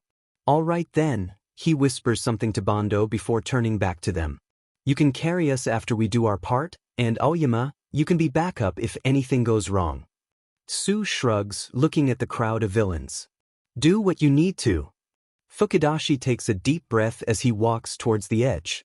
Splash! It turns into a giant word, falling down in the water and creating a massive splash. Bondo sprays glue into the water, all of it gathering at the center where the villains are getting pulled back to. Tsu grabs the two of them and Aoyama with her tongue, leaping away. She hears someone yell, zoom, when they start to slow down, and suddenly she's the one getting yanked through the air, seeing Fukudashi gripping onto a giant word for dear life. They end up crashing into a forest, Fukudashi yelling something else, letting them land on something soft. At least they got out. Toga Himiko climbs onto Monoma's back. Come on, I can't walk on ice. You copied the guy's quirk, use it. They're in an area that looks like a landslide. At least it did before Todoroki had frozen over the ground. Monoma tries to throw her off before sighing. Fine, you're lucky we're cousins. If you were Tokage, I would have thrown you off. He uses Todoroki's fire, melting the ice around them. Almost immediately, a group of villains pops out of the ground, the dirt shifting around them. Monoma tumbles backwards from a punch, forcing Himiko to leap off of him. She slashes at the attacker, hitting a pillar of dirt instead. Himiko ducks under a punch from the side, sweeping the attacker's feet. She stabs him in the shoulder, letting her special knife drain some blood. Something slams into her back, forcing her to roll with the momentum and let go of the knife. She pops up into a standing position. The guy she stabbed is starting to get up, so she yanks the knife out of his shoulder. She drinks the blood from the knife, starting to transform. A large, bulky body. Slower but stronger. You're gonna get it now. Himiko picks up the guy she stabbed, throwing him into someone else. Over here. She runs over to Monoma, who's controlling the dirt with a copied quirk. Ready for a home run? Himiko grins. I was born ready. The dirt moves and shifts, picking up the collapsed people and yanking those still standing into a pile, gathering it all into a ball of dirt. The ball gets launched towards them. She waits for a moment before punching with both fists, launching the villains far away. Home run! Himiko giggles as her form melts away, leaving her in her hero outfit. That feels much better, that guy was so not cute. Monoma rolls his eyes. Oh come on, you can't be picky. I don't like the quirk I copied either, it's too sluggish, but I still used it. Now let's go. The two of them bicker playfully as they walk off. Izuku falls on his back, taking deep breaths as his nerves slowly stop pulsing with pain. He feels himself get picked up, opening his eyes to see Tokage. The hell happened to you, Greenie? He groans. That felt like too much. That portal guy isn't normal. It felt like my quirk got activated more than once from one person. He felt like more than one person. He gets sat on the ground, standing up. He can see a ruined city around them. Tokage stretches, ignoring the sounds of fighting around them. I would say we should go fight, but your Pokemon are doing that for us. Mighty is running circles around the largest villain, distracting him and counterattacking him over and over again. He sees Chip trapping several villains in mounds of concrete and dust, stealing anything shiny they have. Some villains are having to dodge acid spray from Rek, who looks like he's having the time of his life. Finally, Ace is flying above everyone, using hit-and-run tactics over and over again. Izuku sighs, feeling the pain finally fade away. Were there any others here with us? Dark shadow pops out of an alley. We're here. Ah. Izuku ends up jumping back out of surprise, the back of his head pressing into Tokage's melons. He looks up to see her sheet-eating grin. Not a word, Tokage. Tokage pats his head. Oh, this is definitely going to the group chat, Greenie. She just laughs at his embarrassed groan. A villain flies past them, unconscious. Tokoyami sighs as he steps out of the alley. As amusing as your bisexual panic is, this is still a villain attack. What should we do, Midoriya? Izuku steps forward, getting off of Tokage's chest. Well, we should probably go help Aizawa-sensei and Vlad King. There were a lot of villains there. He turns to his Pokemon. Sill, disarming voice gets their attention. We're heading out, come on. Tokage grins. Great. Ace could probably lead us, since she can literally float. She looks up at Ace, who nods and starts flying forward. They all follow Ace as she flies through the air, bringing them to the plaza. Aizawa and Vlad King are fighting in sync, Aizawa grabbing villains with his scarf for Vlad King to shoot blood at. The guy covered in hands seems to be ranting to Aizawa and Vlad King, but then Izuku notices the person, the monster beside him. A body covered in dark bluish-gray muscles, one with 4 hulking arms. The mouth had a beak around it, unnaturally sharpened beyond its original state. Its brain is exposed, 3 head crests sticking out of it, all the same beige color of the beak. It wears a black belt with a golden belt buckle. The buckle that should have AP on it instead has LOV on it in red writing. When he looks into the eyes that poked out of its brain, he can see life, but no true soul. Greenie? You all right? He hears the voice beside him, but he can't focus on anything other than that creature. That feeling he had all those years ago, time and time again. He learned to ignore it when he woke up. Clearly it had been more than just his mind playing tricks on him, if this twisted beast stands here. Izuku has always felt a slight connection to his Pokemon through his Quirk, even Kaken's Pokemon. And with this beast, he can feel a connection, twisted and mangled after years of torture. It's one of mine. What do you mean by that, Midoriya? Tokoyami's voice is laced with worry. Izuku takes a shuddering breath, feeling rage in his veins as he speaks, his voice quiet but clear nonetheless. That's a Pokemon. Bakugo Katsuki walks out of the flaming city, Scorch at his side and the other idiots behind him. All right, let me go beat the shit out of the portal fucker, Scorch? Scorch stops dead, staring towards the center of the USA. Katsuki's about to ask again, but then he feels it. An aura of rage fills the air, almost suffocating with its intensity. The rage pulses through the aura with waves before it suddenly seems to fade. But Katsuki knows better. The anger just found the target to aim it all at. Scorch doesn't meow, she hisses loudly as Katsuki curses. We need to get the hell over there. He doesn't wait for the others, he just starts blasting, propelling himself with explosions. Anything that makes the nerd that angry is a problem. Izuku sprints forward, ignoring his friend's yells. He rock smashes the air, sending him flying faster and faster. Opening his mask, he flips around and breathes out dragon breath to propel him even faster. He flips back around right as he gets to the plaza. What did you do? Izuku doesn't give Handman time to react, acid spray firing out of his mouth. Who the hell are you to mangle my Pokemon? The man dodges the acid. Such a rude NPC. I'm Shigaraki, I guess you're where the doctor sourced his Pokemon from. This Nomu is a mix of Machamp and human DNA. I would have preferred a normal Machamp, but that wasn't the quest reward, so I had to take what I could get. Metal claws form at Izuku's fingertips, flaming fangs growing in his mouth as he bares his teeth. You turn my Pokemon into a monster? You fucker!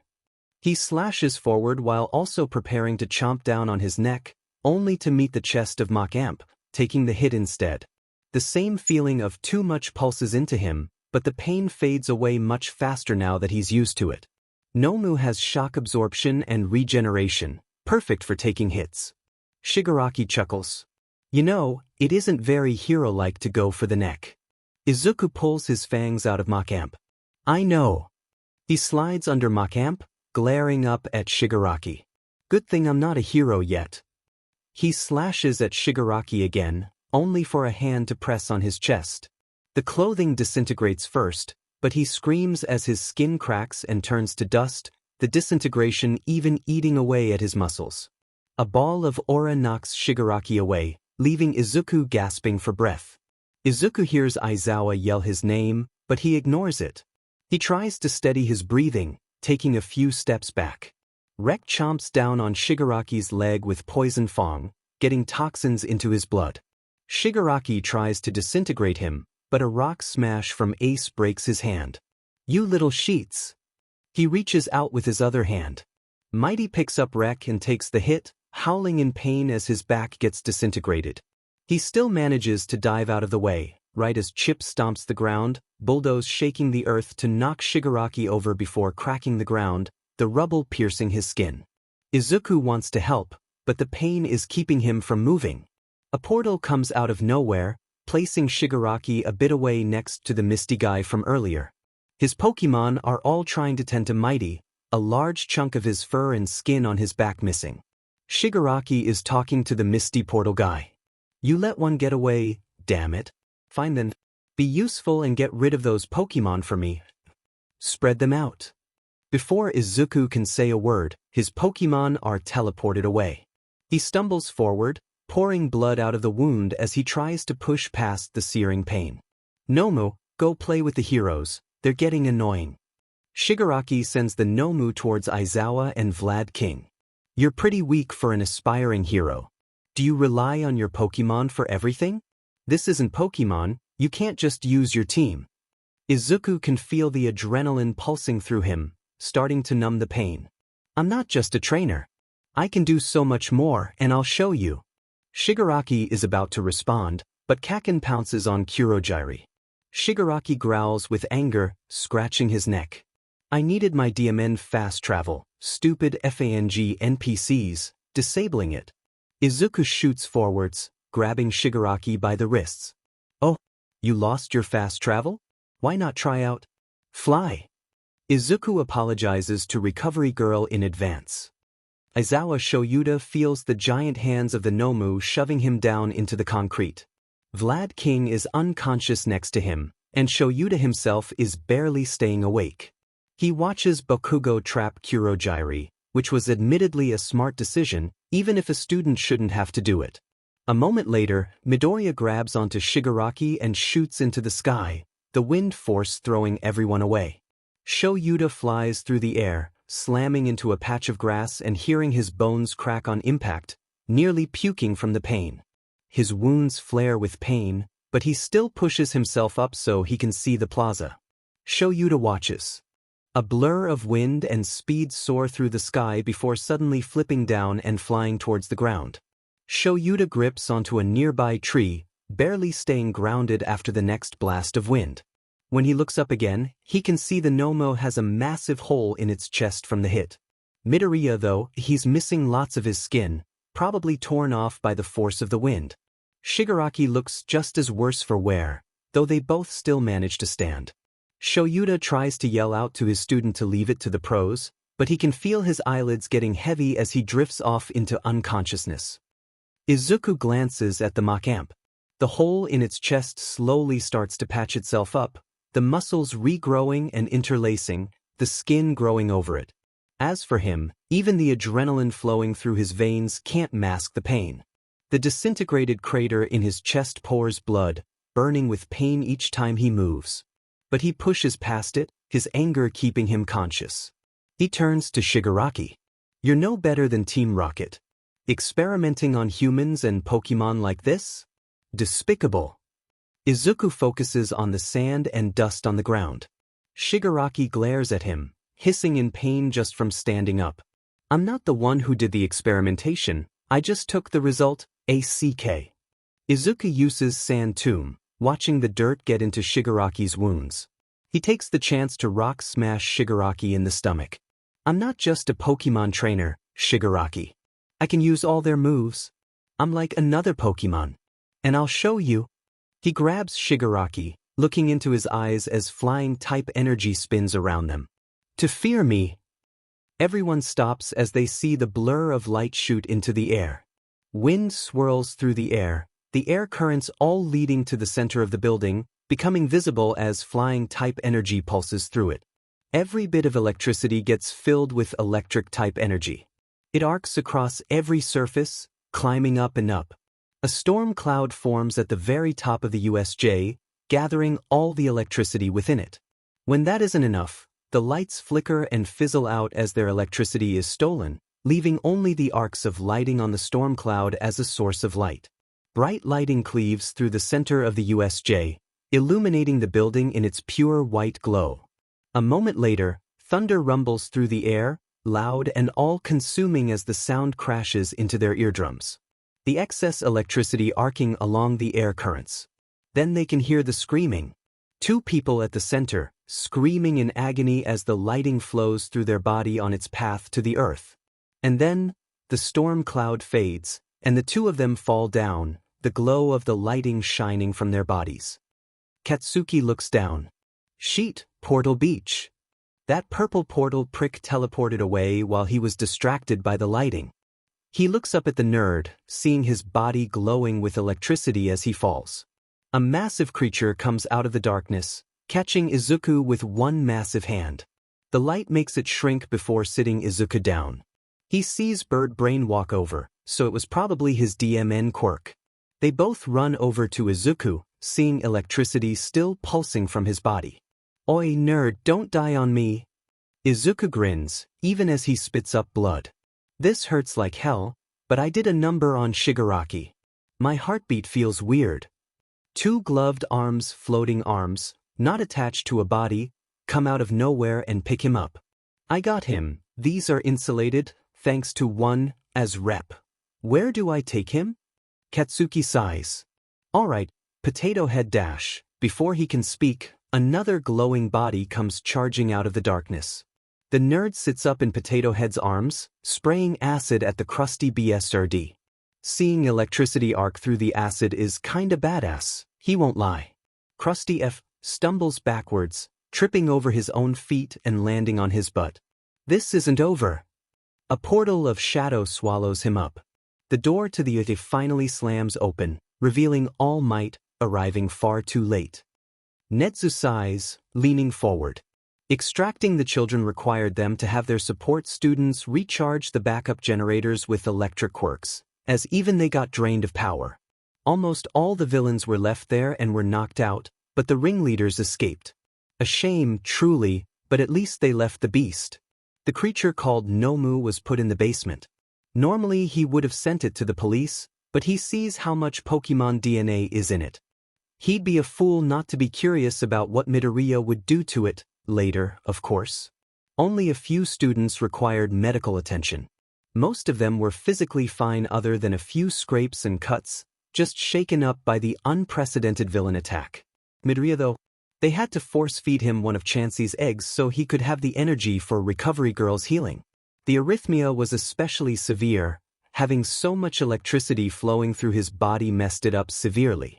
They also had to give skin grafts, many skin grafts. The other students weren't doing well either. He's prepared mandatory therapy appointments for them all. He's looking into hiring another therapist. Hound Dog is going to be overworked at this rate. Mental scarring isn't the only issue, though. Yaoyorozu Momo almost lost an arm to a villain when the lights went out, but she managed to fight back. Uraraka got her leg broken by tripping down the mountain, and Yanagi got partially caught up in one of 13's attacks, meaning they had to repair her skin too. It was unfortunate. As for the teachers, they were all heavily injured, but they would make a full recovery. Mild scrapes compared to Midoriya. Nezu has taken the time to try and up their defenses. The wall and gate both need an upgrade, though the most he can do is infuse them with anti-quirk metal, which is extremely costly even for him. He'll do what's needed for the students. The USJ needed a unique approach. Nezu has decided to order in some quirked crows that are made of pure energy.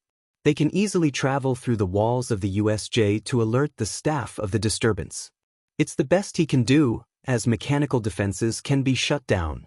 He has a much better idea for Kurogiri though. On every UA facility, he started installing towers. At the top of all of them is a glass sphere, containing a beacon. The beacon itself is made by having someone with a quirk that allows them to copy energy copying from many different teleportation quirks and mixing the energy together to make the beacon. The machinery in the tower can use the beacon to check for any teleportation in the vicinity and check the DNA, so they can exclude the student's DNA from the system, but that's irrelevant even if it interests him. While they can't prevent teleportation or warping, they can at least alert themselves of it. They cost a lot of time and money, but they're worth it all. They should be able to finish the defenses upgrading within a week. Though he expects to see some complications before they finish, so they may need to add something else. A problem for later. For now, he has to go meet the HPSC president. He just needs to remember not to mention Midoriya or the Pokemon. They aren't poaching his students again. Izuku wakes up in a void. He's floating through the vast darkness, peaceful and silent. But then it changes. Lights start to spark in the void, stars glowing and fading. At first it's infrequent, occasional lights, fading in seconds, but then more and more start to form. They swirl around him, going past him and all starting to collect in one spot before shining brightly, leaving a body made of pure light, one he recognizes. Arceus. The god of all Pokemon stares down at him. I see that thou has arrived. Welcome to my realm, far outside of time and space. I am that which you humans call Arceus. Arceus' form solidifies from light into a true body, the one he recognizes. Thou art a curious child. Thy power pierces the fluid of Palkia's space and surpasses the binding chains of Dialga's time. Thou art from another universe, yet thee uses creatures I created. Izuku looks up at the god in front of him. Are you here to try and stop me? He tilts his head. I'm honored by you speaking to me, but I have to ask why? He leans back, feeling soft light behind him. Because thou interests me. Arceus stares at him, the gaze of a god looking deep into his soul. A child, pure of heart. Fate has dealt thee the worst hand in many universes, and yet thou often perseveres. I shall give thee a gift. I will only ask one question before thou leaves. Where does thee want to awaken? He thinks for a moment. I want to go home. Then by Arceus' will, it shall be done. Arceus shatters into a cloud of light. Stars swirl around Izuku, the light consuming his body and tearing him out of this void. I will do this for thou only this once, child. Izuku's body shoots out of bed, but his mind stays dormant. Light controls him instead, taking the place of thought. No eggs have formed yet, his body was too weak to produce them while unconscious. Making them here would be safer, but Izuku wanted to go home, so home is where he'll go. He stands up, the IVs getting yanked out of his veins by the movement. There's a window in the room, but the landing spot isn't ideal. He tries the door, but it's locked. No matter, a blast of light knocks the door off his hinges, even as his orifices begin to pour blood. Present Mike tries to grab him, saying something he doesn't hear. He ignores the hero, slipping under his arms and walking past him with precise steps to get out of his reach. Midnight also attempts a similar tactic, trying to block off the hallway. He collapses to the ground, twisting his body as he crawls in between her legs to get past her. The surprise lets him get out of her range fast enough. In a window, he spots his own reflection. His eyes are wide open, glowing with light.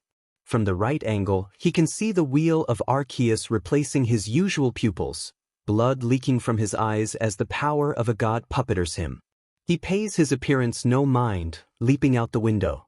Glass pierces his flesh, but he walks until he's surrounded by nothing but grass. Life drains from the plants around him, turning into pure light that fills him. The glass shards pop out of his flesh as the cuts heal, the skin grafts properly sealing to his flesh as the light heals him. He expands his radius, draining more life until his veins glow with light. He harnesses that light for one moment, teleporting himself back into a familiar room, his own bedroom. The light has already faded, and the deed is done. He passes out, collapsing into his bed. Shizenji Chiyo sits at the staff meeting. She pinches the bridge of her nose. And how exactly did you all manage to lose a child? I was on break for 5 minutes, and he wasn't meant to wake up for another couple of hours. Yamada leans back, sighing. I'm sorry, really.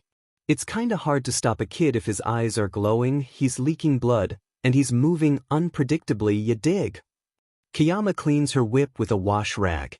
Yeah, he dodged every grab in the weirdest ways possible. He didn't seem to be trying to hurt us, but he also didn't seem fully there. Midoriya even leaped out a window.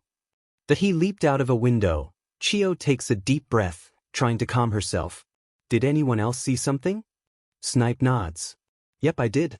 I was out there, testing my gun on the new defenses. Then I just see Midoriya leap out of the window, and then just start draining life from the plants, healing himself. Then he just, poof. He leans back. Nedza smiles, sipping his tea. Yes, it is true. I believe he was being controlled by something. The room fills with worried and panicked shouts, but Chiyo stays quiet. If Nedzu is still cheerful, clearly things haven't gone to shit. Now, quiet down. Nedzu sits his teacup down. I've been informed by Inko Midoriya that he simply appeared in his bedroom and passed out. I'm guessing whatever controlled him was not malicious. We will question him about it before school starts back up. Chiyo taps her cane on the ground beside her chair. At least his condition was stable when he left. If it wasn't, I'd be beating the lot of you. Nedzu passes her some chamomile tea. At least he's safe and stable. Now, let's get back to discussing the defenses. Hatsum from the support department developed a delightful new turret design. Izuku wakes up on his bed. When he sits up, the first thing he notices is the eggs. The first one is a sky blue, with light cyan-colored clouds on it. The clouds on it are fluffy, while the rest of it feels smoother. The next one is black, smooth to the touch. The most noticeable part is around it. Purple smog swirls around it, thick and dense. It smells bitter, stinging his nose. As for the third egg, it looks like a solidified nebula. A black void covered in blues and purples, all mixing together to create a beautiful tapestry. White dots are littered all over it, showing the stars all over it. When the light from the window shines on it, the stars glow brilliantly. He can feel it. There should be 3 more eggs. 1 for Shigaraki, and 2 for the Macamp made into a monster. Instead he just has 3 for Kurogyari. God damn it. Izuku turns around, about to try and go tell his mom. Izuku sees a familiar phone. His own phone is broken for sure, but on his bedside table he sees a phone. Specifically, an ARC phone. You know what, that's a problem for later. He looks down at his arm, seeing Lichtenberg scars littering his skin. Along with those, he leaves the room, going to find his mom. Shigaraki Tamura sits on a stool in the bar. The doctor's healing left him feeling sluggish and sore, but at least he isn't dead. He still has the Lichtenberg scars, though. Kurogyari comes out of a portal leading to the daycare brat's room, 3 eggs dropping out of it along with a vial of new blood. This is what the doctor requested. The first one has a solid white shell, lines separating the segments of it. It even had a layer of mud caked up at the bottom, visibly hardened and solid. The second one was green, looking almost like it was made of solid rock. It has a red rhombus on the lower middle of it too, which looks smoother. Finally, the last egg was a light shade of blue. It has red spikes going down the back of it, and it has a yellow stripe that looks almost like an arrow pointing down with how it connects. He feels an odd connection to this one. Before Kurogyari can send the eggs to the doctor, Tamura yanks the blue egg away, holding it in his arms. Mine. Kurogyari tilts his head. The doctor can make sure the Nomo for that one goes to you dash. No! Tamura tightens his grip around the egg, carefully holding his pinky finger up on each hand. I want to keep this one for myself. This was the one made for me anyways, I can feel it. Kurogiri stays silent for a moment before sighing. Alright, I will inform the doctor that you wish to keep that one. He won't be pleased. Tamura turns away. I don't care. He hears Kurogiri leave through a portal. He gently rubs the egg. I want to destroy a lot of things, but not you. I guess I'll get a Pokemon partner. He chuckles, standing up. Let's go get you somewhere with some sun. He walks off, carefully carrying the egg. Izuku looks at himself in the mirror. He's taken his shirt off, so he can see his scar. Most of the wound healed all right, but he has a handprint scar right in the center of his chest. At least it wasn't anywhere visible. The Lichtenberg scars, of course, were very visible. His skin was absolutely covered in them. They weren't just the normal ones that were light and faded within a day. No, these were much darker, and they weren't going anywhere. I look so ugly. Izuku quickly puts his clothes on, including his scarf and hat. Izuku picks up the ARC phone.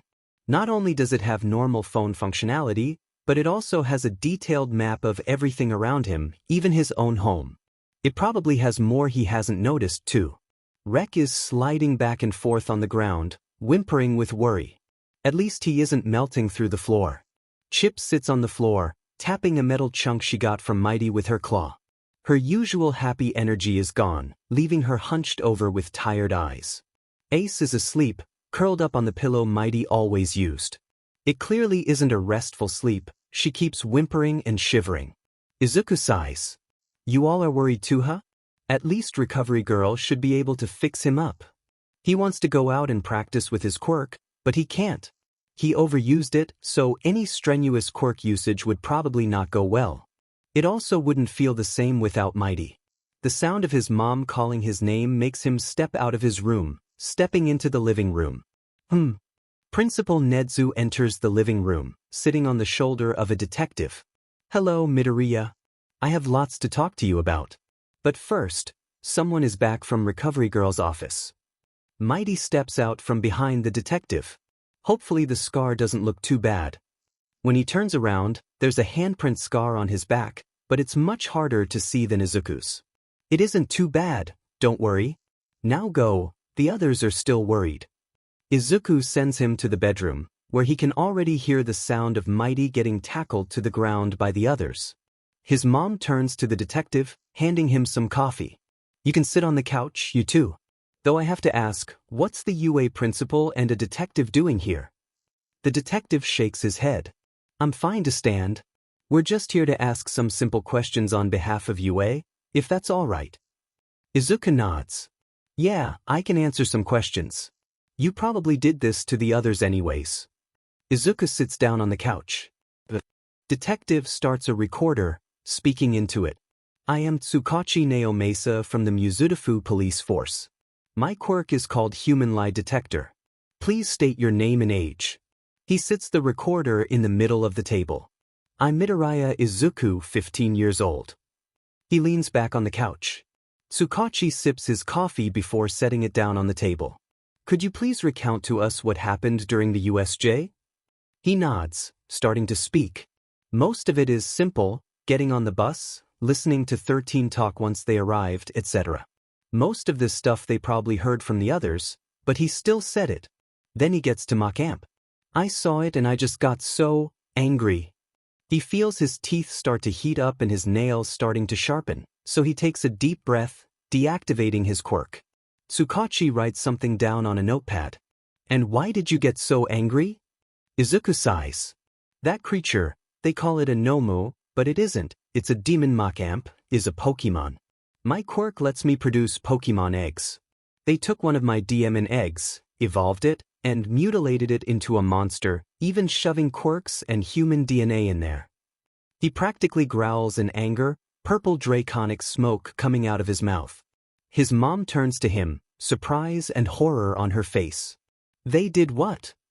Springy hopping down into his lap startles him, but he starts to pet her. Her fur feels like a fluffy blanket, the softness soothing him. Tsukachi sips his coffee, giving him a moment to calm down. How do you know for certain that they took the eggs from you? Why couldn't they get them through any other methods? Well, Pokemon are fictional creatures, so another quirk that makes them is extremely unlikely, though possible. But I felt a connection with Machamp. His mom's hand on his back calms him. I know it's mine. Tsukachi writes something else down, sighing sadly. Understood. What happened after that?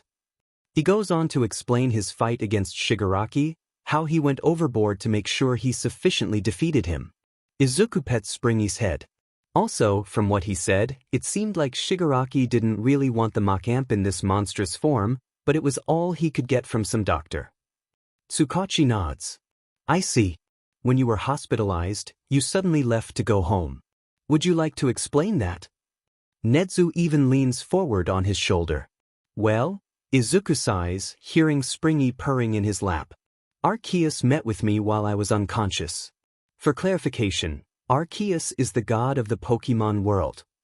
He hears a gasp of surprise from his mother, and he can see Nedzu's eyes gleaming with interest. He continues, leaning back. They told me I essentially broke through time and space to use Pokemon, but I was allowed to do it since they were interested in me. Apparently it was because of my perseverance. They got me home by controlling my body, and they left me with this. Izuku pulls his phone out of his pocket, holding it up. This is the Arc phone. It has normal phone functionality, a far too detailed map, and probably a bunch of unknown features. How interesting. While the detective writes stuff down, Nedzu grins at Izuku. That should be quite interesting to use. What about your eggs? His grip on the phone tightens as he grits his teeth before taking a deep breath. 3 out of 6 eggs were stolen before I woke up, Nedzu. I had to wake up to that feeling of loss, knowing what it truly means, even though I could do nothing about it. Acid drips out of his mouth, sizzling as it hits his pants. Tsukachi presses a button on the recorder. We got the info we need, thank you. Though knowing you, you have more to say, don't you, Principal? He raises an eyebrow. Nedzu nods. Right you are. I meant no ill intent, Midoriya. This simply confirms something we had been considering for a while. His grin seems to get almost sharper. UA should become a boarding school. His mom speaks up immediately. What about me then? Since I have a Pokemon, wouldn't I be in danger too? I thought of that. Nedzu pulls out a contract. You can become one of UA's main lawyers and join our staff, meaning you get your own dorm room. What do you think? She pauses for a moment. Well, it is a good offer. I'll consider it. Get me a contract and we'll see. A grin grows on her face, one that he's seen a lot when she's working on a case. Nedzu grins. Got it. We'll talk to the other parents about the dorm idea as well.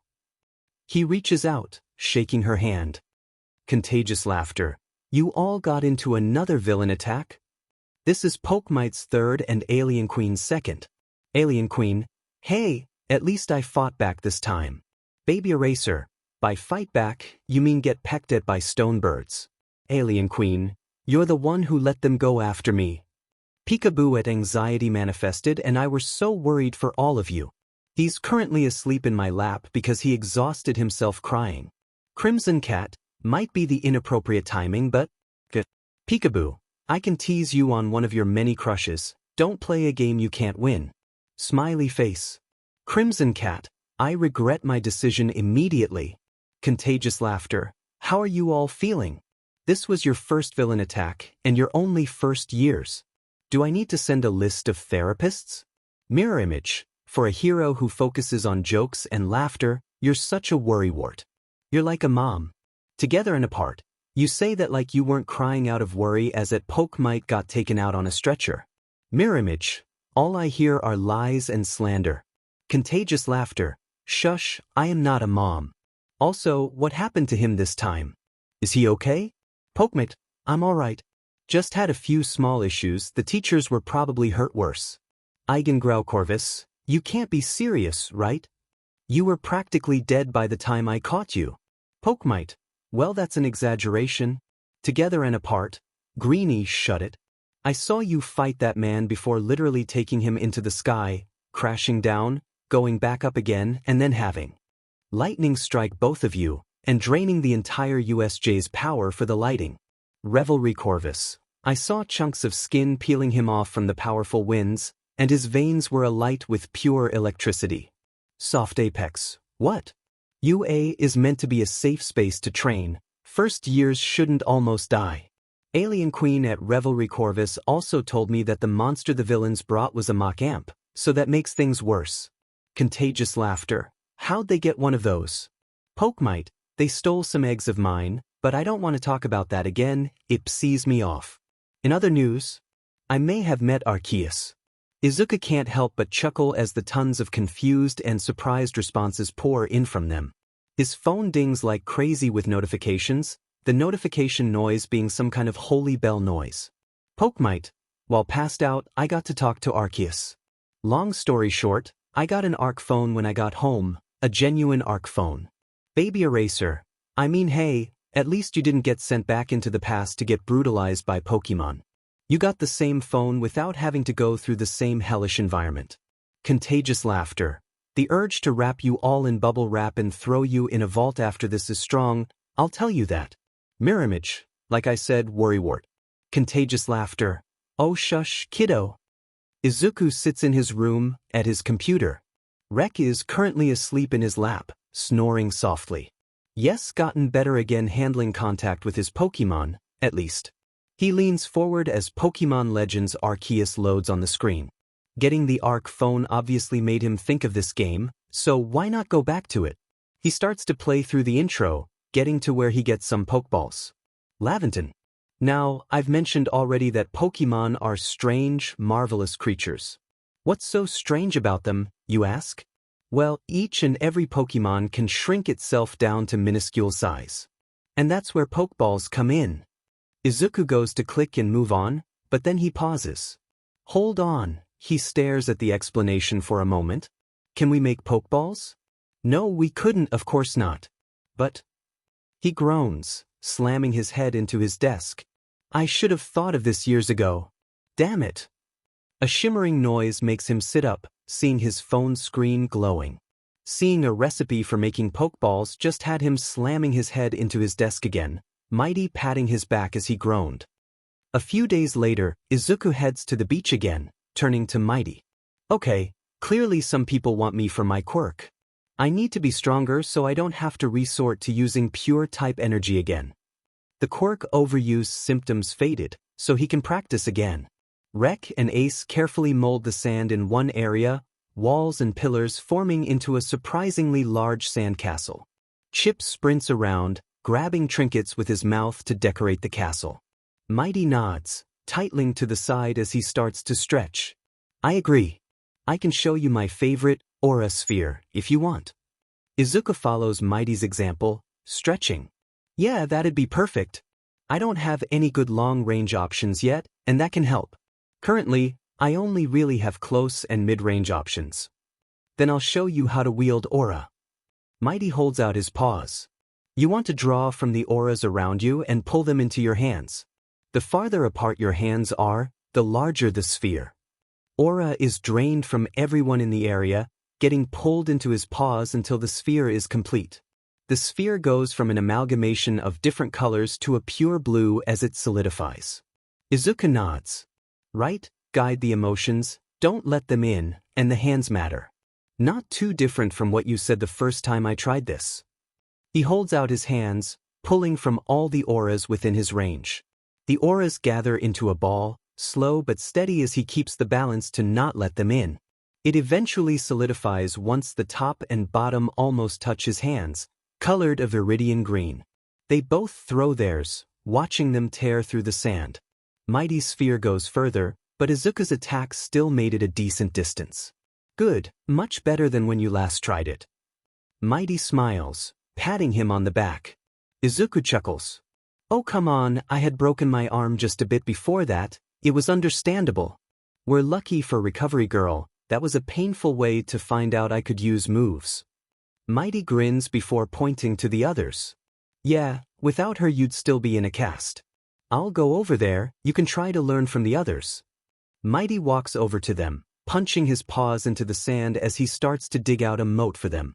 Hey Chip. Chip turns towards him. I need to learn some moves. What can you teach me? Chip comes over, clapping her claws together excitedly. So, what do you have for the dragon type? She holds out her claws, draconic energy flowing into them and making them both glow purple. Her claws slash through the air, leaving a purple trail that fades seconds later. Izuku nods, stepping back. So it's Dragon Claw, hopefully not too difficult. He focuses on something extending from his fingernails, except instead of metal, he focuses on the greed of dragons. Draconic claws extend from his fingernails, translucent with a purple glow. He slashes downwards, watching the purple trail as it cuts through the sand. Nice. It's stronger than Metal Claw, but I'm sure both have their uses. He lets the claws fade away. Now I just need a few more moves. He spends the next hour learning from them. Chip teaches his bulldoze, stomping into the ground to shatter it around her. Useful for close range, and it might startle his opponent enough to allow a combo. Rek teaches him 2 moves, Knock Off and Toxic. Knock Off lets him knock anything someone is holding out of their hands, which could be useful in hero work if someone is using a weapon. Toxic lets him secrete a powerful toxin from his hands to throw them on opponents. It'll probably be useful. Eventually, if he doesn't accidentally kill someone with it. Once his limbs get sore, Izuku spends the rest of time relaxing.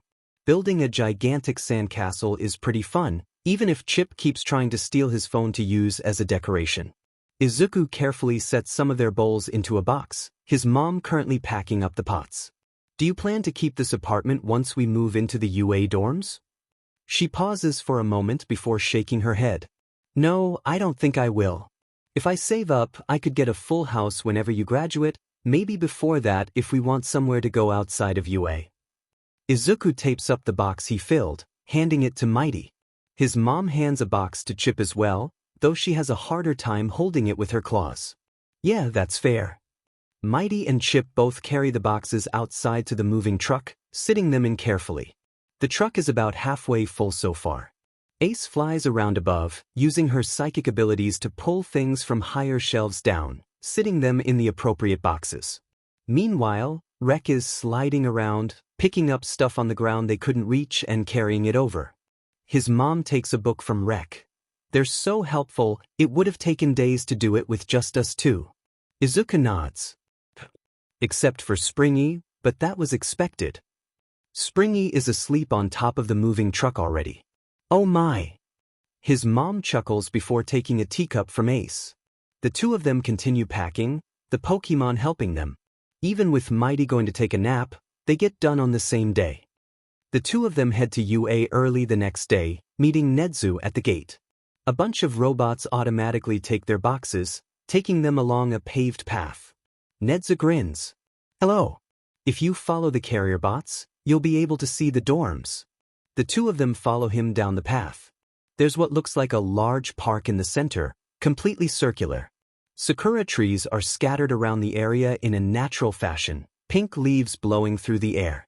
A large lake sits in the center, beautifully clear water filling it. The student dorms surround the park in a circle, the staff dorms right by the path to the main building. Izuku stares in awe. Wow, this place looks beautiful. How did you do this? Chip claps her claws together in excitement. Oh, there was a visiting hero nearby. Nedzu smiles as he leads them towards the 1A dorms. Her nature-based abilities allowed for this beautiful park to be created. The trees can even stay bloomed during the winter. His mom looks up, pink leaves flowing past her. UA really lives up to its name with such a beautiful area for just the dorms. Nedzu nods. We try our best.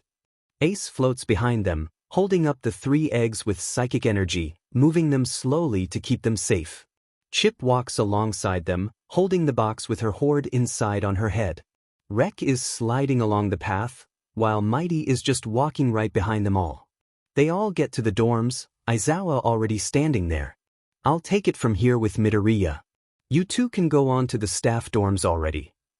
He's using crutches, one of his legs covered by a black cast. Izuku's mom hugs him before nodding. Alright. Remember Izuku, I'm only a few minutes away if you need me. Have fun you too. Netza grins before walking off, talking with Izuku's mom. Aizawa walks inside. Come on in. Izuku walks inside, seeing what looks like a living room with a kitchen nearby. Right in the back though, he can see it leading into another large, open room. This is the common area, and that's the kitchen. Through here. They walk into the other room. Dot is the hatchery. The floor was made out of soft padding, comfy to walk on. There were a bunch of different areas, some pools and ponds, others nests and even small dens. This is made for any eggs in the class. My own egg is here already, along with Todoroki's. Izuku steps forward. Whoa, Ace floats around, carefully sitting down the eggs. The cloudy egg goes on a bird nest, the black egg gets sat in a pile of blankets, and the nebula egg, it randomly starts floating in the center of the room. Well, that's definitely a psychic type then dash. Aizawa stares for a moment before sighing. Sure, of course. He gestures up. The dorms are separated by gender, and the maps for the rooms are by the elevator. He uses one of his crutches to point over at the kitchen area. You all have to fix your own food, but you can request ingredients from Lunch Rush. The rules are with the maps. You can message the teachers if you need anything. For now I'll go take a nap. He walks off and out the door. Looking around, Izuku can see 2 other eggs. Aizawa's is almost hidden inside a small rocky den, the shadows covering it. Todoroki's egg is sat on top of a pile of ice, the reddish half of it melting, the ice touching it. Izuku heads out of the room and to the stairs. On a table nearby there's a stack of pamphlets, with the layout of the dorms and a list of rules written on it. He takes it, going up to the 2nd floor. Chip seems to have the most trouble getting up the stairs, though Rek isn't much better. When he enters his room, it's empty except for a bunch of his boxes. He sighs. Alright, we've got some work to do. Ready? Mighty nods. Let's get to work. A portal drops Tamura into Sensei's room. The man himself stares down at Tamura. Why do you insist on keeping that egg? The doctor could make it so much stronger. Tamura tightens his grip on his egg. Sensei, I don't want a mindless monster. I want an actual Pokemon, a pet, and a battle partner. Sensei steps forward, cords and wires dragging behind him. Tamura, you need power to defeat All Might and end this wretched society. And with the Mew splicing project, there's a chance it'll keep its mind. Just hand over the egg. He reaches out, his hand almost touching the egg.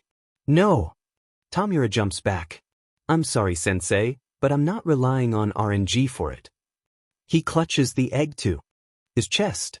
I don't want to be like Team Rocket anyways, they're worse than All Might. A hand grabs onto his shoulder, locking up his muscles.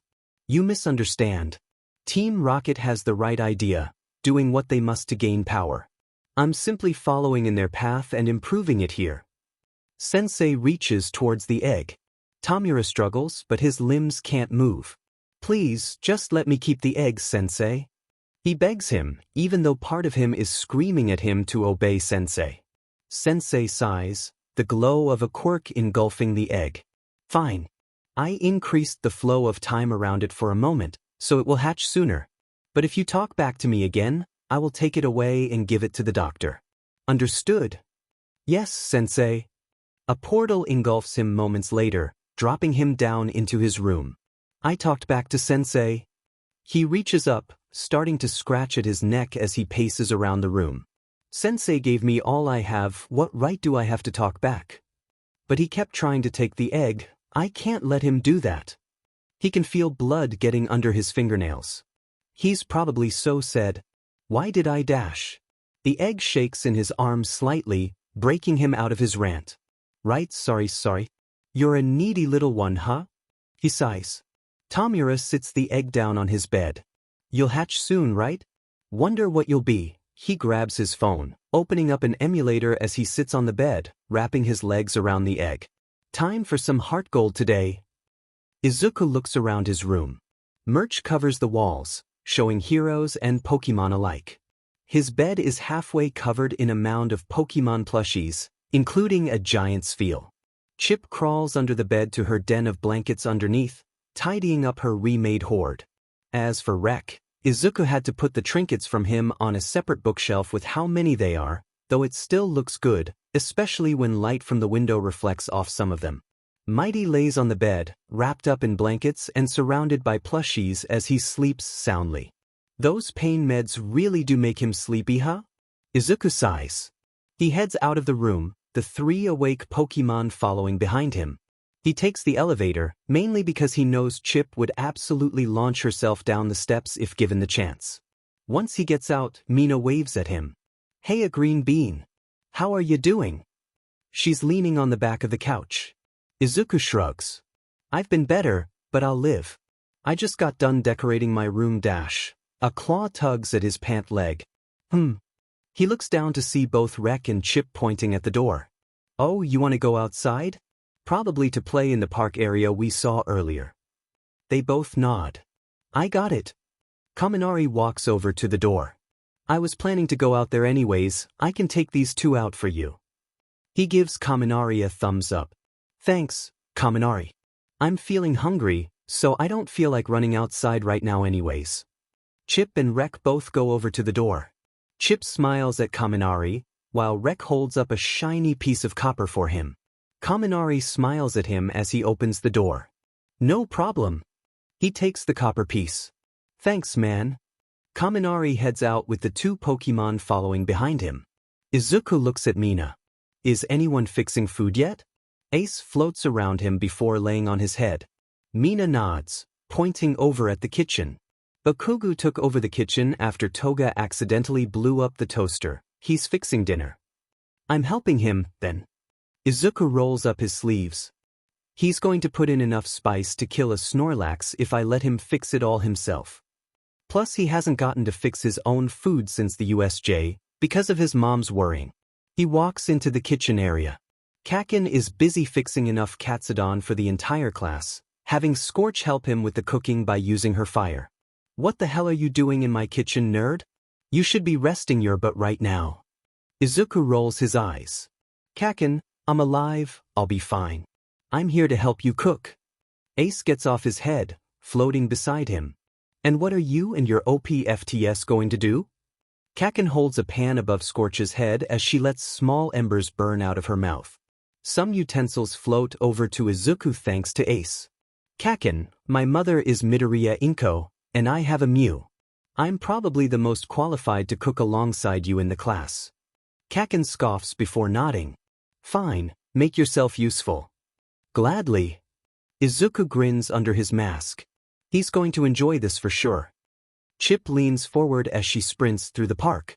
There doesn't seem to be much shiny stuff here, but at least it looks pretty. The yellow-haired human sits down on a bench, pulling out a pencil and notebook.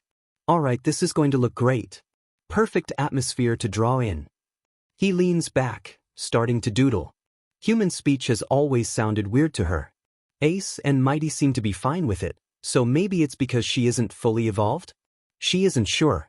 Rek reaches up into the air, barely missing a leaf.